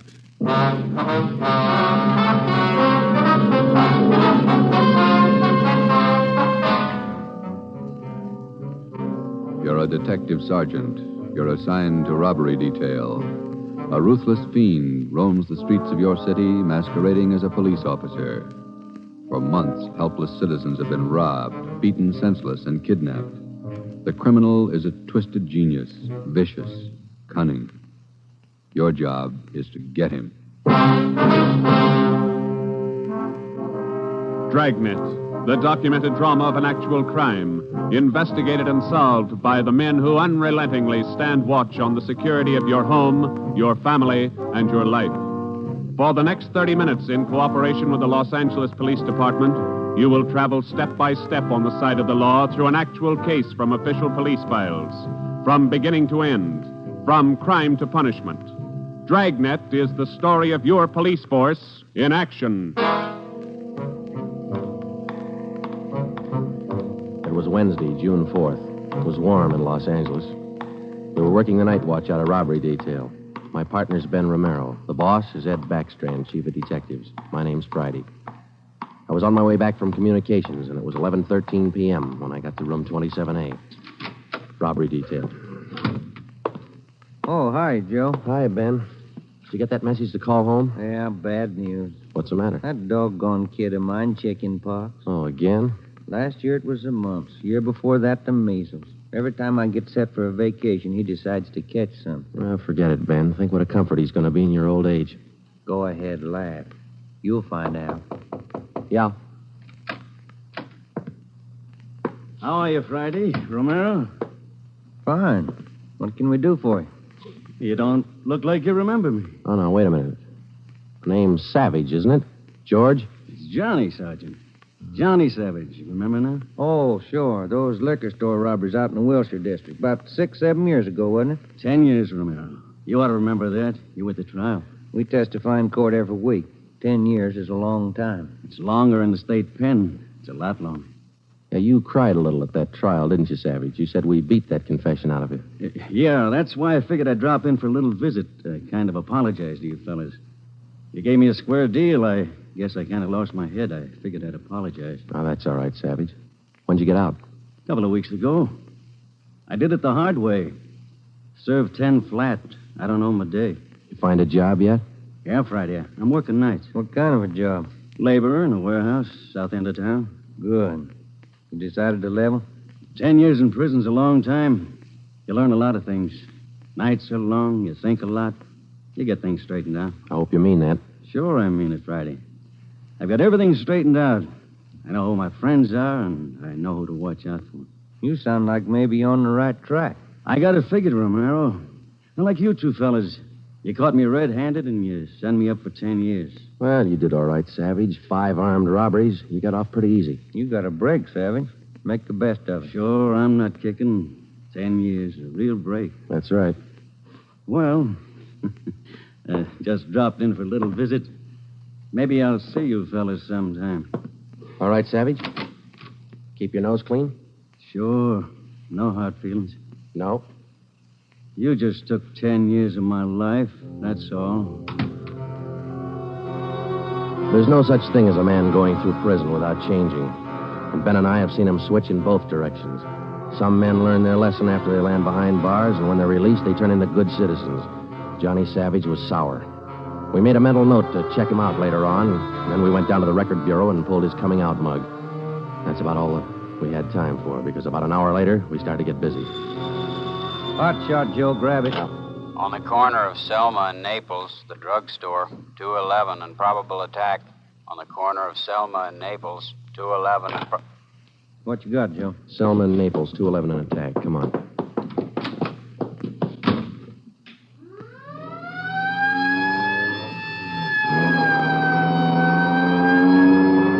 Here we are, Joe. Over there on the far corner. Yeah. All right. Come on. We got the story from the victim, the store owner, Mr. Thomas. For the most part, it was the usual rundown of an early morning holdup. There was only one exception. Oh, I've had young hoodlums try to hold me up before, but there was nothing like this one. How you mean, Mr. Thomas? Well, he came in here just before closing, and ordinarily I'd have kept an eye out because that's the time to look for him. But this fella came to the door and said he was a policeman, so I let him in. He looked like a cop. Barged right up to me and the wife behind the counter and pointed a gun. And she screamed, and he hit her in the face with the butt of the gun. Sergeant, it was horrible. That's the way it started, and that's the way it kept going. Because most of the victims and most people don't realize that as a citizen, they have the right to check on police officers' identification when in doubt. After we got the story from Mr. Thomas and checked the store in the neighborhood, Ben and I headed back for the office. Attention, all units. At the end of North Baxter Road near Hillcrest, victim of 211 and slugging. Cars 71 and 72 take the call. Code 3. Attention, all That's units. 4 blocks away from the last one. Let's roll on it, huh, Ben? Right, I'll hit the siren. You get the light. By the time Ben and I got up to the end of North Baxter, the men from car 71 were already there. The victim was telling his story. His face looked like it had been through a meat grinder. We're just shipping the car into second to make the hill when I hear this siren behind me, and I see this red light flashing in the side view mirror. Well, naturally, I pulled over to the curb, and I was just reaching for my driver's license when the cop runs up, yanks me out of the car, and starts clubbing me in the face with the butt of his gun. Did you get a look at him? Think you can describe him? No, I'm afraid not. He swung me around and kept me staring into that red light on his car all the time he was beating me. After a while, everything just went black. When I woke up, my wallet was gone, all my money's... 45 minutes later, Ben and I were interviewing the third victim, a young housewife out in the Wilshire district. Same trademark. I tried to tell him, Sergeant. I tried to tell him I didn't have any money, but he wouldn't listen.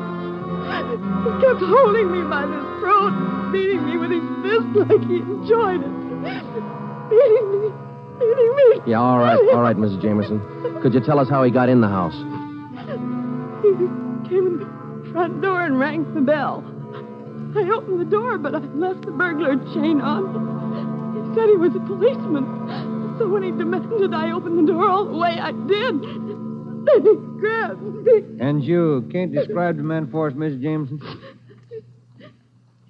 He was tall, and he had dark hair and big hands.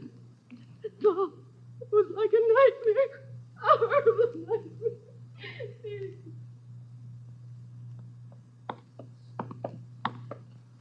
Tall, dark hair, big hands. Your guess the same as mine, Joe? Maybe. Let's wait and see. Come on, let's check with the boss. Hi, Mike. Hi. He's waiting for you. In there. Come on, Ben. Chief of Detectives Office. Hannon. Sit down. Yeah, Skipper. All right, you two, let's have it. The guy with the red light? Yes, the guy with the red light posing as a policeman. Why hasn't he been picked up? You know as much about it as we do, Ed. We got our first call around midnight. He knocked over a drugstore out on Selma. He hasn't stopped working since. Didn't you get any definite lead on him? No description, no license number? Nothing. He's tall, big hands, dark hair, that's all. Fine. Either of you got any ideas? Could be anybody, Skipper, with that description. You're sure it wasn't anybody on the force? We sent all the victims down to personnel. Lowry showed him the mug book of all police officers. Wasn't one of our men. Works fast. Drugstore, motorist, a pedestrian, a housewife out in the Wilshire district. Went right in the house after her. 4 of them, right in a row. 5.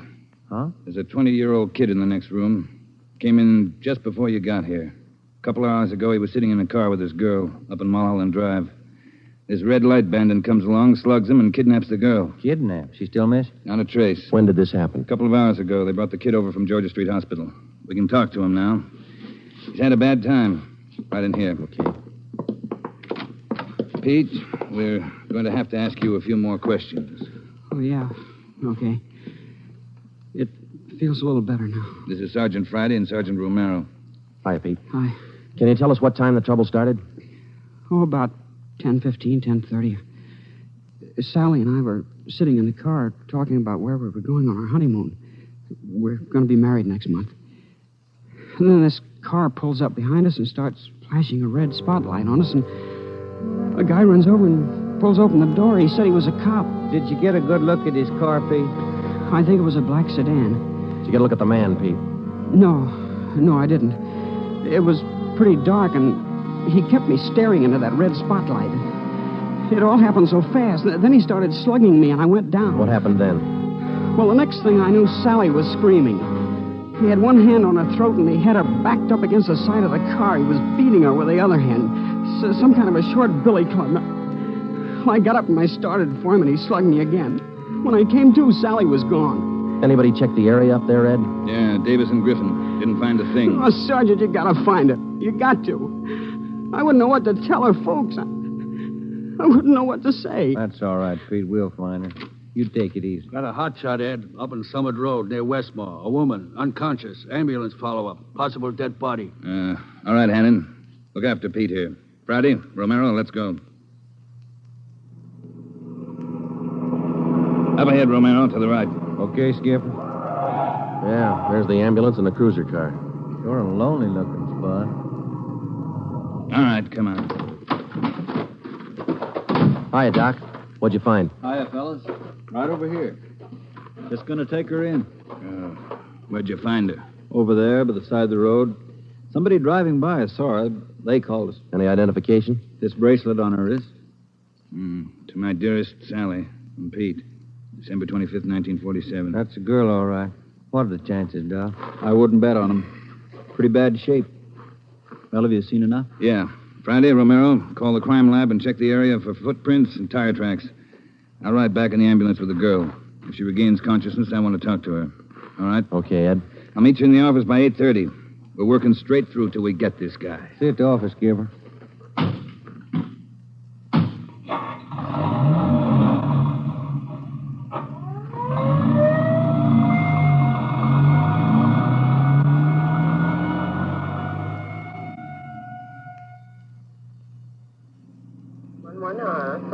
What time you got, Ben? 7 minutes to 4. Long night. Hey, that car up there ahead. Let's take a look at it, huh? Black sedan. Hey, look, he's flashing a red spot on that convertible. Come on.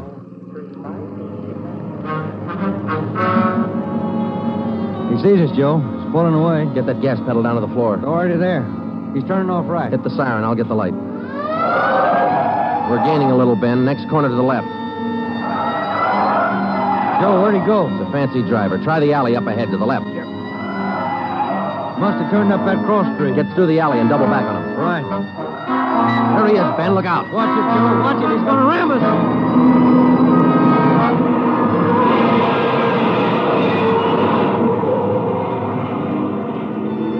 We got hit just in front of the rear bumper. Our car was forced into the curbing and it turned over. He was real lucky. He kept right on going. But this time, Ben and I were sharing the luck. All we got out of it was a couple of nasty cracks in the head and a few bruises, but it was enough to keep us in a hospital under observation for a day. By this time, Ed Backstrand was fuming. So were the newspapers. During the day we spent in the hospital, the red light bandit went on a real blitz. He pulled 6 more jobs, 1 liquor store, 2 residential holdups, and 3 car robberies. 5 of the 6 victims were slugged and beaten. Davis and Griffin had taken over for Ben and me, and by the time we got back on the job, they'd built up a lead for us. We've been working with Wilkerson up in auto theft, Joe. He's used 4 stolen cars already. We got the makes and numbers on each one of them. How about the dark sedan he was driving when he rammed us? The boys picked it up this morning out on Sepulveda. We're checking it for prints now. Oh, that's fine, Dave. You got any description on the guy yet? No luck there, Joe. He works too fast. Nothing at all? The same as you had. Tall, black hair, big hands. Loves to use them. Friday, Romero, got a minute? Okay, Skipper. Check you later, Hyundai. Sure thing, boys. Sit down. How do you feel? Pretty fair, Ed. Little stiff here and there. All right, did Davis fill you in? Up to date. Okay, I just called the doctor who's handling Sally Wilder, Pete's girlfriend, you remember? Oh, yeah. She's been in pretty bad shape since we found her up there on Summit Road. This morning she took a turn for the better. She's conscious, and her doctor thinks she might be able to talk to us a little bit. Good. When? About an hour. I cleared it with the doctor and with her family. You'll only be able to stay a couple of minutes, so make the most of them. That's all. All right, Ed. We'll check with you later. Say, Joe, Ben, here's some mail came for you fellas while you were gone. Oh, thank you, Mike. We're going over to the county hospital. We ought to be back in a couple hours. Okay. Say, there's been a couple of phone calls, too. Yeah, anything important? I don't think so. The guy just called to say hello. Said his name was Johnny Savage. He just called to say hello. I presume you men are aware of the girl's critical condition. Yeah, that's right, Dr. Froman. We saw her before she was taken here at the hospital. Yes. You understand, of course, that you'll be able to see her for only a few minutes, and please try your best not to excite her, huh? Right, Doctor.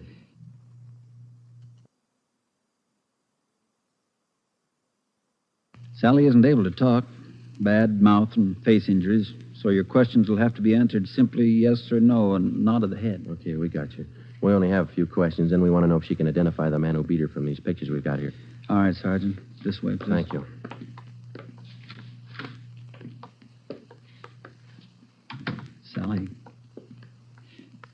Sally, these gentlemen are from the police department. They'd like to ask you a few questions. Now, there's no need to be nervous or afraid. Just simply nod your head yes or no. Oh, that's fine. All right, Sergeant. Sally, did you see the man who attacked you? Yes. She says yes. Did you get a good look at his face? You did. All right, Sally, now you can answer these three together, just yes or no. Was he tall? Did he have dark hair? Did he have large hands? He did. Ben. All right, yeah, Jim. Hand me the folder. Yeah. Here you are. Thanks. Now, there's just one more thing, Sally. I'm going to show you some pictures now. Take all the time you want before you make up your mind about each one. If you recognize any one of these men as the person who attacked you, just nod your head, all right? Oh, that's fine. Good. Here's the first one. No? All right, here's the next one. No. How about this one? No? All right, here's another. Do you recognize him? This was the man? Are you sure, Sally? Thank you. That's all. Let's go. Did you find what you wanted, Sergeant? Yes, Doctor, we did. Here, it's this one. Nice-looking chap. Who is he, Sergeant? His name's Savage, Dr. Froman. Johnny Savage. When we got back to the office, we checked in with Ed Backstrand. In 5 minutes, an all-points bulletin and a full description of the suspect was broadcast to every radio car, every motorcycle officer, to every sheriff and law enforcement agency in Los Angeles and Southern California. By nightfall, the manhunt was on. More than a dozen extra patrol units were called in for duty that night, and when they pulled out of the police garage, the name, the picture, and the full description of Johnny Savage was in the possession of every officer. The same for the patrolmen, whether they walked a beat downtown or out in the residential areas. The picture of Johnny Savage went with them. Everything was done that could be done. On the second night of the manhunt, far out on the edge of town, Johnny Savage, the red light bandit, got his 12th victim, a 63-year-old storekeeper. Attention, all units. 939 Markham Street, near Clark. 211 and slugging, code 3. Ambulance dispatched. All units. 939 Markham Street, near Clark.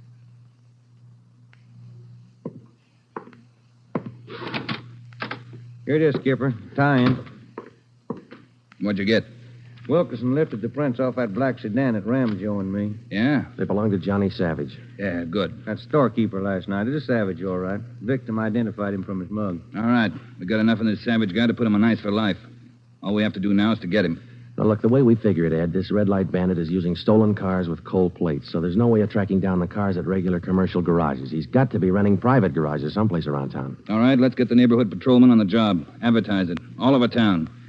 It's a city ordinance, isn't it? People who rent private garages are bound by law to register the car and license number with the police. Start a campaign if you want, but find those cars. Right. Yeah, wait a minute. Hello, Backstrand. Yeah? When? I see. Yeah, thanks. What is it, Ed? It was the hospital. About the girl, Sally. Sally Wilder? What about her? She died 5 minutes ago.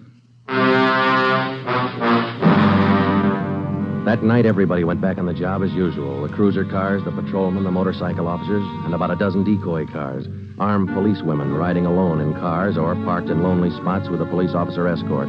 Our car, 80K, was still in the garage for repairs, so they assigned us another one. And we started to make the rounds. Everything was usual.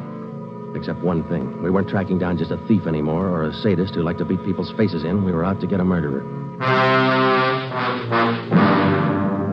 It was a perfect night for the suspect. Dark, no moon. I gave Ben 2-to-1 odds, and I put up $5 that we'd get Savage that night.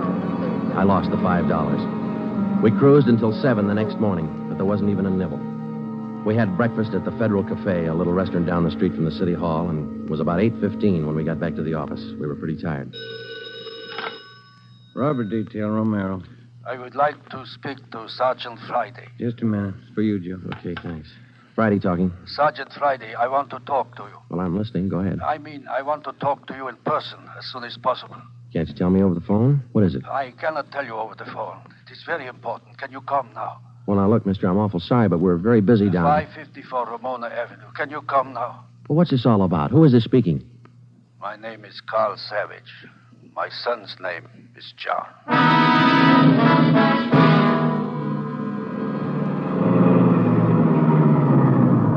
Here it is, Joe. Neat-looking little place. Yeah.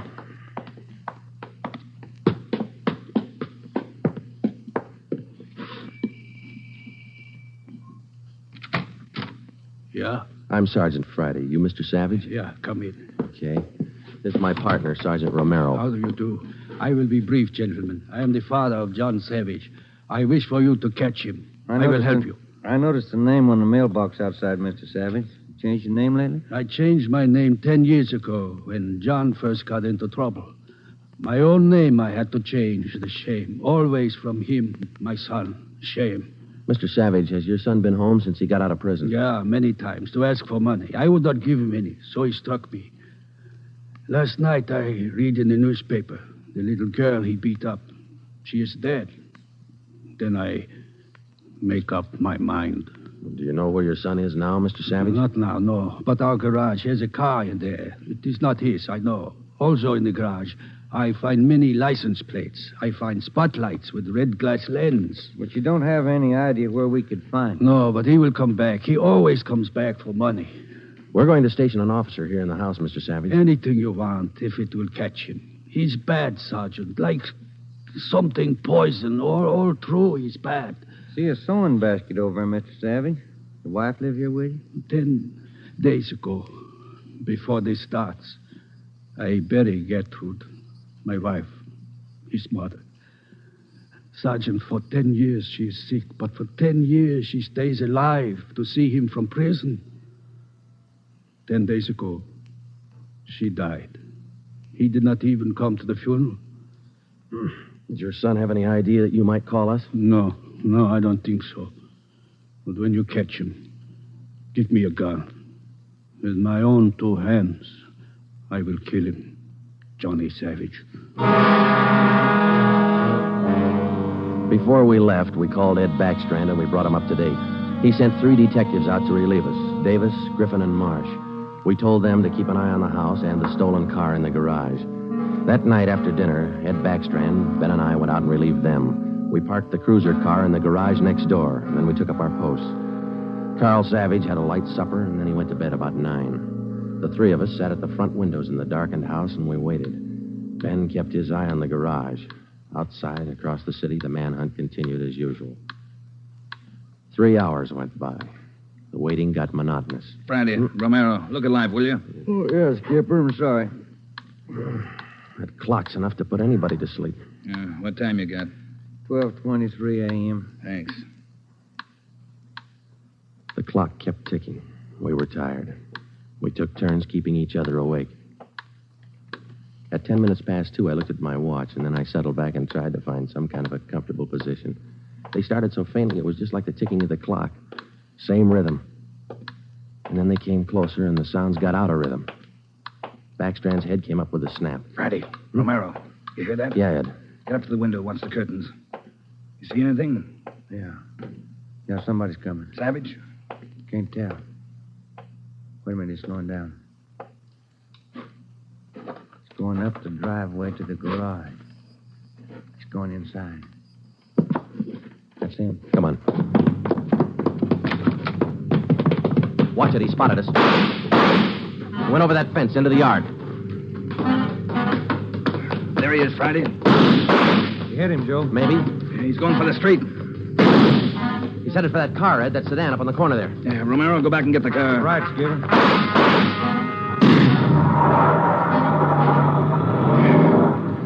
Must have parked up the block before he came around. Where's Romero? I don't know. Oh, here he comes now. All right, let's go. Get that radio on, Joe. It's already on, Ed. All right, give him a call. Any sign yet? No, nothing so far. Next corner to the right, Ben. Unit 80K to Control 4. 80K to Control 4. Control 4 to Unit 80K. Go ahead. Clear and keep frequency 4 open. This is an emergency. 80K, roger. Frequency 4, open and clear.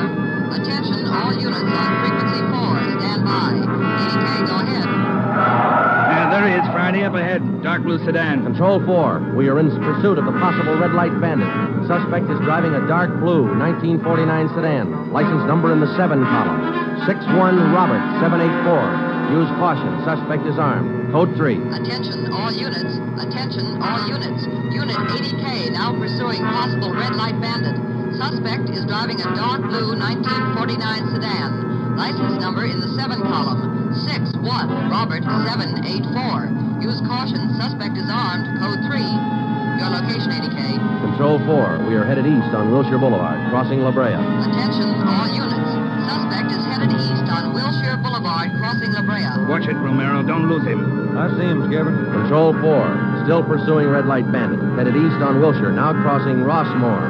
Attention, all units. Suspect is still headed east on Wilshire, now crossing Rossmore. Suspect is armed. Use caution. Code 3. That truck pulling out up ahead. Hit the siren, will you, Skipper? Yeah. Hold on, it's a tight squeeze. Gaining on him, Romero. A lot of traffic up ahead. He's got to slow down. Control 4, suspect headed east on Wilshire, crossing Western Avenue, closing in. There he goes. Took a right down Sherman Alley. It's a dead end. Yeah.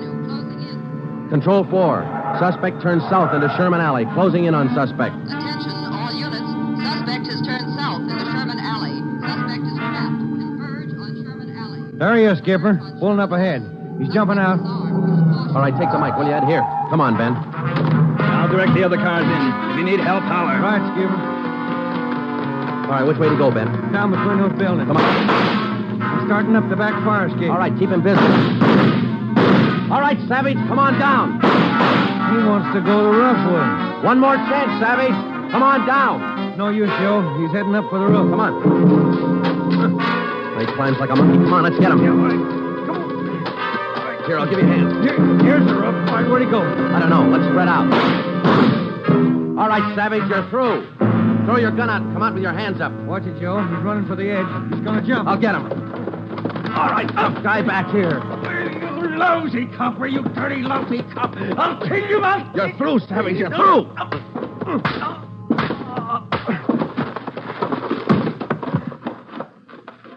Good, Joe.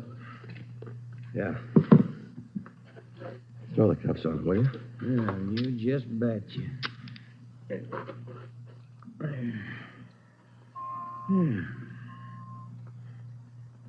You want to smoke?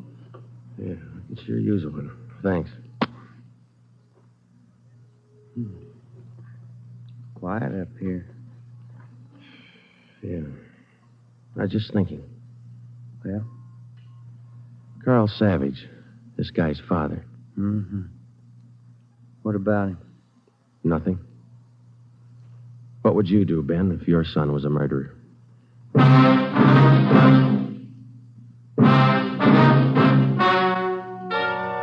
The story you have just heard is true. Only the names were changed to protect the innocent. John Savage was tried and convicted of murder in the first degree. He was executed in the lethal gas chamber at the state penitentiary.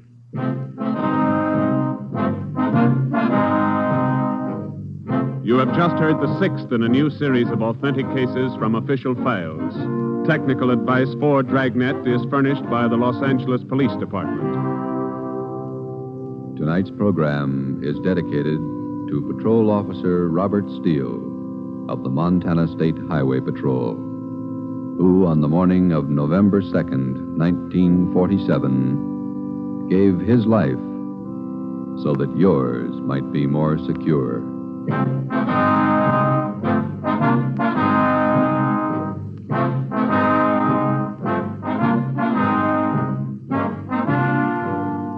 Dragnet came to you from Los Angeles.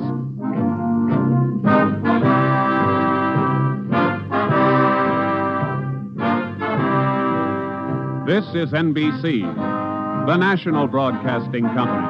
Mr. Clean gets rid of dirt and grime and grease in just a minute. Mr. Clean will clean your whole house and everything that's in it. Floors, doors, walls, halls, white sidewall tires, and old golf balls. Sinks, stoves, bathtubs he'll do. He'll even help clean laundry, too. Mr. Clean gets rid of dirt and grime and grease in just a minute. Mr. Clean will clean your whole house and everything that's in it. Can he clean a kitchen sink? Quick Can he clean a window sash? Faster than a flash. Can he clean a dirty mirror? He'll make it bright and clear. Can he clean a diamond ring? Mr. Clean cleans anything. Mr. Clean gets rid of dirt and grime and grease in just a minute. Mr. Clean will clean your whole house and everything that's in it. Mr. Clean, Mr. Clean, Mr. Clean. Keep it tuned right here to Hojo Radio for more classic old-time radio. The Mercury Theater on the air.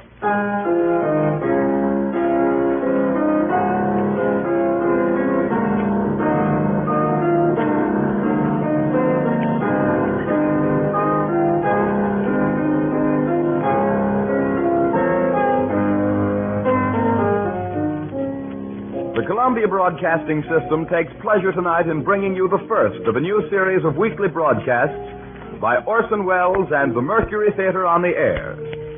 2 months ago, this brilliant Broadway company came to radio as the first complete theatrical producing unit ever to take the air. Hailed by stage critics as the brightest moon to rise during recent years over New York's legitimate theater, the name of Orson Welles has become a byword to the greater Broadway of the country as a whole. After 9 weeks, this is what the radio critics say. The radio dial declares everything was well-nigh perfect. A feather in the cap of the Columbia Broadcasting System. Bill Bird and the Pasadena, California independent units, the programs sparkle with originality, cleverness, and skilled acting. The series suggests new avenues of approach in the development of radio drama. Says the St. Louis Democrat, a master of the theater, be it stage or radio, Mr. Welles' choice of classics is a master strike. A must for any listener, declares the Camden, New Jersey Post. And finally, the Cleveland Plain Dealer asserts there was nothing in the production the ear could not see. It's now a habit for Orson Welles to produce his radio shows. And so tonight, by overwhelming popular demand, Orson Welles and the Mercury Theater on the air open a new cycle of broadcast dramas with a radio production of their greatest stage success to date, Shakespeare's Caesar. And here is Orson Welles himself to tell you about it. The director of the Mercury Theater, the star and producer of these programs, Orson Welles. Good evening. Julius Caesar was done by the Mercury Theater without benefit of toga. It was as timely last October as it was 1,650 years after Caesar's murder when Shakespeare wrote it. And it is as timely today. A glance at your newspaper headlines and you will understand why tonight we could wish for the extra dimension of television. Shakespeare's great political tragedy about the death of a dictator, which is also the personal tragedy of a great liberal, exists in all times without identification or special reference to its time. Its story is real Roman history, and its source is the Roman historian Plutarch. From the Plutarch texts for the medium of radio broadcasts, we have arranged a running commentary on the action of the play. No voice is better known, and none could be more suitable than that of radio's outstanding news commentator, Mr. H.V. Kaltenborn. And so tonight, the Columbia Broadcasting System begins the new series of the Mercury Theater on the air with Orson Welles' world-famous production of Julius Caesar, starring the original New York cast: Orson Welles as Brutus, Martin Gable as Cassius, George Coulouris as Antony, and Joseph Holland as Caesar, with music by the celebrated American composer Mark Blitzstein and H.V. Kaltenborn as the narrator. This is the history of a political assassination, the killing of a man who tried to make himself king. It is an account of how the murder was prepared, how it was carried out, and what happened later to the men who took part in it.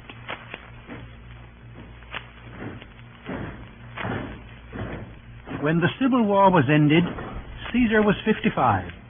By Pompey's death, he had made himself the most powerful man in the empire. His countrymen, in the hope that the government of a single person would give them time to breathe after so many civil wars and calamities, now made him dictator for life. Honors were conferred upon him which seemed to exceed the limits of ordinary human ambition. This gave offense to those who looked with an evil eye on his position and felt oppressed by his power. A conspiracy was formed against him, headed by Cassius, one of Pompey's generals, whom Caesar had pardoned after the Civil War. But what gave the common people their first quarrel with him was their growing suspicion that he aspired to be king. The 15th of February was a national holiday, and there was a huge gathering of the people. As Caesar went through the streets, a strange voice was heard in the crowd, warning him to prepare for some great danger on the Ides of March. Beware the Ides of March! Did every noise be still? Oh, no. Caesar paused for a moment, and then, as the voice was still, marched on between the rows of soldiers who guarded him.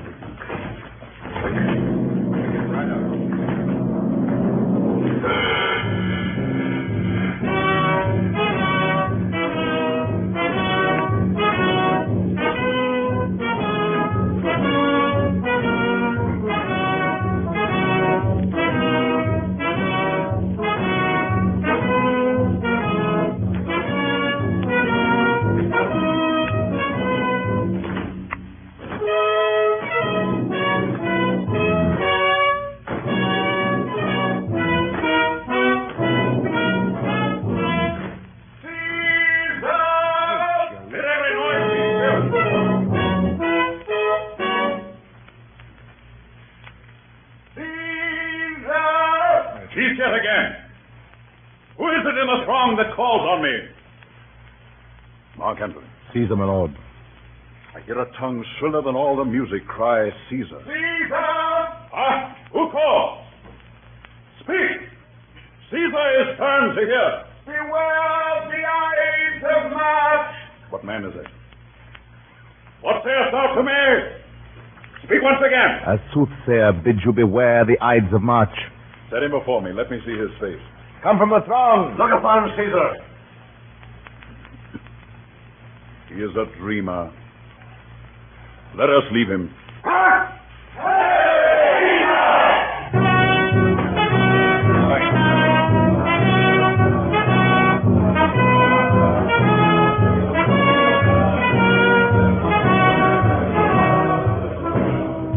In the forum, high above the heads of the people, Don't look at me. Go ahead. a golden throne had been set for Caesar.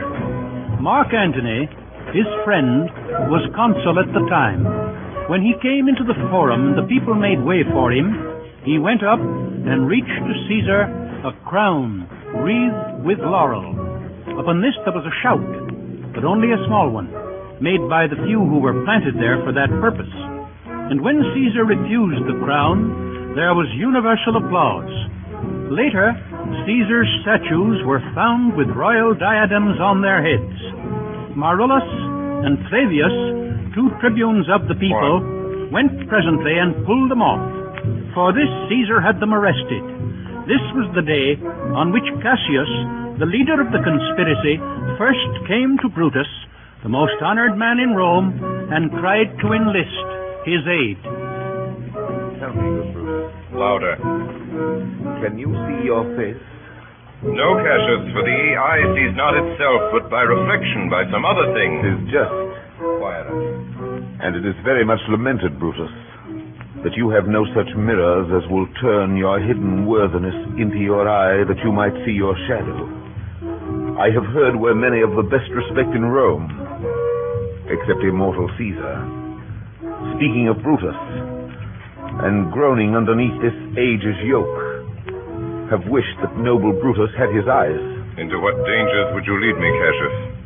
That you would have me seek into myself for that which is not in me. Therefore, good Brutus, be prepared to hear. And since you know you cannot see yourself so well as by reflection, I, your glass, will modestly discover to yourself that of yourself which you yet know not of.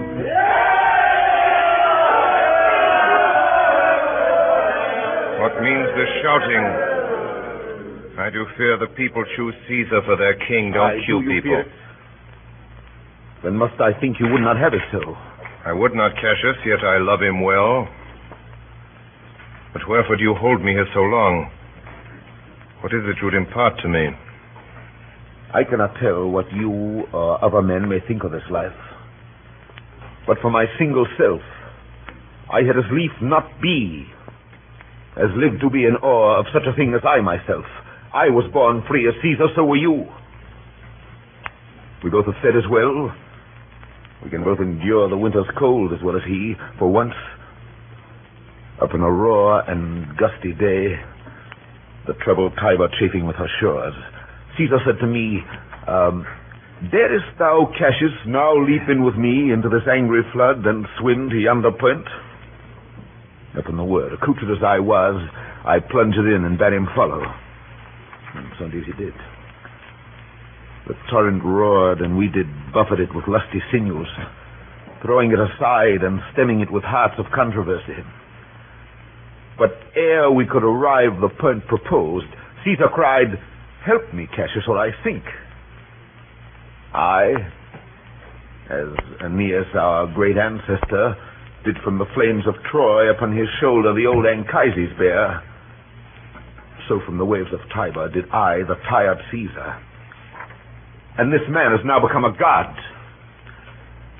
And we, petty men, walk under his huge legs and peep about to find ourselves dishonorable graves.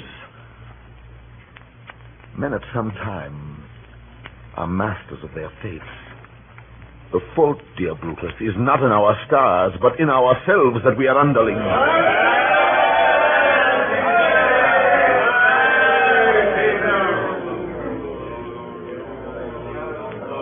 Will you cue people? I'm not running this show. Mr. Kaltenbaum. I have no such insert. Keska, would you speak with me? Aye, Keska. Tell us what has chanced today. Why, there was a crown offered Caesar. And being offered him, he put it by with the back of his hand, thus. And then the people fell a-shouting. Who offered him the crown? Why, Antony. Tell us the manner of it. I can as well be hanged to tell the manner of it. I saw Mark Antony offer him a crown. It was not a crown, neither. It was one of these coronets. And as I told you, he put it by once. But for all that, to my thinking, he would fain have had it. Then he offered it to him again. Then he put it by again. But to my thinking, he was very loath to lay his fingers off it. And then he offered it the third time. He put it the third time by. And still as he refused it, the rabblement hooted and clapped their chopped hands, and offered such a deal of stinking breath because Caesar refused the crown that it had almost choked Caesar. For he swooned it and fell down at it. And for mine own part, I durst not laugh, for fear of opening my lips and receiving the bad air. What said he when he came unto himself? He said if he had done or said anything amiss, he desired their worships to think it was his infirmity. 3 or 4 wenches where I stood cried, alas, good soul, and forgave him with all their hearts. But there's no heed to be taken of them. If Caesar had stabbed their mothers, they would have done no less. Did Cicero say anything? Aye, he spoke Greek. To what effect? Those that understood him smiled at one another and shook their heads. But for mine own part, it was Greek to me. I could tell you more news, too.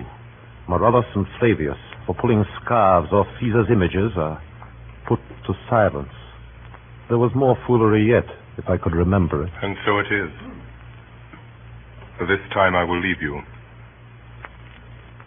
What you have said I will consider. What you have to say I will with patience hear, and find a time both meet to hear and answer such high things. Till then, my noble friend, chew upon this.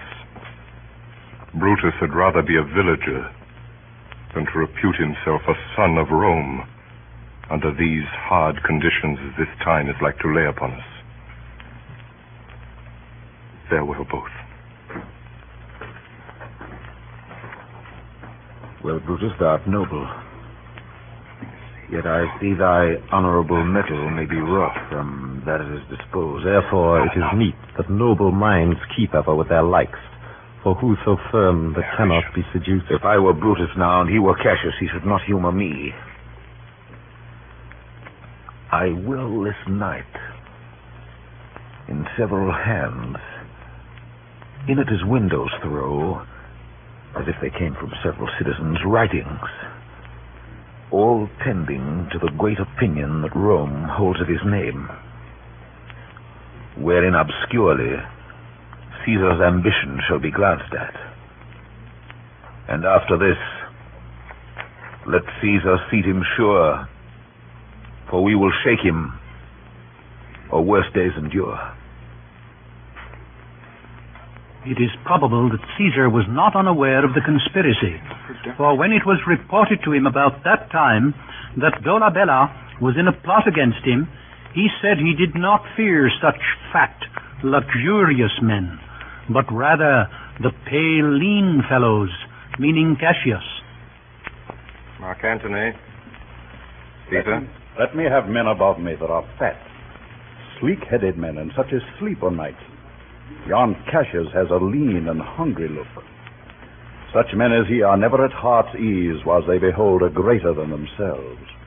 And therefore are they very dangerous. Fear him not, Caesar. He is not dangerous. I rather tell thee what is to be feared than what I fear. For always, I am Caesar. No production there. No press or anything.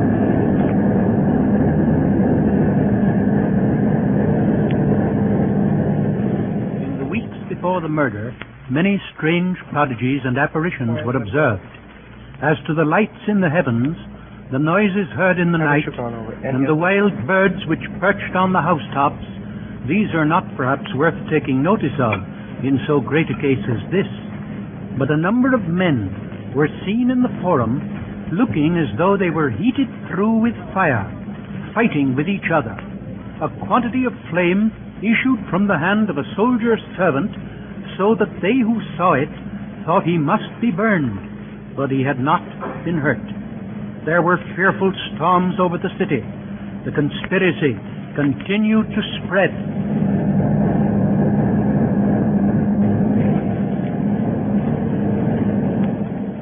Who's there? A Roman. Catch us by your voice. Your ears. Good evening, sir. Brought you Caesar home? What night is this? A very pleasing night to honest men. Are not you moved when all the sway of earth shakes like a thing in turn? Oh, Cassius, I have seen tempests when the scolding winds have rived the knotty oaks. And I have seen the ambitious ocean swell and rage and foam to be exalted with the threatening clouds. But never till tonight, never till now, did I go through a tempest, dropping fire. I saw you anything more wonderful? Oh, they were drawn upon a heap 100 ghastly women, transformed with their fear, who swore they saw men all in fire walk up and down the streets. And yet today the bird of night sits even at noonday upon the marketplace, hooting and shrieking. When these prodigies do so conjointly meet, let not men say, these are their reasons, they are natural. Indeed, it is a strange disposed time.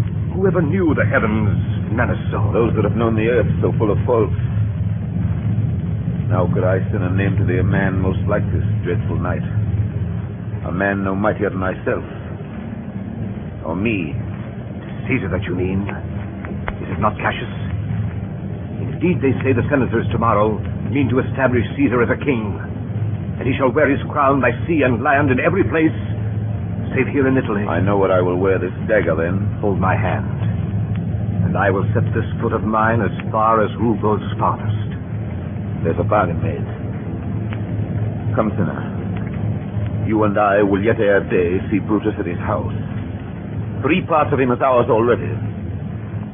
And the man in Tyre up in the next encounter yields him ours.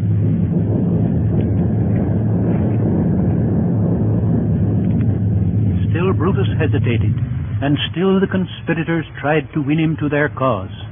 Letters were placed where he would find them. You are asleep, Brutus. You are no longer Brutus.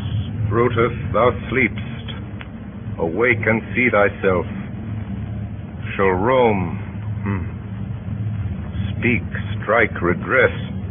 Brutus, thou sleepst. Awake. Such instigations have been often dropped where I took them up. Shall Rome... thus must I piece it out. Shall Rome stand under one man's awe? What? Rome? My ancestors did from the streets of Rome the Tarquin drive, when he was called a king. it must be by his death. And for my part, I know no personal cause to spurn at him. But for the general, he would be crowned. How that might change his nature, there's the question. It is the bright day that brings forth the adder and that craves wary walking. Crown him. That. And then I grant we put a sting in him that at his will he may do danger with. The abuse of greatness is when it disjoins remorse from power. And to speak truth of Caesar, I have not known when his affection swayed more than his reason. But 'tis a common proof that lowliness is young ambition's ladder, whereto the climber upward turns his face. But when he once attains the upmost round, he then unto the ladder turns his back, looks in the clouds, scorning the base degrees by which he did ascend. So Caesar may. Then, lest he may prevent. In the end, Brutus agreed to meet the conspirators in the garden of his house. The men who came that night were Cassius, Casca, Cinna, Trebonius, and Decius Brutus. It was decided that Caesar should be killed in the Senate on the 15th of March, the day on which the crown would again be offered to him. Shall no man else be touched but only Caesar? This is well urged. I think it is not meet Mark Antony, so well beloved of Caesar, should outlive Caesar. We shall find of him a shrewd contriver. And you know his means, if he improve them, may well stretch so far as to annoy us all. Which to prevent, let Antony and Caesar fall together. Our course will seem too bloody, Caius Cassius, to cut the head off and then hack the limbs. For Antony is but a limb of Caesar. Let us be sacrificers, but not butchers, Caius. We all stand up against the spirit of Caesar, and in the spirit of men there is no blood. Oh, that we could come by Caesar's spirit and not dismember Caesar. But alas, Caesar must bleed for it. Quiet in the studio, and gentle friends, let's carve him. The dish fit for the gods, not hew him as a carcass fit for hounds. Count the clock. The morning comes upon us. We leave you, Brutus. Give me our hands all over one by one. Let us swear our resolution. Jesus. No, not an oath, if not the face of men, the sufferance of our souls, the time's abuse. If these be motives weak, break off betimes, and every man hence to his idle bed. So let high-sighted tyranny range on, till each man drop by lottery. But if these, as I'm sure they do, bear fire enough to kindle cowards and to steal with valor the melting spirits of women, then, countrymen, what need we any spur but our own cause to prick us to redress? What other bond than secret Romans that have spoke the word and will not falter? And what other oath than honesty, to honesty engaged, that this shall be, for we will fall for it. Music.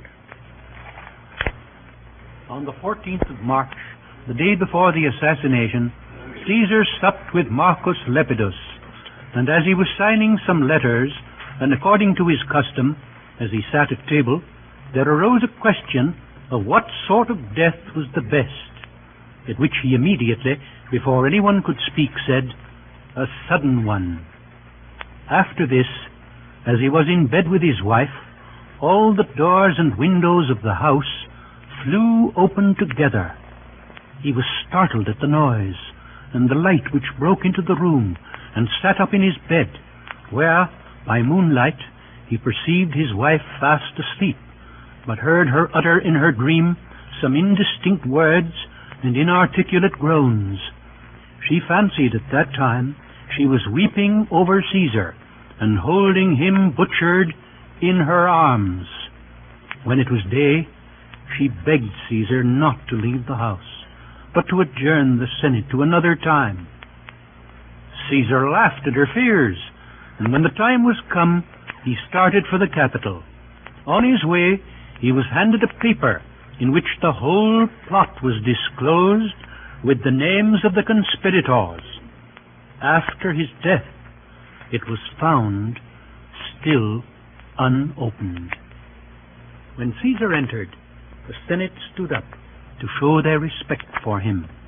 Of the conspirators, some came about his chair and stood behind it, and others stood in front of him and talked to him.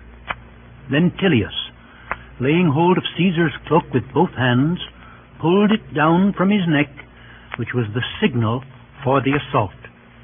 Casca, that stood behind him, gave him the first wound in the neck. It was not mortal, and Caesar turned and put his hand on the dagger and kept hold of it. The conspirators closed around him with their naked knives in their hands. Which way soever he turned, he was met with blows, and saw their blades leveled at his face and eyes. For it had been agreed that they should each of them make a thrust at him, and flesh themselves with his blood, for which reason Brutus also gave him one stab in the groin. Some say that he fought and resisted all the rest.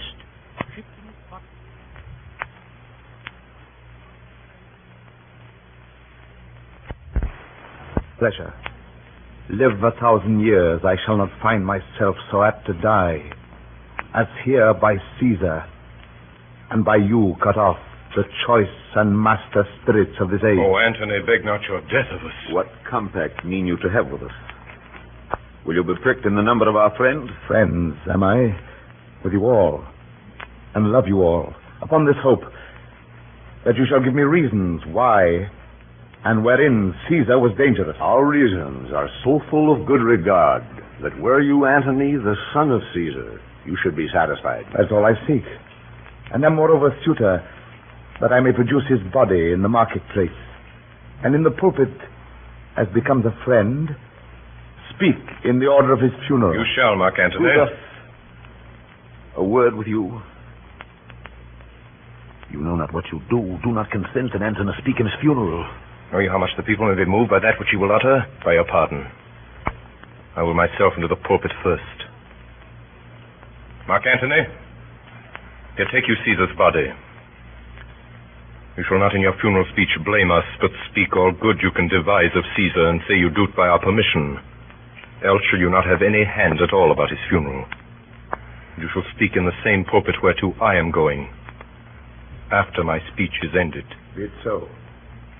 I do desire no more. Prepare the body, then. Follow us. Then Antony was left alone with the body of the man he loved best and admired most in the world. Almighty Caesar, dost thou lie so low? Are all thy conquests, glories, triumphs, spoils, front to this little measure? That I did love thee, Caesar, oh, 'tis true. If then thy spirit look upon us now, shall it not grieve thee dearer than thy death to see thy Antony making his peace, shaking the bloody fingers of thy foes? Most noble, in the presence of thy corse, had I as many eyes as thou hast wounds, weeping as fast as they stream forth thy blood, it would become me better than to close in terms of friendship with thine enemies. Oh, pardon me, thou bleeding piece of earth, that I am meek and gentle with these butchers. Thou art the ruins of the noblest man that ever lived in the tide of times. Woe to the hand that shed this costly blood. Over thy wounds now do I prophesy, which like dumb mouths do ope their ruby lips to beg the voice and utterance of my tongue. A curse shall light upon the limbs of men. Domestic fury and fierce civil strife shall cumber all the parts of Italy. Blood and destruction shall be so in use, and dreadful objects so familiar, that mothers shall but smile when they behold their infants quartered with the hands of war, and see the spirit ranging for revenge, with Ahab by his side come hot from hell, shall in these confines with a monarch's voice Cry havoc, and escape the dogs of war!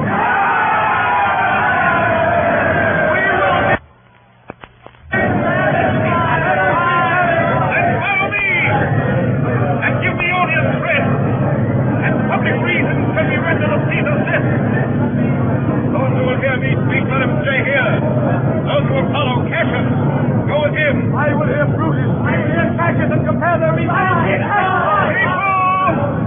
And senators, be not affrighted. Fly not, stand still. Ambition, get his pay. The noble Brutus is ascended. Silence! Then Brutus came down from the Capitol among the crowd and made a speech to the people, who listened without expressing either pleasure or resentment, but showed by their silence that they pitied Caesar and respected Brutus. Be patient. Be patient till the last. Romans, countrymen, lovers, hear me for my cause, and be silent that you may hear. Believe me for mine honor, and have respect to mine honor, that you may believe. Censure me in your wisdom, and awake your senses, that you may the better judge. If there be any in this assembly, any dear friend of Caesar's, to him I say that Brutus's love to Caesar was no less than his. If then that friend demand why Brutus rose against Caesar, this is my answer. Not that I loved Caesar less, but that I loved Rome more. Had you rather Caesar were living and die all slaves than that Caesar were dead, to live all free men? As Caesar loved me, I weep for him. As he was fortunate, I rejoice at it. As he was valiant, I honor him. But as he was ambitious, I slew him. There is tears for his love, joy for his fortune, honor for his valor, and death for his ambition. Who is here so base that would be a bondman? If any speak for him have I offended. Who is here so rude that would not be a Roman? If any speak for him have I offended.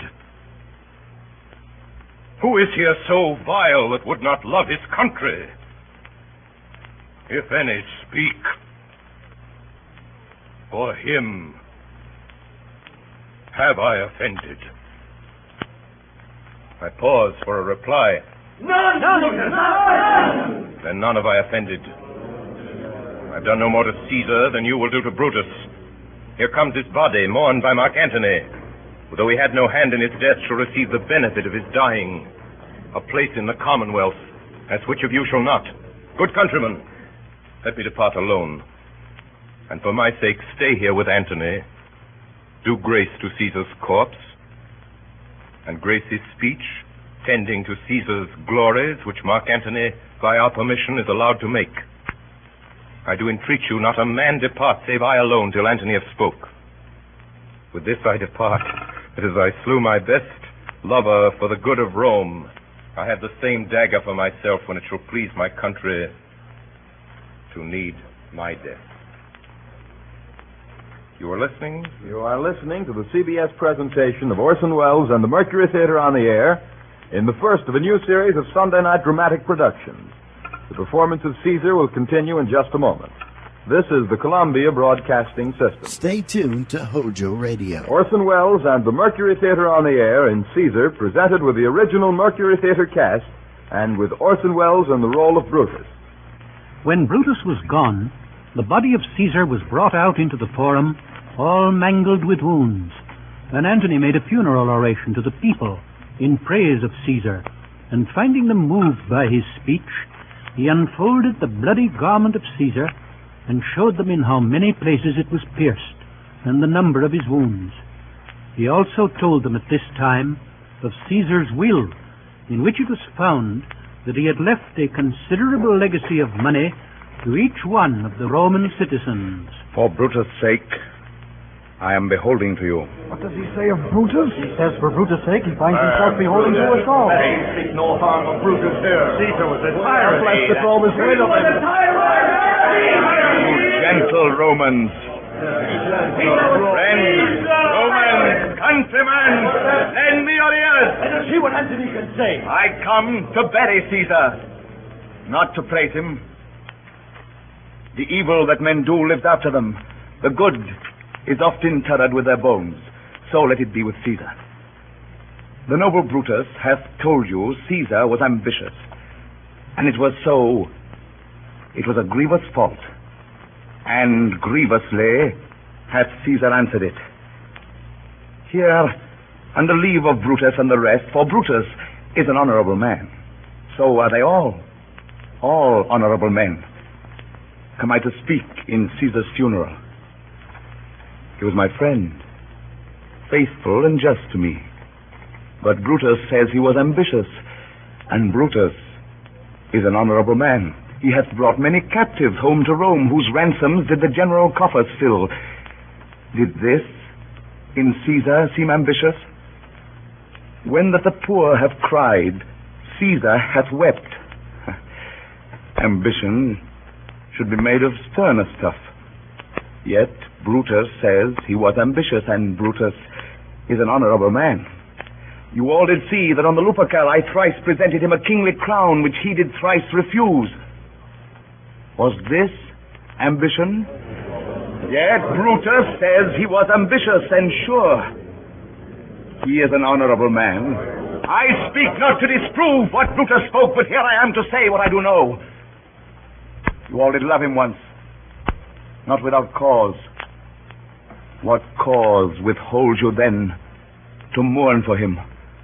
O judgment, thou art fled to brutish beasts, and men have lost their reason. Bear with me.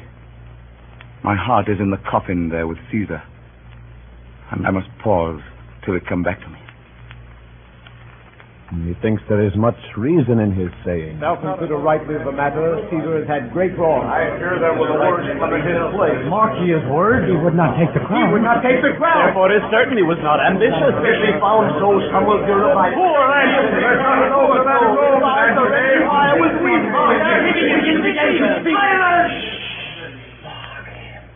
But yesterday, the word of Caesar might have stood against the world.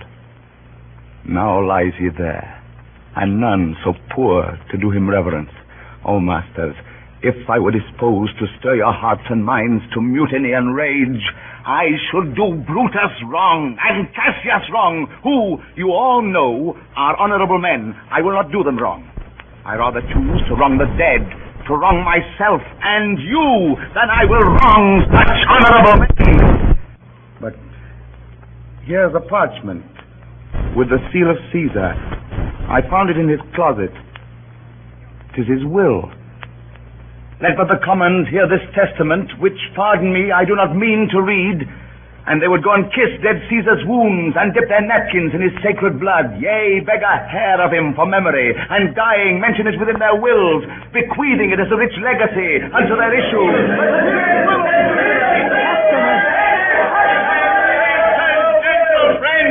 I must not read it.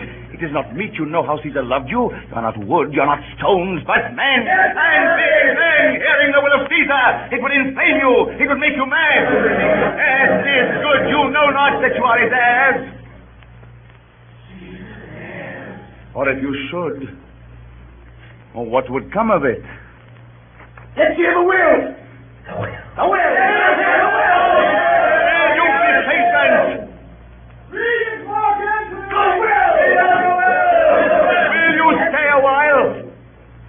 I have o'ershot myself to tell you of it. Fear I wrong the honorable man whose daggers have stabbed Caesar. I do fear it. That's the will. The will.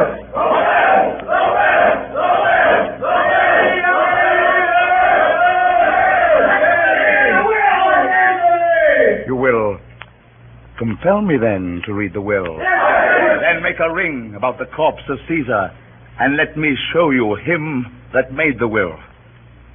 Shall I descend? And will you give me leave? Come down. Descend. You shall have leave. Room for answer. Most noble and Highlanders! A ring. Stand round. Stand from the hearse. Stand back. Room for Antony. Stand back. If you have tears, prepare to shed them now. You all know this mantle. I remember the first time ever Caesar put it on. It was on a summer's evening in his tent. That day he overcame the Nervii. Look, in this place ran Cassius' dagger through. See what a rent the envious Casca made. Through this the well-beloved Brutus stabbed, and as he plucked his cursed steel away, mark how the blood of Caesar followed it as rushing out of doors to be resolved if Brutus so unkindly knocked or no. For Brutus, as you know, was Caesar's angel. Judge, O ye gods, how dearly Caesar loved him. For when the noble Caesar saw him stab, ingratitude, more strong than traitor's arms, quite vanquished him. Then burst his mighty heart, and in his mantle muffling up his face, even at the base of Pompey's statue, which all the while ran blood, great Caesar fell. Oh, what a fall was there, my countrymen. Then I, and you, and all of us fell down, whilst bloody treason flourished over us. Now you weep, and I perceive you feel the dint of pity. These are gracious drops. Kind souls, what, weep you when you but behold our Caesar's vesture wounded?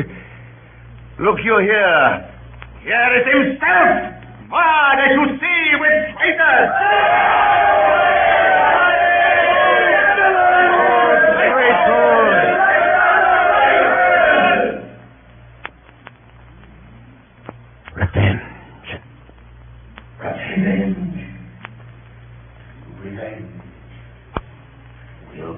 Vengeance! Hey, countrymen!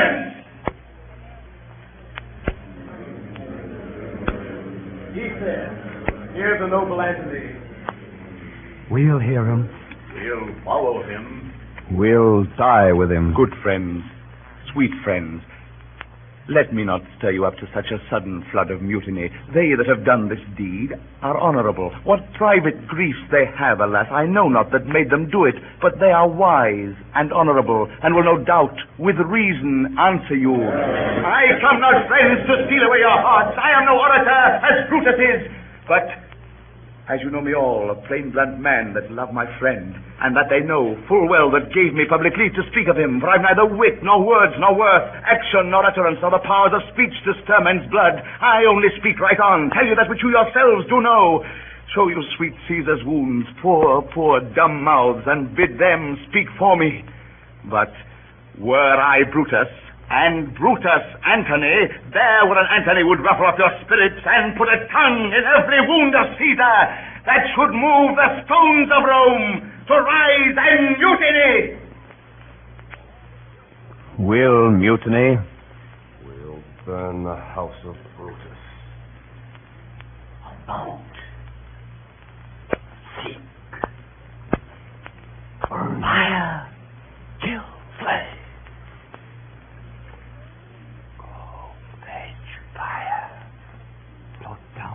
Down, fall. Why, friends, you go to do you know not what. Wherein hath Caesar thus deserved your love? Alas, you know not. I must tell you then. You have forgot the will I told you of. Caesar's will? Here's the will. And under Caesar's seal he gives to every Roman citizen, to every several man, 75 drachmae. Moreover, he has acknowledged walks his private arbors and new planted orchards on this high Tiber. He has left them you and your heirs forever, common pleasures to walk abroad and recreate yourselves. Here was a Caesar. When comes such another?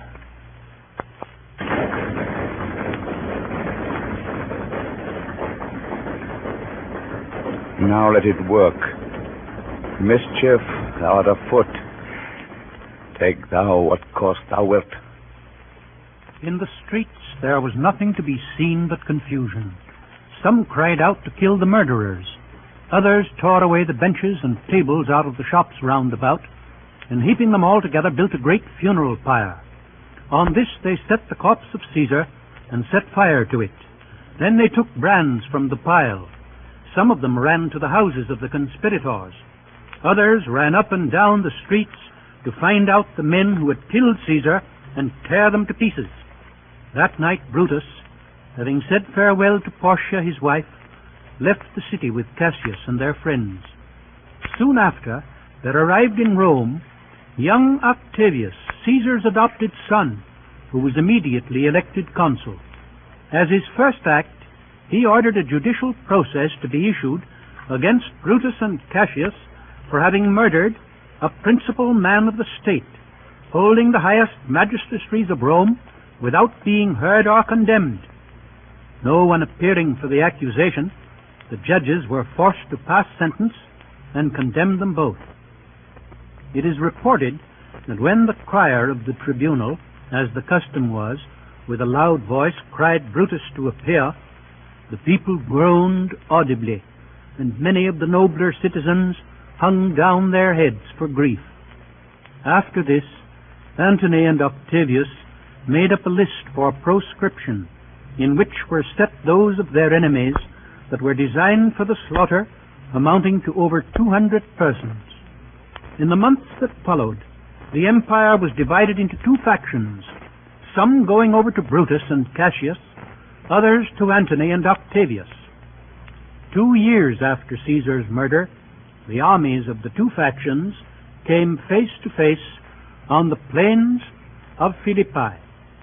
That night, Brutus sent for Cassius to come to his tent. There had been dissension between them lately. There was talk of corruption in Cassius' army, and Cassius himself was not above suspicion.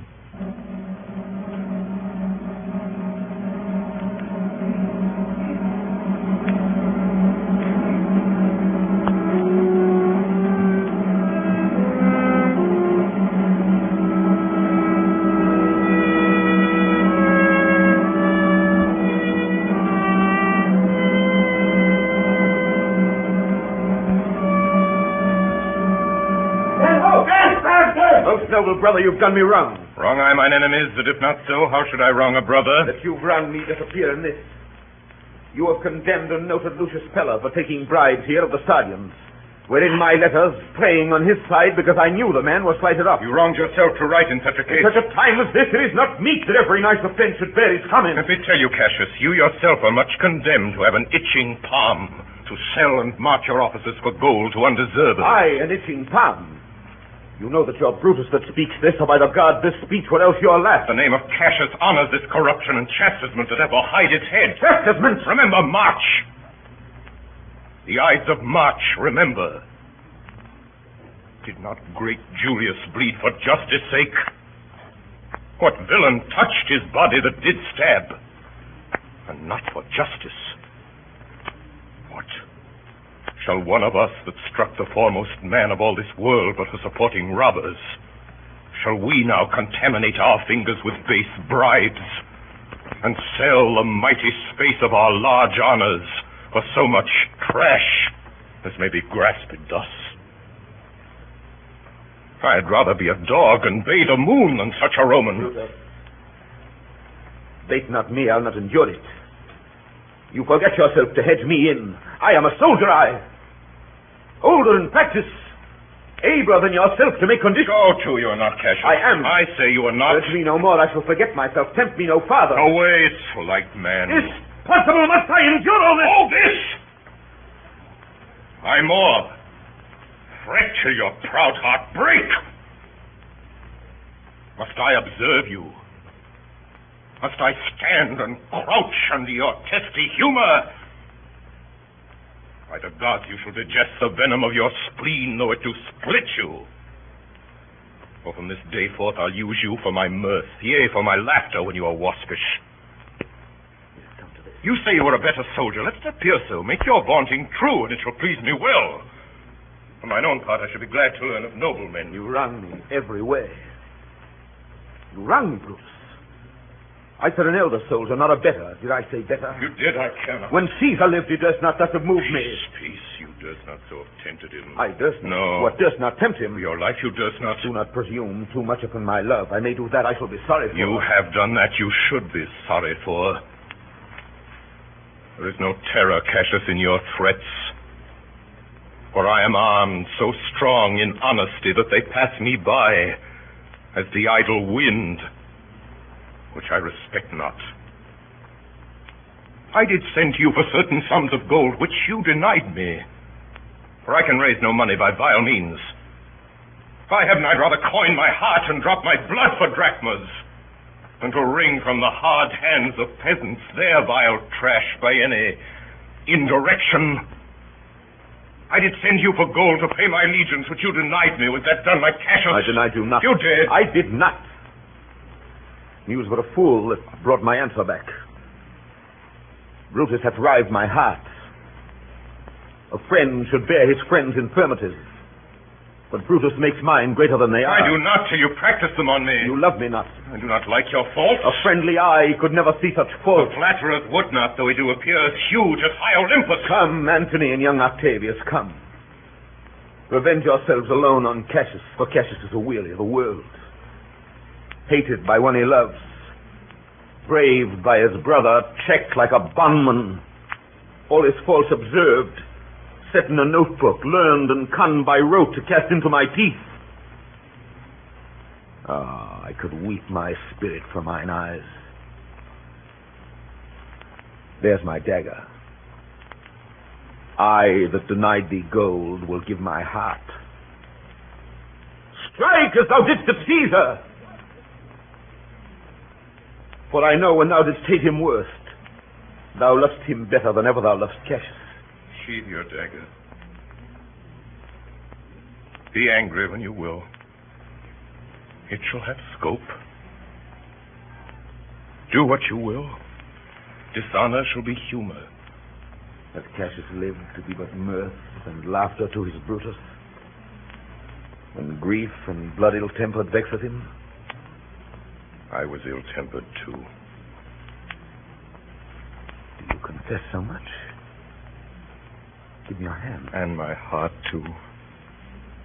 I did not think you could have been so angry. Oh, Cassius. I'm sick of many griefs. Of your philosophy you'll make no use if you give place to... Portia is dead. Portia? She's dead. Mark Antony have made themselves so strong. But with her death, that tidings came. With this, she fell distract.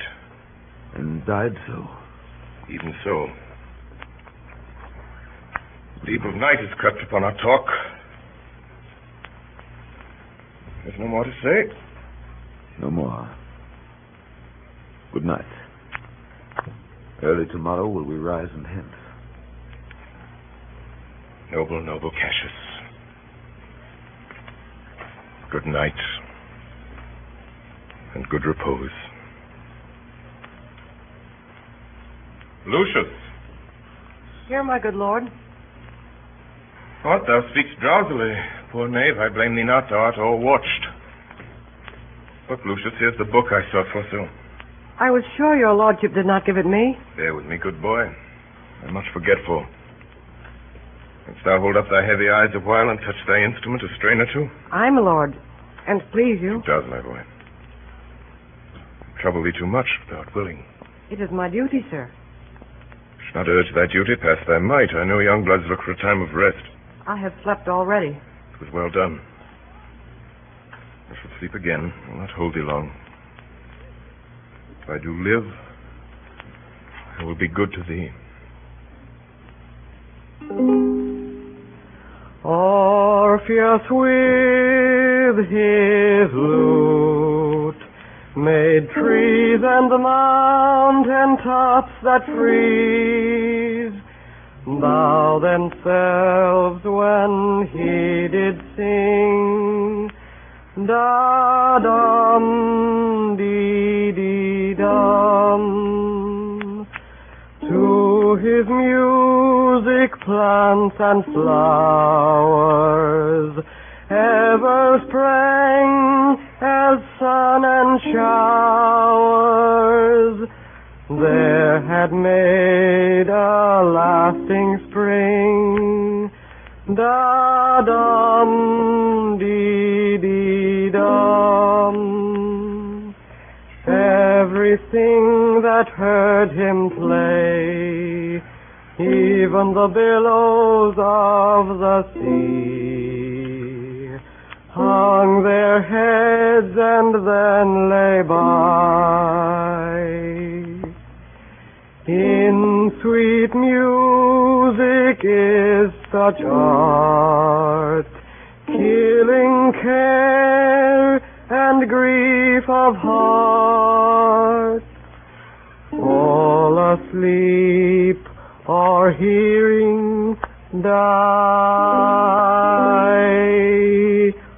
Dee-dee-dum, dum-dee-dee-dum.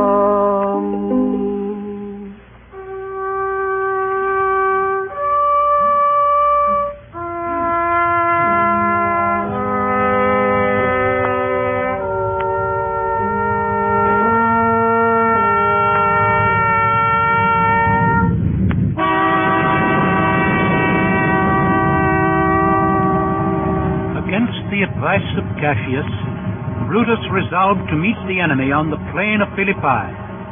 Never had two such large Roman armies come together to engage each other. That of Brutus was somewhat less in number than that of Antony, but in the splendor of the men's arms and the richness of their equipage wonderfully exceeded, for most of their arms were of gold and silver, which Brutus had lavishly bestowed upon them.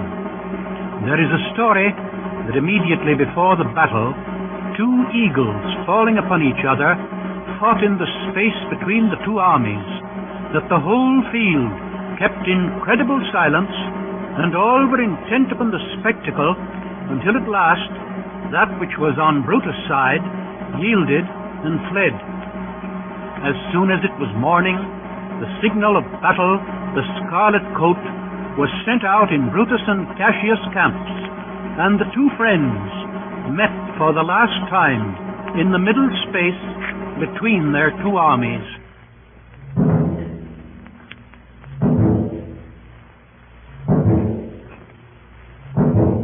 Now, most noble Brutus, if we do lose this battle, then is this the very last time that we shall speak together? You're contented to be led in triumph through the streets of Rome? No, Cassius, no. Think not, thou noble Roman, that ever Brutus will go bound to Rome. He bears too great a mind. But this same day must end that work the Ides of March begun.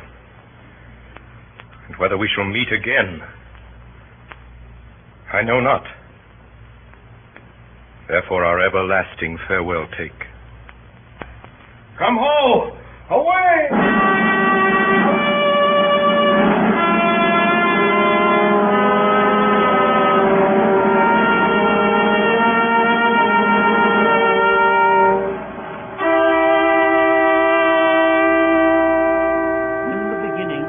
The tide of battle was with Brutus. The right wing which he commanded drove back their opponents with great slaughter. Then they fell upon that part of Octavius' army which was exposed and separated, and pursued them toward the sea. During this time, however, Cassius, with the main body of the army, was retreating before the attack of Antony.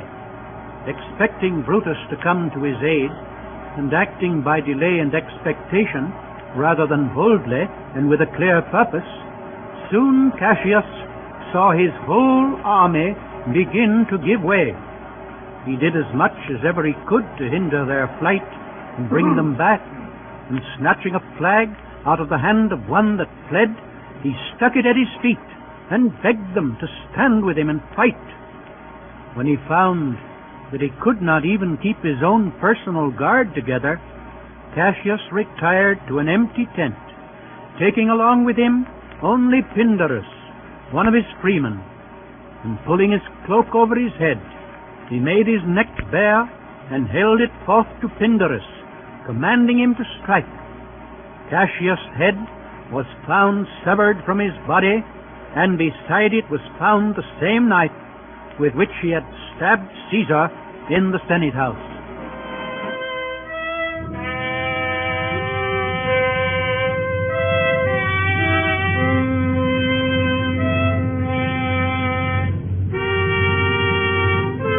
Back to the previews. Oh, Cassius, Brutus gave the word too early, who, having some advantage on Octavius, took it too eagerly. His soldiers fell to spoil, whilst we by Antony are all enclosed. This day I breathe it first. Time is come round, and where I did begin, there shall I end. My life is run its compass. Come hither, Sirrah. And with this good sword that ran through Caesar's bowels, search this bosom. Stand not to answer. Here, take thou the hilt. And when my face is covered, as 'tis now, guide thou the sword. Caesar, thou art revenged, even with a sword that killed thee.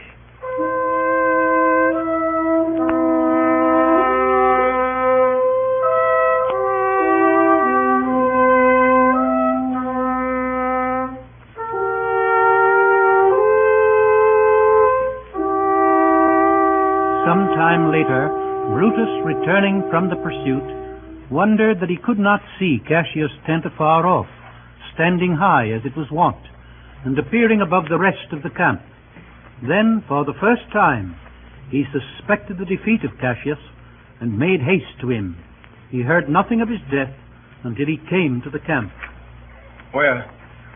Where, Messala, does his body lie? Lo, yonder. He is slain.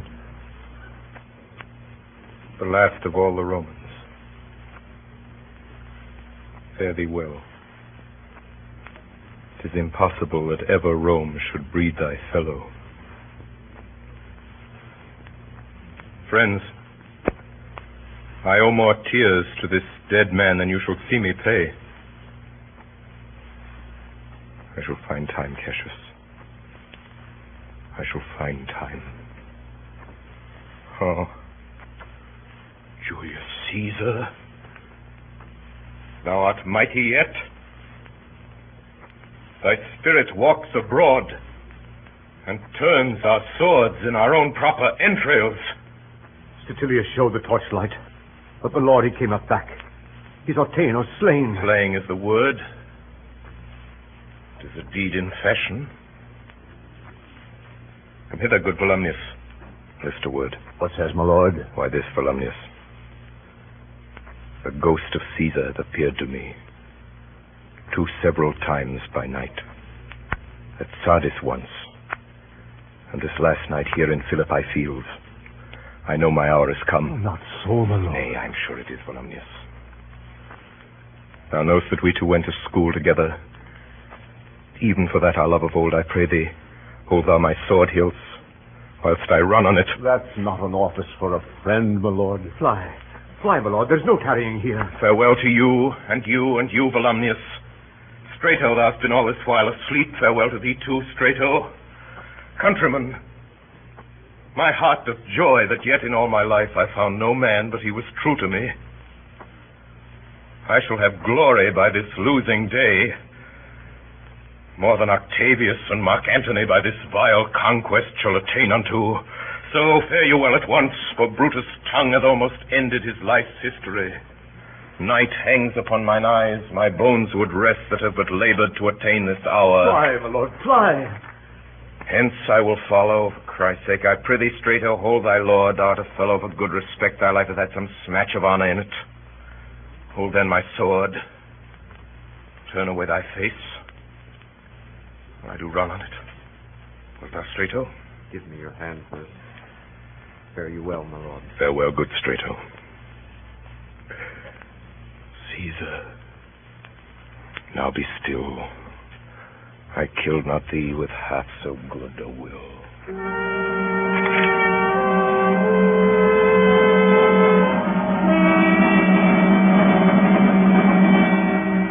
Brutus' dead body was found by Antony, who commanded the richest purple mantle that he had to be thrown over it. Then, before the assembled armies, he spoke over the body of his enemy. So Brutus should be found. This was the noblest Roman of them all. All the conspirators, save only he, did that they did in envy of great Caesar. He, only on a general honest thought and common good to all, made one of them. His life was gentle, and the elements so mixed in him that nature might stand up and say to all the world, this was a man. Tonight, Orson Welles and the original Mercury Theater cast have produced Caesar, the hit of last year's theatrical season on Broadway, as the first in a new series of weekly hours which the Columbia Broadcasting System will present during the coming months. In response to the tremendous enthusiasm evoked by these programs from all parts of the country, CBS has made the Mercury Theater on the Air a regular feature of its Sunday night schedule. The drama was adapted from the play of Shakespeare, and the narration was taken from Plutarch's Lives. Orson Welles directed the entire production. H.V. Kaltenborn was the narrator, and the cast included later. The original music was composed for the Mercury Theater by Mark Blitzstein. Davidson Taylor supervised the production for CBS. Dan Seymour speaking. Meanwhile, let me pass on the good word about the new Kraft Dinner. This famous macaroni and cheese still cooks in 7 minutes. But the new Kraft Dinner gives you a richer, fuller cheese flavor. Just what you cheese lovers have been hankering for, the flavor of golden cheddar through and through a dish full of tender, fluffy, light macaroni. And to think you cook it in just 7 minutes. When the folks taste the new Kraft Dinner, they'll say it's incredible that you could whip up such swell macaroni and cheese so fast. Kraft's tireless research, of course, is responsible for the goodness of the 2 ingredients in each Kraft Dinner box, the special macaroni and the Kraft grater that gives such splendid cheese flavor. Let them work their speed magic in your kitchen to give you point-thrifty, good-eating main dishes. At your food store tomorrow, get a couple of packages of the new Kraft Dinner. Each box makes enough for 4 servings, and you get 2 boxes for 1 single red point. Stay tuned to Hojo Radio.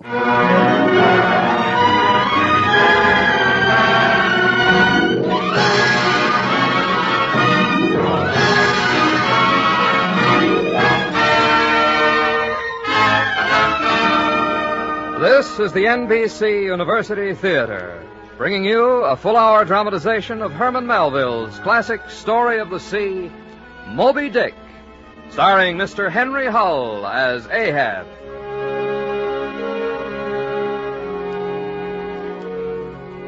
We bring you a story of the whaling vessel Pequod and of the men who sailed her in pursuit of the white whale Moby Dick. We bring you one of the richest classics in American literature, with roots in New Bedford and Nantucket and in the whaling grounds. A story of a man obsessed and a man destroyed. And to play the part of the mad Captain Ahab, we bring you one of America's ablest actors, Mr. Henry Hull. Here now is Moby Dick. Oh, Shenandoah, I love to hear you away the rolling river. Oh, Shenandoah, I long to hear you away. I'm bound to go across the wide Missouri.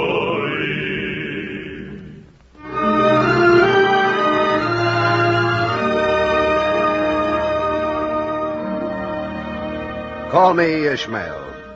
Some years ago, having little or no money in my purse and nothing to interest me on shore, I thought I'd sail about a little and see the watery part of the world. Whenever I find myself growing grim about the mouth, whenever it is a damp, drizzly November in my soul, then I count it high time to get to sea as soon as I can. For there's magic in the sea, and all men know that water and meditation are wedded forever.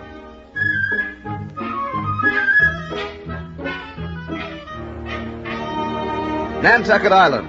There went I to ship aboard a whaling vessel, down to the wharfs where the whaling ship Pequod lay snug against the quay. She was small, long-seasoned, and weather-stained in the typhoons and calms of all four oceans. A noble craft, but somehow a most melancholy one. Oh, when I was a little boy, oh, so my mother told me, we'll haul away, Joe. That if I didn't kiss the girls, my lips would grow all moldy. We'll haul away, Joe. I climbed up on the deck, and there I spied a man all brown and brawny like most old seamen. He talked with the antique speech of the Nantucket Quaker brethren, and his eyes were set about with wrinkles and scowls from a lifetime of looking to windward in continuing gales. Well, man, what would they? Is this the captain of the Pequod? Supposing it to be. What then? Well, sir, I was thinking of shipping. Thou wast thou? But flukes, man. What makes you want to go whaling? Sir, I want to see what whaling is. I want to see the world. Want to see what whaling is, then? Have you clapped an eye on Captain Ahab? Oh, are you not the ship's captain? Nay, I be Captain Peleg, the owner. You clap your eye on Ahab, and thou wilt find he has but one leg. His leg was lost at sea? Devoured, chewed up, crunched by the monstrous Parmaceti whale that ever chipped a boat. So now, would you still go a-whaling? Art thou the man to pitch a harpoon down a live whale's throat and then jump after it? I'm still bound to make the voyage, sir. Aye, then thou mayest as well sign the book. 3 years it is. 3 years at sea. I know. There. Signed for the voyage. Now, if I may see Captain Ahab. Dost thou want of Ahab? He's a good man. Not a pious man, but a swearing good man. And yet, since that last cursed voyage when he lost his leg by that devil whale, he's been moody. Desperate moody and savage. Well, it was a cruel loss. Thou canst not see Ahab now. But be forewarned. Ahab's above the common. He's Ahab, boy. And Ahab of old, thou knowest, was a crowned king.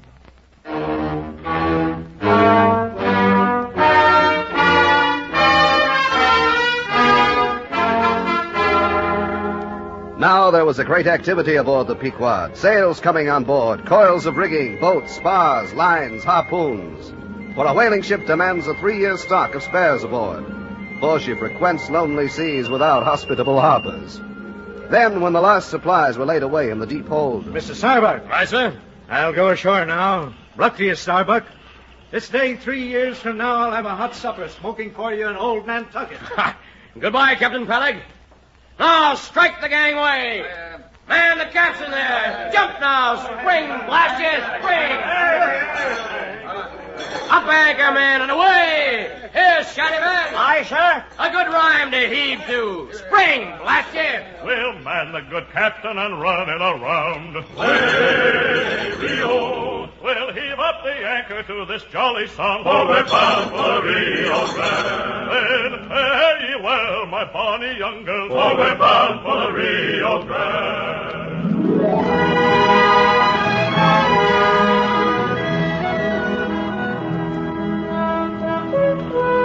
Now the ship was under the charge of the mates, for Captain Ahab stayed below hatches as we sailed south along the coast. Well off there, spring, man, spring.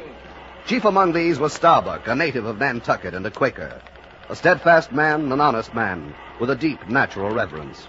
Courageous, but no crusader after perils. I will have no man in my boat who is not afraid of a whale.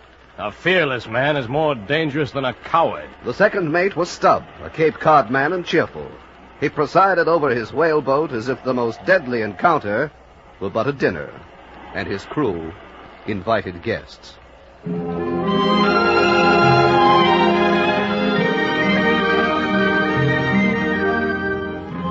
Now south we sailed, leaving the merciless winter behind us. Then came a lowering, gray, gloomy morning. And as I mounted on the deck at call of the forenoon watch, there on the quarterdeck, his form black against the graying sky, stood Captain Ahab. Starbuck! Mr. Starbuck! Right, Captain? Send everybody aft. The whole ship's company, sir? Aye, send everybody aft. Mastheads aloft, come down! Aft! All hands aft! There you stumps now. Jump, you lazy codfishes. All men here, Captain. Now, men, do you see this Spanish ounce of gold? Aye, pure gold. See it gleams in the sun, men, like heaven itself. Starbuck, hand me your hammer. Aye, sir. Now, I'll nail it to the mast. Listen well. Whosoever ye raises me a white-headed whale with a wrinkled brow and a crooked jaw, whosoever of you raises me that white whale with 3 holes punctured in his starboard fluke, then he shall have this ounce of Spanish gold. A white whale, men, skin your eyes for him. Look sharp for white water. If you see but a bubble, sing out. Captain Ahab, that white whale must be the same that some call Moby Dick. Aye, Moby Dick. Do you know the white whale, then? Does he fantail a little curious before he go down? Has he a bushy spout and mighty quick? With 3 harpoon irons all twisted round in him? Aye, the harpoons lie all twisted and wrenched in him. Death and devils, men. It is Moby Dick you've seen. Moby Dick. Him that sheared off my leg. Him that dismasted me. I'll chase him round Good Hope and round the Horn and round the Norway Maelstrom and round Perdition's Flame. That's what you've shipped for, men.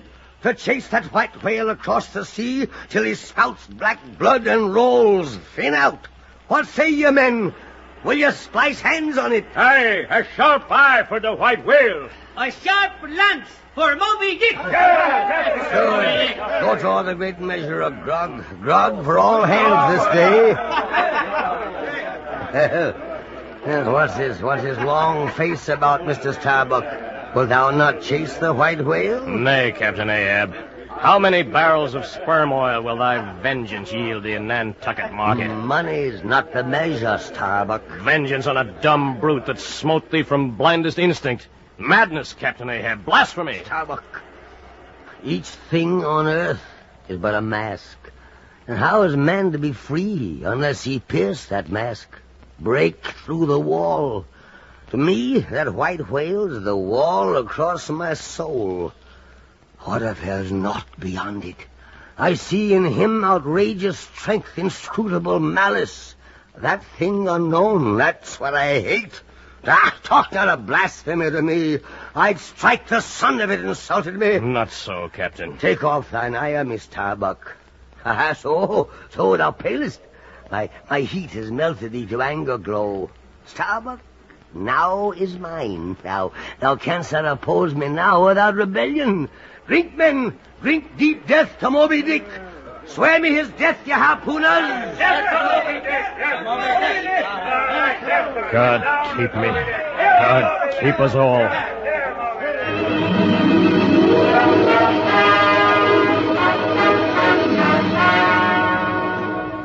Through the days and nights, mad Ahab brooded on the deck, his soul reaching greedily for the wavering call from the masthead that would signal sight of Moby Dick. He piled upon the whale's white hump the sum of all the general rage and hate felt by his race from Adam down, and then he burst his hot heart shell upon it.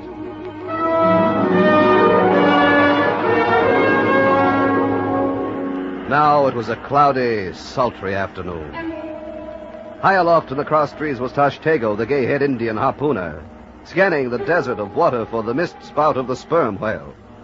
Suddenly, from the clouds, his voice soared and dropped like a plummet.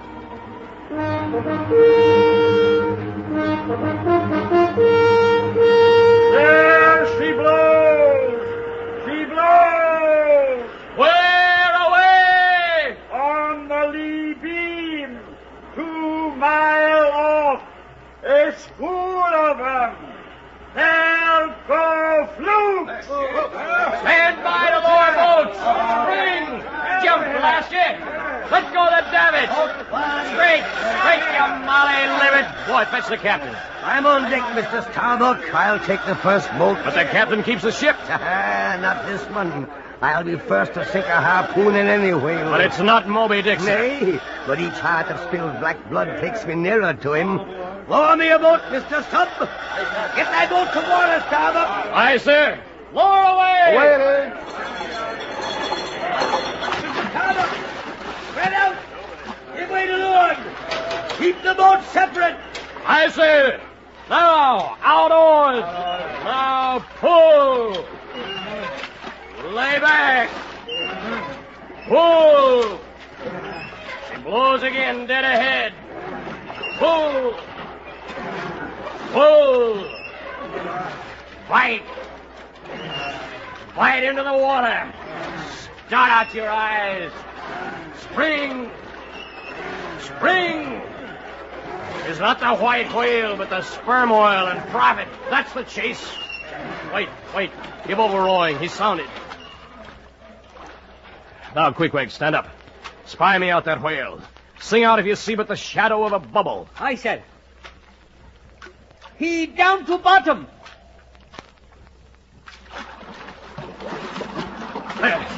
There she blows in not 50 paces. Pull now. Pull. Roar and pull, my thunderbolts. Pull till you burst your hearts and your livers. There, now, give way. We're on him. Steady. Now, Queequeg, stand up. Harpoon ready? Aye, sir. Now, that's his hump. Give it to him. Start all for your lives. He started. What's the line? Wet it, man. Wet it down. Haul in, men. Haul in. Ha! We're off on a Nantucket sleigh ride.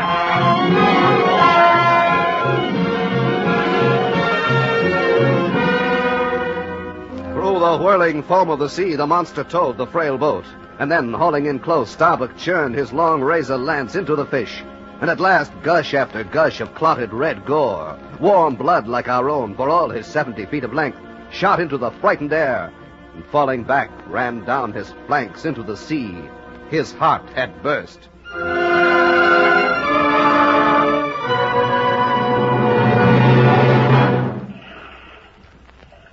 He spouts black blood, Mr. Starbuck. Aye. He'll spout no more. He's dead.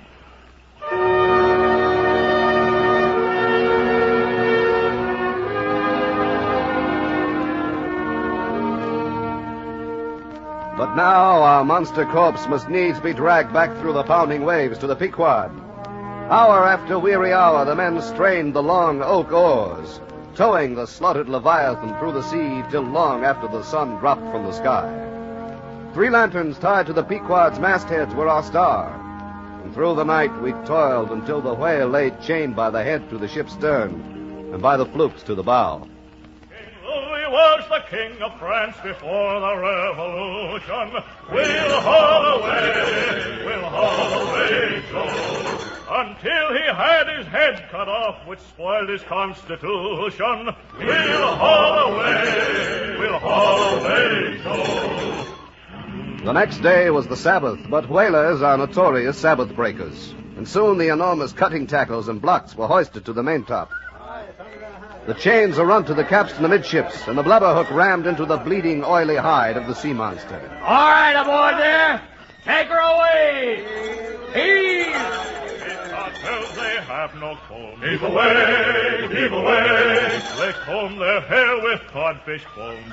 Heave away, my bully, bully boys. Heave away, heave away. Heave away, my bully, bully boys. We are bound for Australia. We are bound for Australia. The ship heels over as the tackle takes up the strain. Then, with a swift snap, the strip of blubber rises into the air, peeled off the revolving whale like the skin of an orange. Hoisted aloft, then dropped into the yawning hatches below to the blubber room. All the day goes this weary work, and by the light of smoking lanterns, into the night. All in the chains. Let the carcass go astern.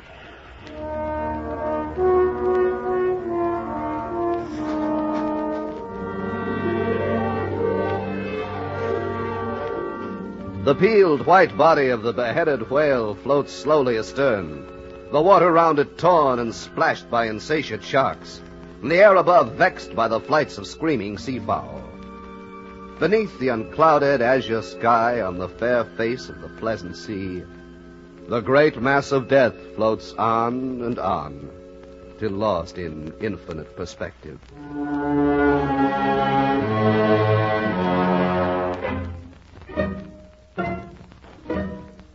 Now only the giant head hangs from the Pequod's yards, half dipped in the sea. Silence reigns over the deserted deck. An intense copper calm unfolds its noiseless leaves over the ocean. Ahab stands alone upon the quarterdeck, his mad eye fixed upon the black and hooded head. Speak. Speak, thou vast and venerable head. Speak, mighty head, and tell us the secret thing that is in thee. Of all divers thou hast dived the deepest, where unrecorded names and navies rot. There in that awful waterland was thy most familiar home. Thou hast slept by many a sailor's side, where sleepless mothers would give their lives to lay them down. Oh, head, thou hast seen enough to split the planets and make an infidel of Abraham, and not one syllable is thine. Sail ho!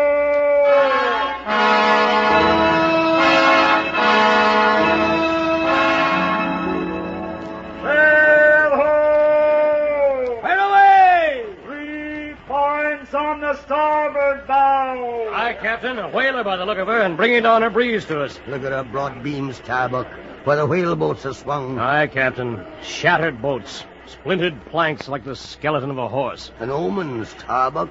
Down helm. We'll hail the vessel.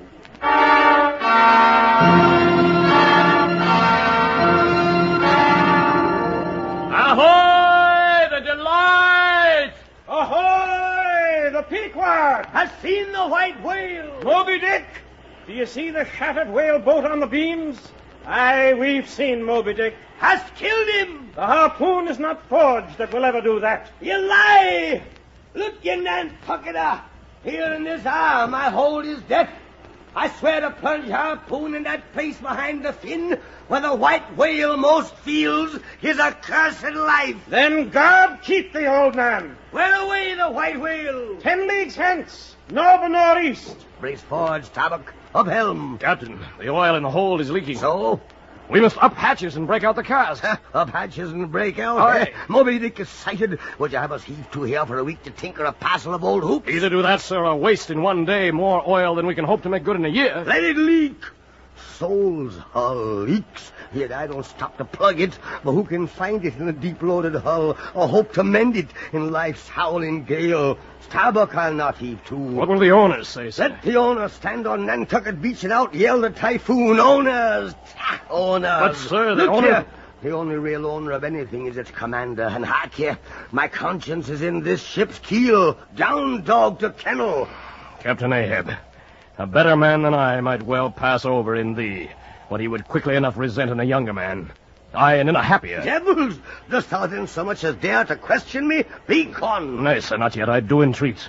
Shall we not understand each other better, Captain Ahab? Starbuck, seest thou this pistol? Captain. There is one God that is Lord over the earth, and there is one captain that's Lord over the Pequod. Nay, put up thy pistol, Captain. Thou hast outraged, not insulted me. But for that I ask thee not to beware of Starbuck. Thou wouldst laugh. But let Ahab beware of Ahab. Beware of thyself, old man.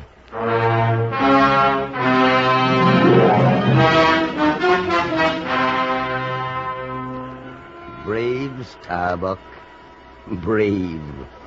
Yet still obey. Most careful bravery, that. Ahab, beware of Ahab, aye. There's something there. But Moby Dick is sighted, the whale within my grasp at last. I'll clutch his heart and see him spout black blood. Unfurl the topsails! Shake out the reefs! We sail for Moby Dick!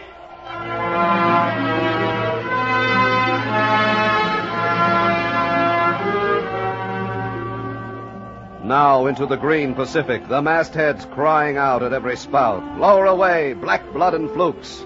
And then the butchery of cutting in. The shrouds were sooted with the smoke of the tripods as the blubber passed through the fire to the oil casks. Oh, think of that, ye landsmen, when you burn your lamps. Think of the whaler in the icy sea facing death in combat with the monsters of the unknown deeps. Think well and count the oil you burn, more precious than the rarest jewel.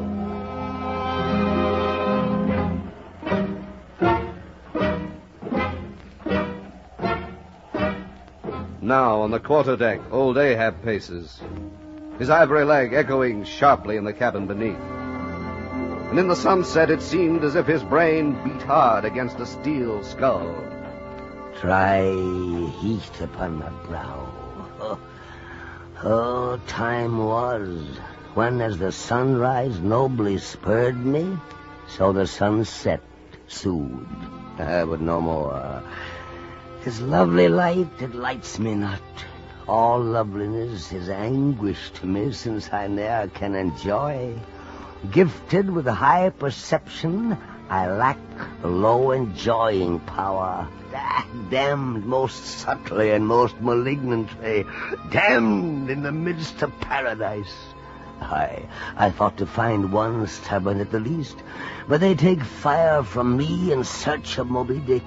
Oh, hard, that to fire others the match itself must needs be wasting. What I've dared, I've willed. They think me mad, but I am demoniac. Madness maddened. You cannot swerve me, Starbuck. Nay, the path to my fixed purpose is laid with iron rails, whereon my soul is grooved to run. Moby Dick, Moby Dick, the monster whale of awesome white. Yet will I see thee roll fin out. Yet will I clutch thy heart.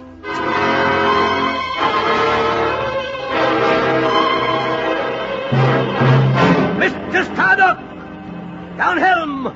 We sail for Moby Dick.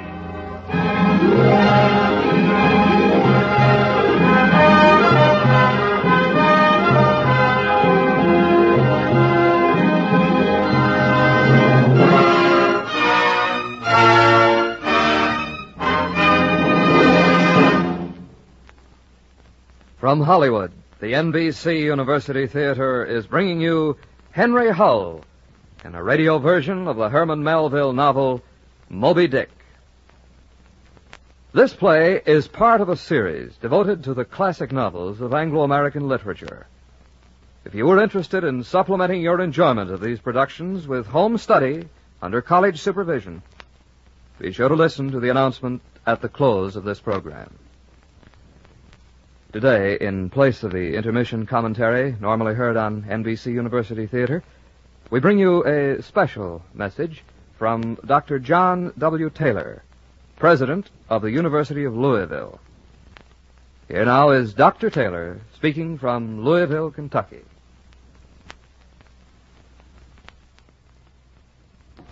During the past 8 months, more than 5,000 listeners to NBC's University Theater from every state in the Union have worked and worked hard as students enrolled in the radio-assisted correspondence course in Anglo-American fiction, offered by the College of Arts and Sciences at the University of Louisville. Some of these students are working for credit toward a college degree, others for self-enrichment and self-advancement.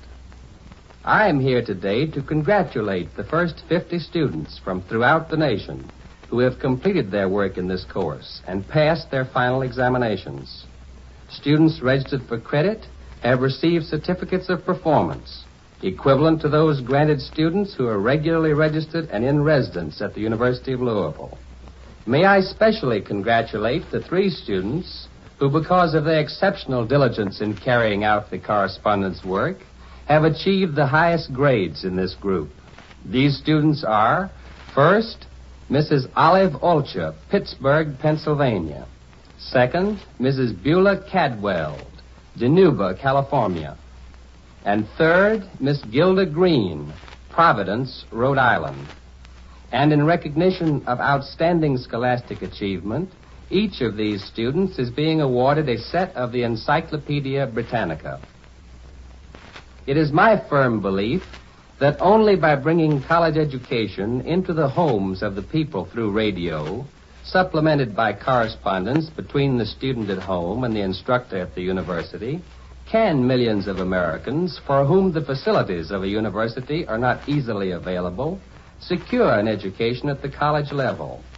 For this reason, NBC's College by Radio courses, developed in cooperation with the University of Louisville and now in operation at Washington State College, the University of Tulsa, the University of Southern California, the University of Chicago, and Kansas State Teachers College, have created an important milestone in the history of American education. I know that every listener joins me in thanking the National Broadcasting Company for this outstanding public service. Thank you, Dr. Taylor. Our dramatization continues from Hollywood after a brief pause for station identification. Hojo Radio, where the classics come alive. I love to hear you. Away, rolling river. Oh, Shenandoah, I long to hear you. Away, I'm bound to go. Cross the wide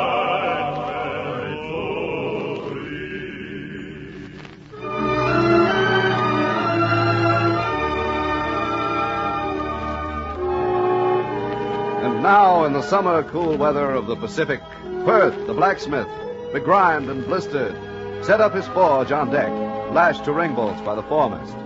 And surrounded by an eager circle, he mended boat spades, pike heads, harpoons, and lances. Blacksmith? Blacksmith! Aye, Captain. What wert thou making there? Welding an old pike head, sir. There were seams and dents in it. And canst thou make all smooth again, blacksmith, after such hard usage as it had? I think so, sir. Thou canst smooth seams and dents, no mind how hard the metal? Aye, sir. All seams and dents but one. Looky here, then. Here. Can you smooth out this ribbed seam of madness in my brow? Huh? If thou couldst, blacksmith, glad enough would I lay my head upon thy anvil and feel thy heaviest hammer between my eyes. Answer, canst thou smooth this seam? Nay, Captain. That is the one dent that defies blacksmith's hammer. Aye, Pearl. It is unsmoothable. For though thou seest it here in my flesh, it is worked into the bone of my skull, deep. But no more pikes and gaffs today, blacksmith. Look ye here. The gathered nail stubs of steel-shoed racing horses. Oh, Captain, thou hast here the best and stubbornest stuff we blacksmiths ever worked. Aye, Perth, and from these thou must forge me a harpoon. One that 1,000 yoke of fiends couldn't part. A blade that will stick in a whale like his own fin bone. Captain, is this harpoon, then, for Moby Dick? Aye, blacksmith. Forge this blade, and I will have his life and spill his blood into the sea. Now, blow up thy fire and hammer, man. Hammer! Forge me my harpoon.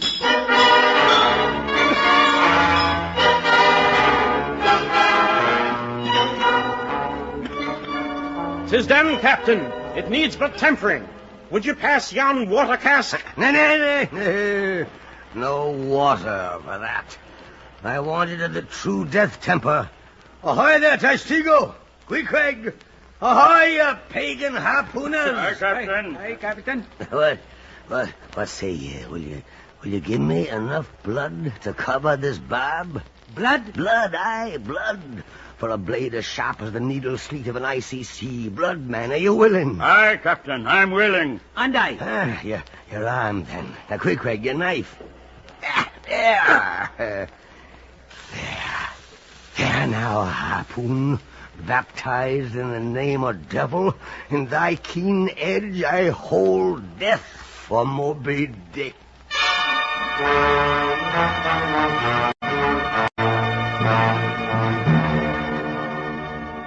Further into the great Pacific fishing grounds swept the Pequod, lowering at every spout, the men rocking in the tiny whaleboats as the soft waves purred against the gunwales. These are times of dreamy quietude, when beholding the tranquil beauty and brilliancy of the ocean skin, one forgets the tiger heart that pants beneath it. Now steals the golden hush over the waves, so that the mariner will all but swear that wearied children lie sleeping in these solitudes. Now, gazing far down from his boat's side into that same golden sea, is Starbuck. Loveliness unfathomable, as ever lover saw in his young bride's eye. Tell me not of thy teeth-tiered sharks and thy kidnapping cannibal ways. Let faith oust fact. Let fancy oust memory. I look deep down and do believe. What warmest climes but nurse the cruelest fangs, skies most effulgent but basket the deadliest thunders, and from out that cloudless sky burst the direst of all storms, the typhoon. Stop! Hey, Mr. Starbuck. See to the lashings. Hey, that wave has a start around the world to meet me, and I can run but across the deck. Me father was the keeper of the Eddystone light. Avast, thou art a brave man, now hold thy peace. But I am not a brave man. I sing to keep up my spirits. Belay stuff. Nay, Mr. Starbuck. There's no way to stop my singing but to cut my throat. Madman, look through my eyes if thou hast none of thine own. What is it, Mr. Starbuck? Look you there, Stubb. Mark Ahab's boat. Hey, stove in. Aye, stove in the stern sheets where he stands. Now jump overboard and sing if thou must. Nay. What's in the wind? The gale that now hammers at us to stave us. We can turn it into a fair wind to drive us home. Yonder to windward all is blackness of doom. But to leeward, homeward, see how the light shines the way to Nantucket and home. Mr. Starbuck! Aye, Captain. Turn her a point to leeward. Drive into it. Nay, sir. Look now, aloft. Look. The corposants. St. Elmo's fire on the yards. Aye, the masthead burn like tapers on an altar. The corposants have mercy on us all. See, it burns. It burns and destroys not. Aye, look. Mark it well.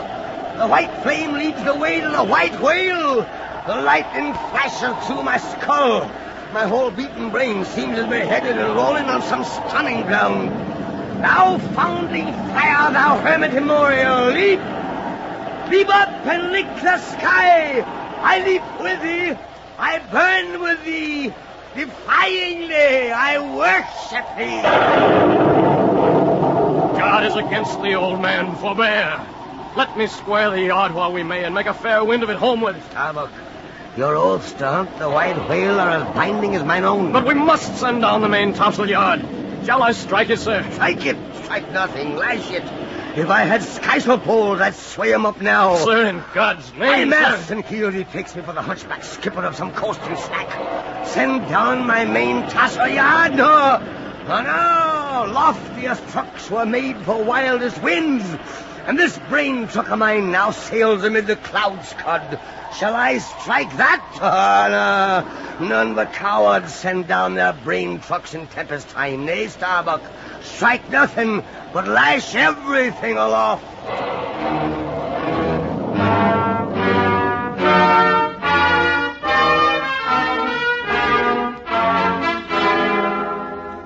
Some hours after midnight, the typhoon abated, and the crew set to work cutting away the splintered spars and shredded canvas. Then down below went Starbuck to report to Captain Ahab. The swaying cabin lamp was burning fitfully and casting fitful shadows on the old man's door. The loaded pistols in the rack gleamed in the swaying light. He would have shot me once. Aye, there's the very pistol. Loaded, primed. With this he would have killed me. Aye, and all the crew. Shall this crazed old man be tamely suffered to drag a whole ship's company to doom with him? Murder. He sleeps beyond this door. Sleeps but soon will wake again. I can't withstand the old man. Thou sayest we're all Ahab. Great God forbid. I stand alone with 2 oceans between me and law. Ahab's hammock swings within. His head here. A touch, and Starbuck may survive to hug his wife and child again. Oh, Mary, Mary, and my boy. And if I wake thee not to death, old man, to what unsounded deeps will Starbuck's body this day sink? Great God, where art thou? Shall I? Stern all! Stern all! He mutters in his sleep. Stern all! Oh, Moby Dick, I clutch thy heart at last. Oh, God. God, help me. I cannot. Sleep on, old man, and wake to bring us all to death.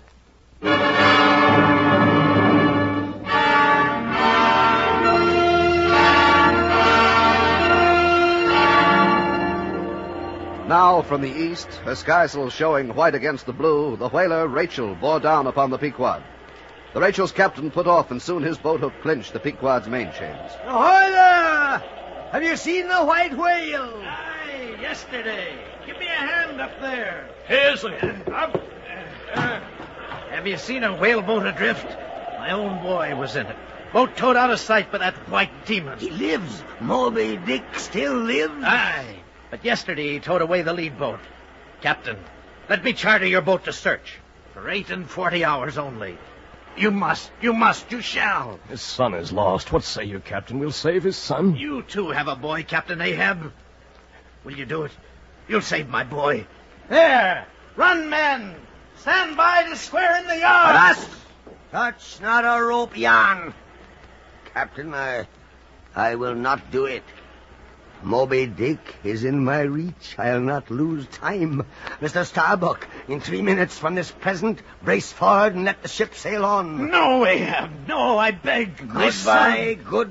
God bless you, men. And God forgive me, too. But I must sail on for Moby Dick.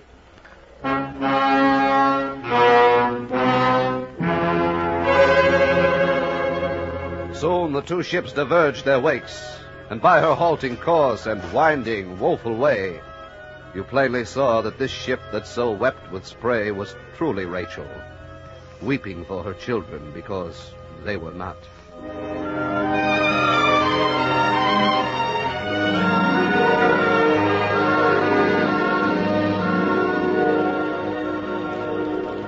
Starbuck? Sir? It's a mild wind and a mild-looking sky. Aye, sir. On such a day as this, I struck my first whale. A boy harpooner of 14.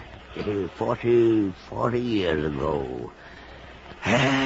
Not 3 of those years ashore. Oh, weariness, heaviness. 40 years on dry, salted fare. Fit emblem of the dry nourishment of my soul. Aye. While the poorest landsman has fresh fruit to his daily hand. Away, whole oceans away from that girl wife I wedded past 50. Nay, not wedded. I widowed that child when I married her, Starbuck. Old Ahab, more a demon than a man. A fool, a 40 years fool. Starbuck, do I look so old, so very old? I feel bowed and humped as though I were Adam, staggering beneath the piled centuries since paradise. Captain, there's a fair breeze to Nantucket. Starbuck, stand close. Let me look into a human eye. So is it better than to gaze on God? I see my wife and child in thine eye. No, stay on board the Pequod when branded Ahab gives chase to Moby Dick. That hazard shall not be thine. Oh, Captain. Captain, lower not for that deadly fish. Oh, Starbuck. Away with me. Let us fly these deadly waters. Let us home. How cheerily would we bowl on our way to old Nantucket. God crack my heart.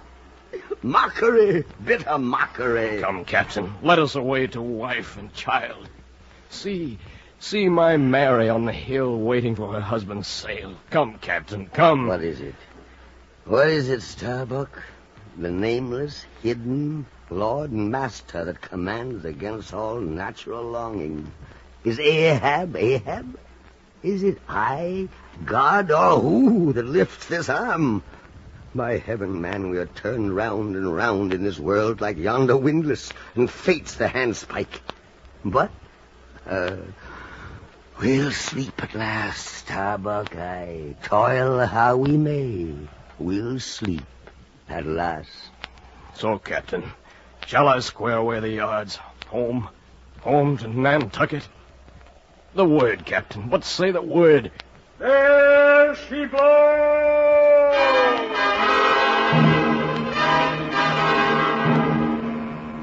She blows! She blows! Right away! To leeward! She blows! A hump like a snow hill! It's Moby Dick!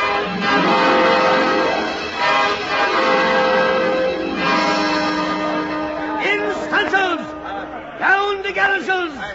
Stand by to level boats! Mr. Starbuck, stay on board and keep the ship. Helm there, luff a point. So. Steady as she goes. Aye, sir. All ready the boats there. Lower me, Mr. Starbuck, lower. Stand by to lower boats. Let go!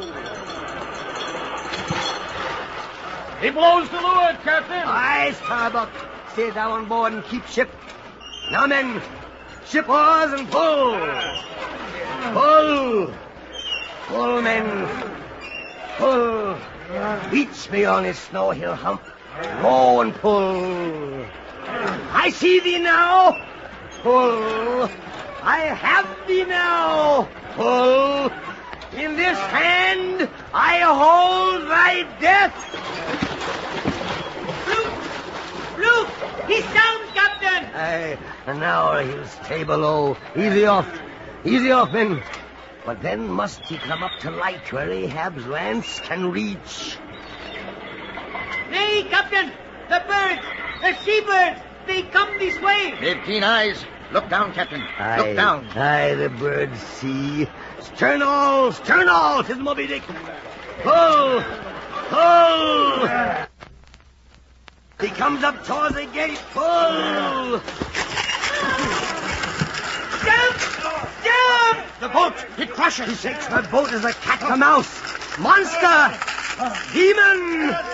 Jump, Captain!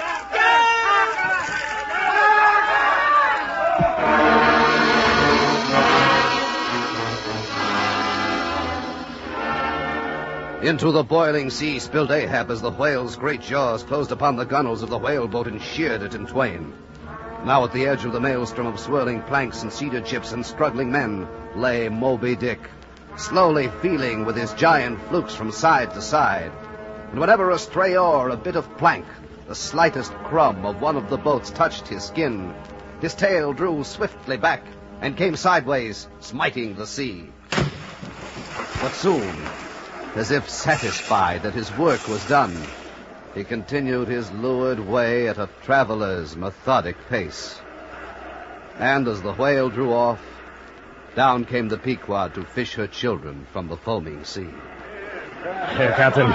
Here, my arm. Harpoon.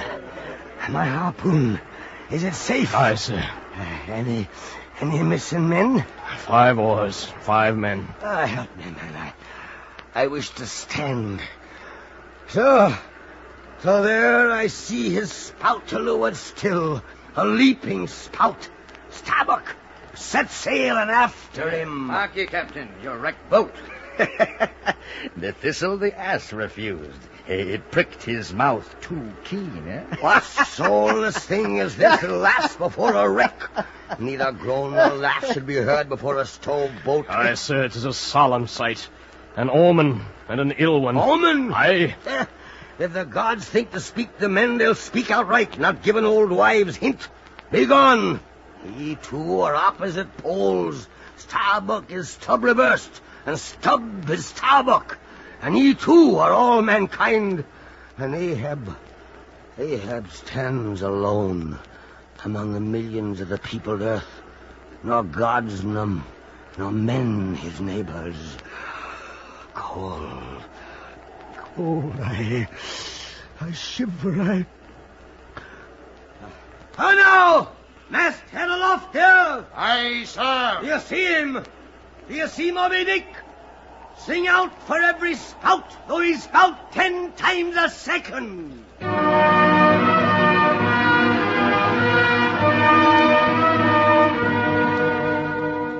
Stacking her canvas high, the Pequod bore down in the leeward wake of Moby Dick. At methodic intervals, the whale's glittering spout was chanted from the mastheads, which overnight fell close upon the sea. Then, when morning came, again the shout went up from aloft.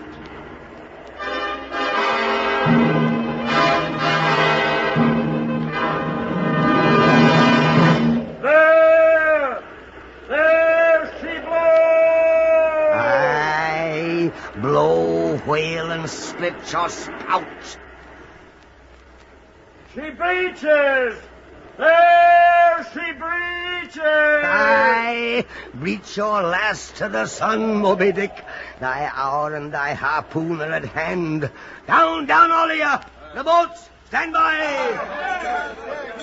Great God, but for one single instant show thyself.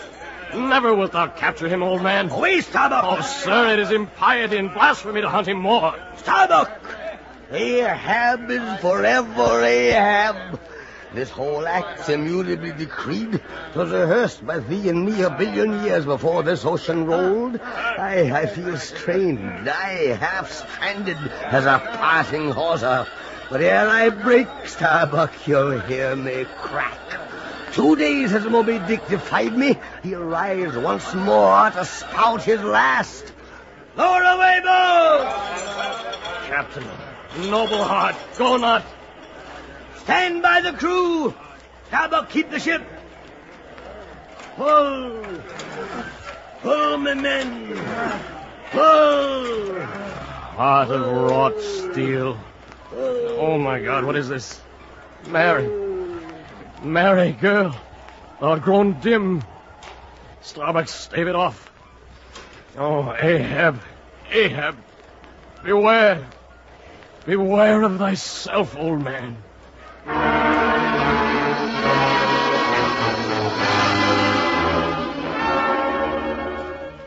The whale had sounded. Down went he to his green world below. And the boats lay rocking gently, grim Ahab's hand upon the harpoon, waiting till Moby Dick should rise and blow again. Suddenly a low rumbling sound was heard, a subterraneous hum, and a vast form shot lengthwise from the sea. Pull! Pull! Here but my arms, my legs. Pull! Pull! Closer! There now, slack away. We blew, Captain. One more pull. There. He's off. Hold steady. Now my harpoon. Aye, Captain. Now, Moby Dick, I fling my curse. Steel blade and curse. Sunk to the socket. He rolled. The line. Mark the line. The line is parted. What breaks now in me? Some sinew cracks. Oars, quickly and on him. I grow blind with spume. Cry him out. Where is he? He swim on the ship. The ship. Oars. Let Ahab drive this last time on his mark. The ship, dash on, my men. Will you not save my ship?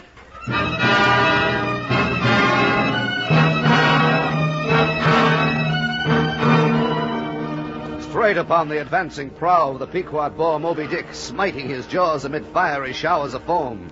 Upon the bowsprit stood Starbuck and Stubb, new fished from the wrecked whaleboats. Up helm, ye fools! The jaw!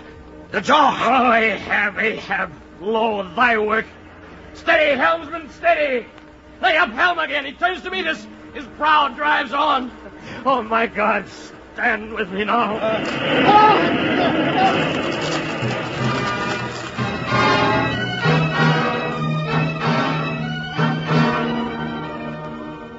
The solid white buttress of the whale's forehead smote the Pequod's starboard bow. And through the breach they heard the waters pour as mountain torrents down a flume. Diving beneath the ship, the whale ran quivering along its keel and then away. Slowly, the Pequod settled in the water. And now the whale lay quiet within a few yards of Ahab's tiny, tossing boat. I turn my body from the sun. Thou death-glorious ship, must ye then perish, and without me? Oh, lonely death, thou lonely life. From all your furthest bounds pour ye in now, ye bold billows of my whole foregone life, and top this one piled comber of my death. Keep low again, Captain. Aye, Moby Dick, toward thee I roll, thou all-destroying but unconquering whale. To the last I grapple with thee, from hell's heart I stab at thee. For hate's sake I spit my last breath at thee. Let me die still chasing thee, still tied to thee, thou damned whale. Thus I give up the spear. Captain, the rope, the line, it's foul. Catch it once round the log ahead. Watch out! The loop! The loop! Captain, down!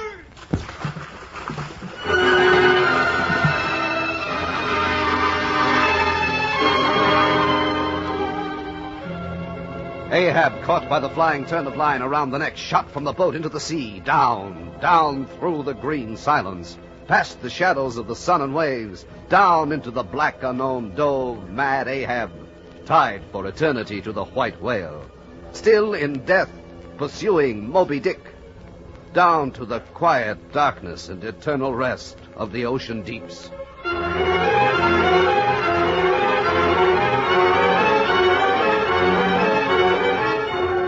And now concentric circles seized the lone boat itself, and all its crew, and each floating oar, and every lance pole, and spinning, animate and inanimate, all round and round in one vortex, carried the smallest chip of the Pequod down out of sight.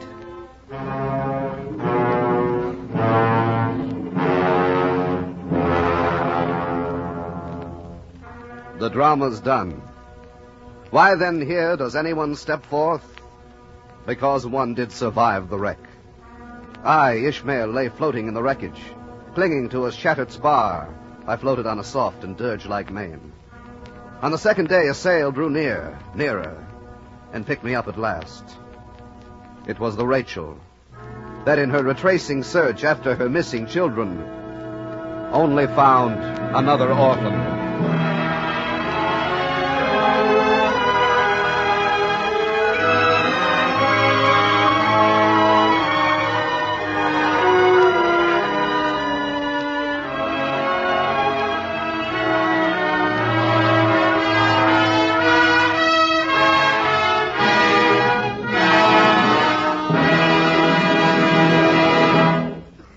You have been listening to Moby Dick, an NBC University Theater production of the Herman Melville novel, starring Henry Hull as Ahab. Next week at this same time, we will bring you another classic of Anglo-American literature, Huckleberry Finn by Mark Twain. And the following week, Samuel Butler's great novel, The Way of All Flesh. The present semester of the NBC University Theater is devoted to the classics of Anglo-American literature from the time of Henry Fielding to that of Henry James. If you wish, you may learn more about these authors and their works by enrolling in the college-supervised courses now being offered in connection with the NBC University Theater. The University of Tulsa in Oklahoma Washington State College, and Kansas State Teachers College have now completed their plans for offering such a course in the coming months, thus joining the University of Louisville, whose established home study plan is already serving listeners in another area of the nation. For information, then, as to how you may enhance your knowledge through these courses, write to NBC University Theater, in care of the University of Louisville, Louisville, Kentucky, Washington State College, Pullman, Washington, the University of Tulsa, Tulsa, Oklahoma, or Kansas State Teachers College, Pittsburgh, Kansas.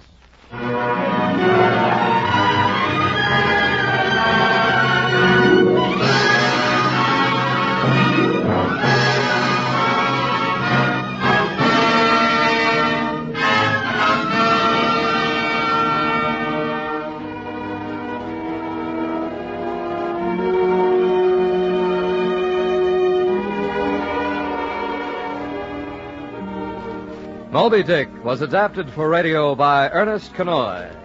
Starred as Captain Ahab, Mr. Henry Hull. Ishmael, the narrator, was High Aberback.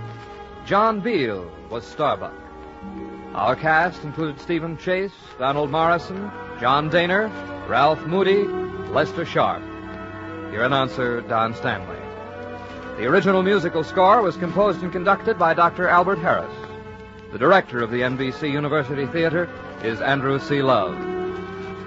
Next week, be with us again for the NBC University Theater dramatization of the delightful Mark Twain novel Huckleberry Finn, starring Dean Stockwell.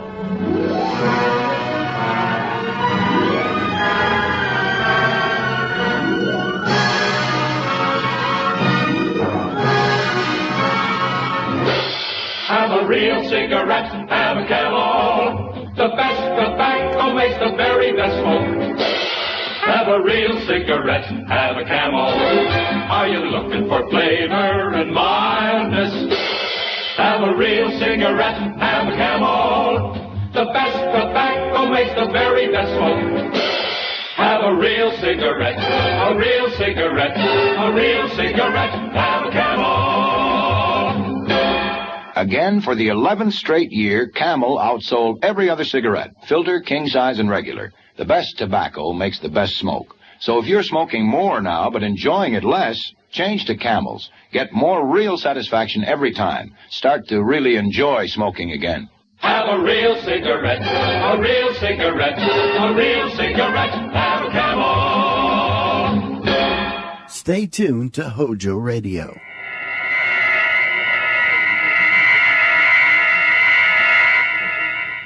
Dark fantasy.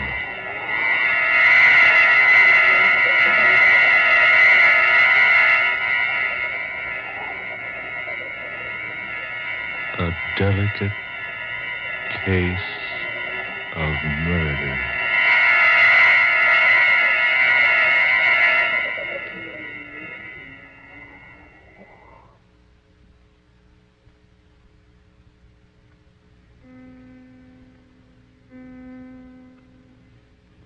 At 2 a.m.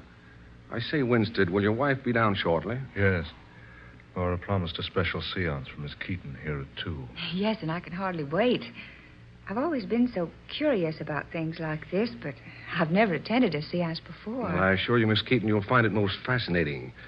I've been watching Laura practice for almost 5 years. She makes more progress with every sitting.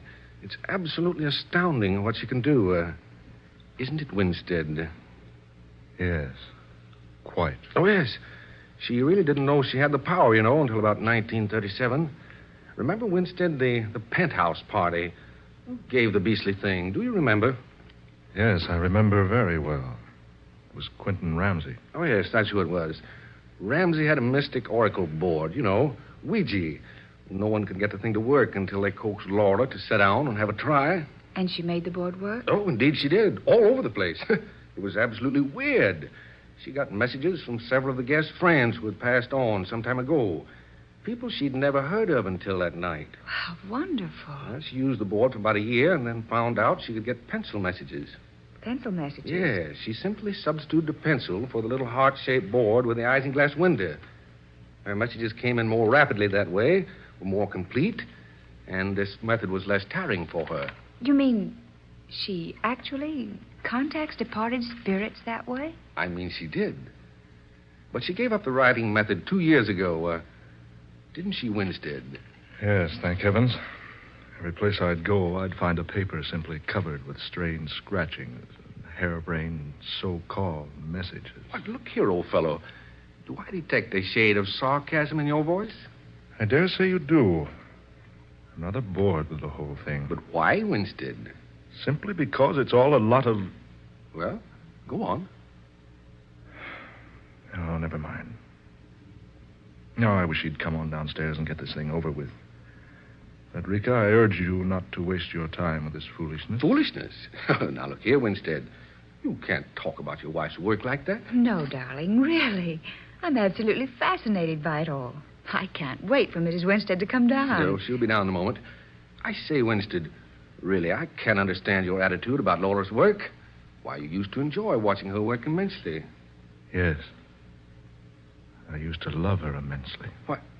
I say, does that mean that you... Mr. Rogers, you said a moment ago that Mrs. Winstead doesn't communicate by means of pencil writing any longer. Why, no, she doesn't. After about a year of it, she undertook a profound and comprehensive study of spiritualism and communication with those who have left this level. In her study, she learned that those departed ones can sometimes make contact with us through the use of a medium's voice. She began very slowly at first, lying relaxed on a couch, eyes closed, and eventually her contact began to use Laura's own voice for their messages. And that's what she'll do for us tonight? That and more. More? Oh, yes. You see, Miss Keaton, after Laura Winstead perfected her means of vocal communication with spirits, she continued her studies and experiments until she became able to bring about materialization. You mean... I mean, now we see the departed one with whom we commune. Oh. Well, I really didn't expect that. I thought possibly a few table wrappings. Oh, there'll be more than mere wrappings here tonight, Miss Keaton. Oh, here's Laura now. Laura, dear. Good evening. Or should I say good morning? It's after 2 a.m. Yes, Laura. We've been waiting for you. Really, I think you could be more prompt. Do you, Harvey? Well, perhaps you should hold the seances instead of me. Now, Laura, there's really no reason for you to make a scene. Oh, no, of course not. We're not here for a scene. It's for a seance. Yes. Shall we begin, Laura? Yes. Harvey, if this is going to bore you, I suggest you go into the library until we've finished. No, I'll remain here. Then I must ask you to assume the right attitude. You know we always have difficulty getting good contact whenever a disbeliever is present. Oh, I'm sure Mr. Winstead believes, don't you, Harvey? I'd rather ask that same question of you, Frederica. We're finished here. Oh, don't worry about me, Mrs. Winstead. I'm quite open-minded. I'm sure you are, dear. Now, if we'll all gather around the table. Rogers, will you turn off the lights, please? Oh, yes, certainly. There we are. Now we'll all... Oh, what's that? What's wrong? What's happened? Oh, never mind, Laura. Frederica, are you all right? Oh, yes. Yes, of course she is. I merely missed my chair and bumped into hers. So sorry, Miss Keaton. Oh, I'm sorry, too. Please forgive me, but I was startled for a moment.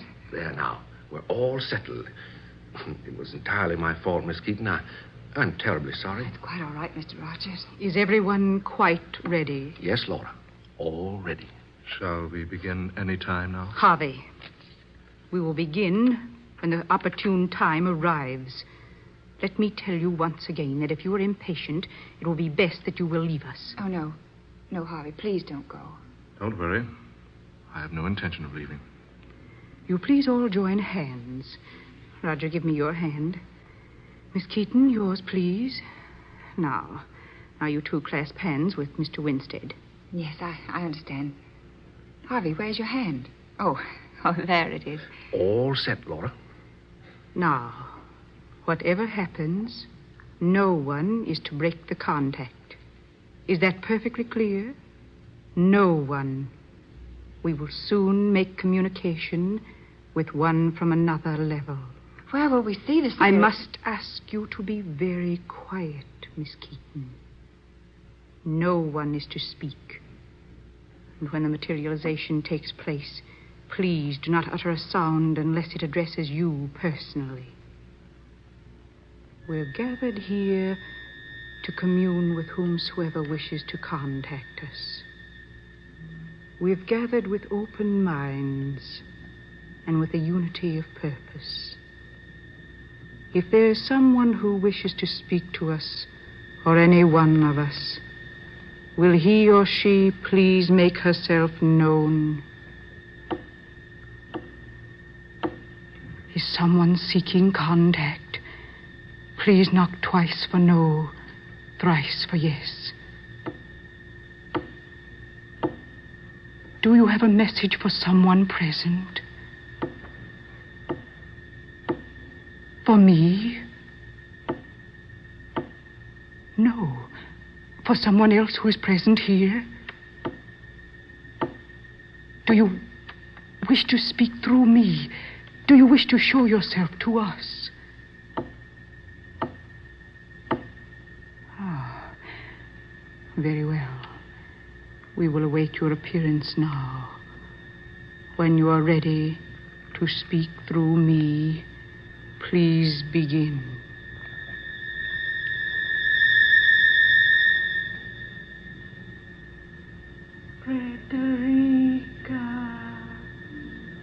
Frederica, do you hear me? Yes. Yes, I hear you. I am calling to you, Frederica. I hear you. I am over here. Over here. Yes, I see you. Do you recognize me, Frederica? Yes. You are my mother. Yes, dear. I am your mother. Do not worry, Frederica. Do not worry about anything. Be good, my child. Be good and do not worry. Oh, no. No, don't go. Not yet. I want to talk to you. She's gone. Oh, I saw her so plainly. It was my mother. I know it was. Harvey, did you see her? Yes, I saw her. Will you turn up the lights, Roger? Yes, of course. Feeling all right, Laura? Yes, quite all right, thank you. Miss Keaton? Yes, I suppose so. I don't know what to make of this. It's all so wonderful. I'd take it with a grain of salt, my dear. And try not to think too much about it. Harvey, I'll not have you say such things. Miss Keaton, you've just seen and talked with your mother. You may do so again whenever you wish. And in case there's the slightest doubt in your mind, I can assure you that it was your mother. Oh, yes. Yes, I'm sure it was, Mrs. Winstead. And as I say, it's so wonderful. Tell me, why haven't I heard of your ability to do this before now? Because, Miss Keaton, I permit no one to speak of it. I do not wish to become a public figure. I give sittings for my friends. I don't wish the world at large to know about my power, so I swear every newcomer to complete and absolute secrecy. I'm asking you for your assurance now. You mean you don't want me to speak of this to anyone? Yes, that's what I mean. You must promise to speak to no one of what you have seen here tonight. Very well, Mrs. Winstead. As you wish. I shall expect you to keep that promise. Now, the seance is ended.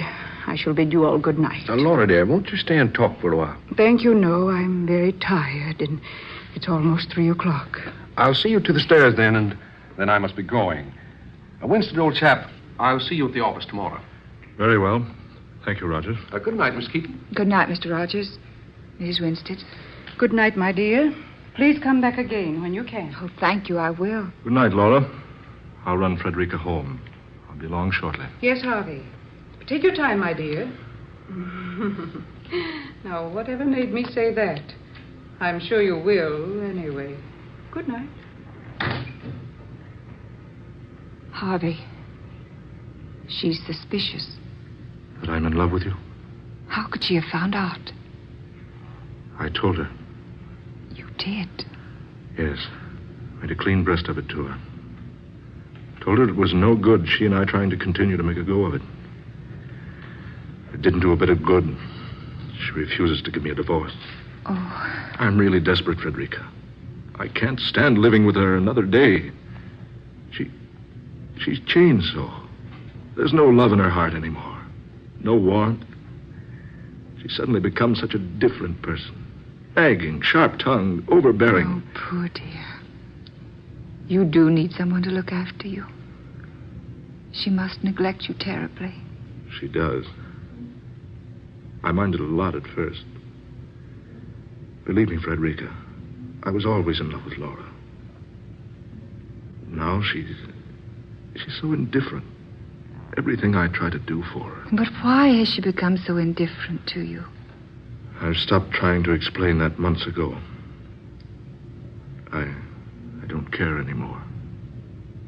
Now that I found you. Harvey. You do love me, don't you, Frederica? Oh, yes, dear. Of course I do. But we can't go on like this. With no solution in view. But there must be a solution. There must be some way. But there is no way. No way except the one Laura denies us. Just give me a little time, Frederica. It isn't hopeless yet. I promise you, Frederica, I'll find a way. I'll find a way somehow. My darling. Harvey, I'm still thinking about what Laura did here tonight. The apparition. The voice of my mother. Oh, nonsense, Frederica. Darling, what do you mean? Here, I'll show you what I mean. Here, I want you to see this, Frederica. Here you are. See? Well, that's almost an exact image of my mother. Nothing but a papier-mâché face, painted to resemble an old lady, an old gray shawl and some old-style spectacles. But how does it work? How did she make it appear? Easily. Look, up above there. An almost invisible wire strung across the room. Laura simply releases an electrically controlled lock on this cabinet behind her chair. Since the invisible wire is placed at a single angle, the so-called spirit slips slowly out in front of those sitting at the table. Here, like this. There. Then Laura says whatever she wants to. Changing her voice. When it's all over, she simply manipulates this cord on a pulley inside the cabinet. The image is returned to the cabinet. Simple. Oh, well, then she merely tricked us. Tricked you. I've known for years that Laura's nothing but a fraud. You might have kept what you know to yourself, Harvey. Oh, Mrs. Winstead. Laura, I asked her not to come here. She insisted that since you extended the invitation, she was obliged to. I felt it only fair to show her that she'd been the victim of a hoax. Oh, Harvey, Never mind, Miss Keaton. I'm not in the least embarrassed. The apparition was a trick, yes. But I assure you, my dear, the voice was not. Oh, of course it was, Laura. You know it. Indeed. Harvey, my dear, there are many things between earth and heaven that none of us know. There are many things that you don't know.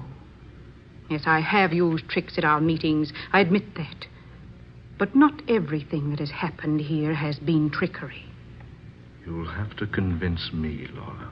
Harvey, I have a feeling A feeling that someday, somehow I will convince you. And that when I do, you'll never be able to scoff at me again.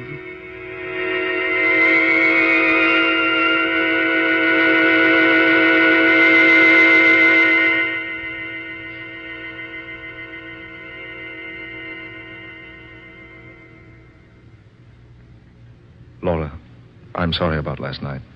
But we simply must settle this thing once and for all. I can't see that there's anything to settle. You haven't the right to hold me like this, Laura. You don't love me. Why don't you give me my freedom? Simple, Harvey. Because no woman likes to see another take her place. And besides, it's so convenient being married to your income. You're the most selfish, the most self-centered woman I've ever met. Am I, darling? You certainly are. Laura, all I ask is a divorce. I'll see to it that you're well cared for financially. No, Harvey. You're wasting your breath. I told you no yesterday. I say no again today. And I'll keep on saying no as long as I live. As long as you live. Yes. Just so, my dear. Just so.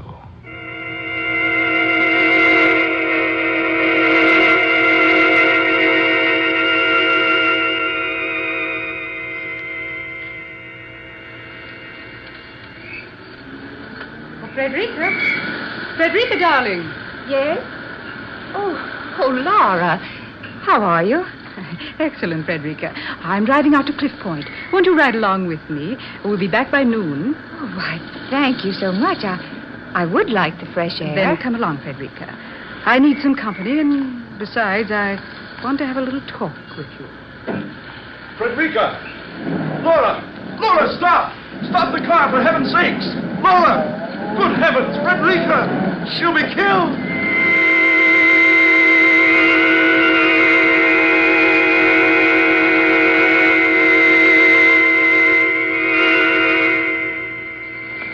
Here's your evening paper. Harvey Winstead's wife dead and plunged over Cliff Point. 2 women forced off highway by unidentified truck driver. Mrs. Harvey Winstead killed instantly. Miss Frederica Keaton expected to die. Here you are, folks. Get your evening paper.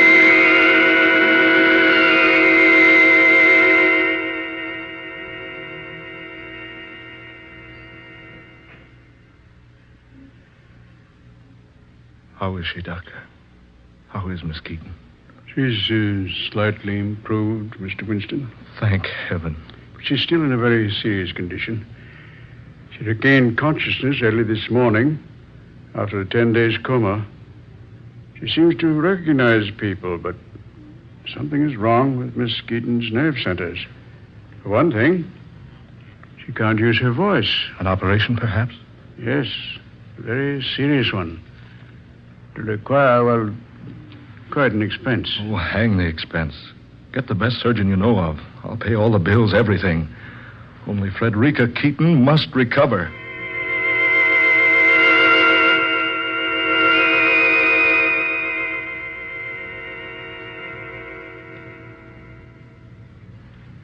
I say, Winstead, do you really think that this girl will ever recover? I don't know. It's been months since the accident. She hasn't been able to speak one word to me. Now, look here, it's none of my affair, really, but I know things have been going very badly for you lately. Losing your wife and all. If you need some money, old man... Oh, no. No, thanks. Thanks a lot, Rogers. My money's not completely gone. Yet. Good news. Good news, Winston. Yes, Doctor? The operation was a success. Believe me, I never dreamed it would require 3 operations to make Miss Keaton able to speak again. She can talk? Yes, after almost 6 months of silence. Oh, that's splendid. When can I see her, Doctor? Why, now, if you wish. Here, this way. Just a few minutes now. She's very weak. Yes. Hello, Frederica. Harvey. darling. Oh, my darling, at last. Isn't it wonderful, dear? Oh, my dearest one, to hear your voice again. I thought I'd never speak to you again. You must forget all that, darling. Get well soon, please. Because just as soon as you're strong enough, we'll be married, dearest. Just as I've always told you we'd be.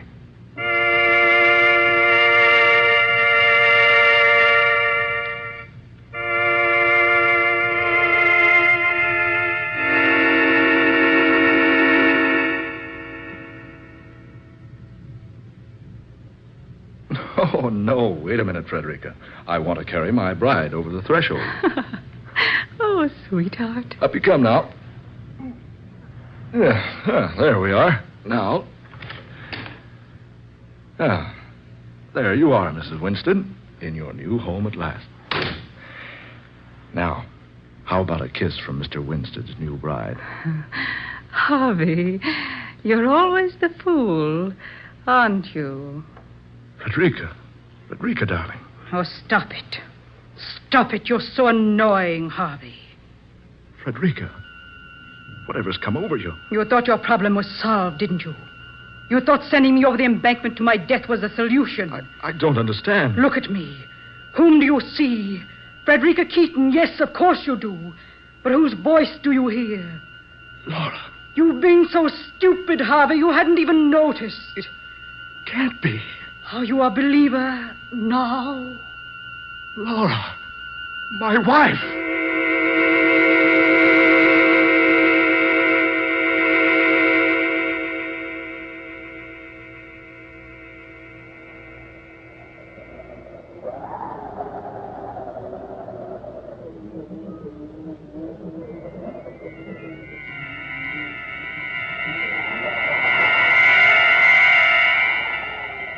Dark fantasy.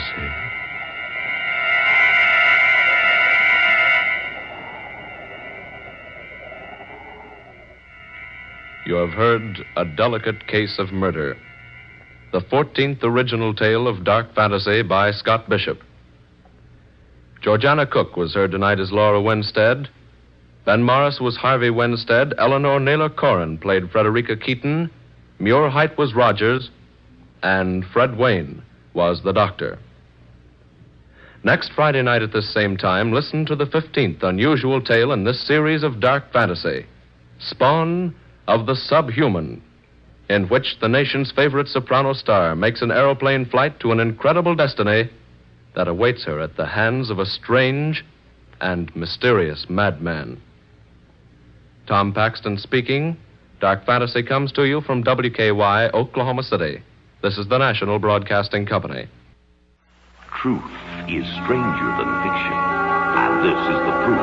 This is Ripley's Believe It or Not.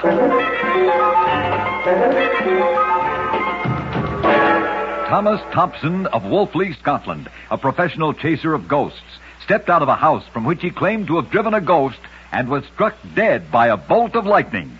Believe it or not. In a moment, I'll tell you the story of a man's loyalty and a king's reward. Sir Edmund Wyndham was convicted of disrespect to the king as a result of striking a foe in the presence of King Henry VIII. Sir Edmund was sentenced to have his right arm chopped off. When the sentence was to be carried out, Sir Edmund requested that his left arm be cut off so that he could continue to use his right arm, his sword arm, in the defense of his king. As a result of his unselfish request, Sir Edmund was granted a pardon. Believe it or not. The instant coffee with a famous flavor. That's Instant Maxwell House, the happiest combination in coffee. Wonderful, good to the last drop flavor, combined with the convenience and thrift of coffee made instantly in the cup.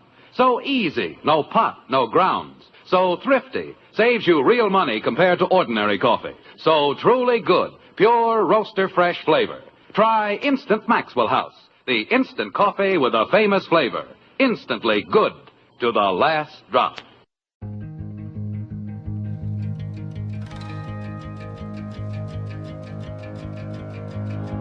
Thanks for listening to Hojo Radio. We'll be back again very soon.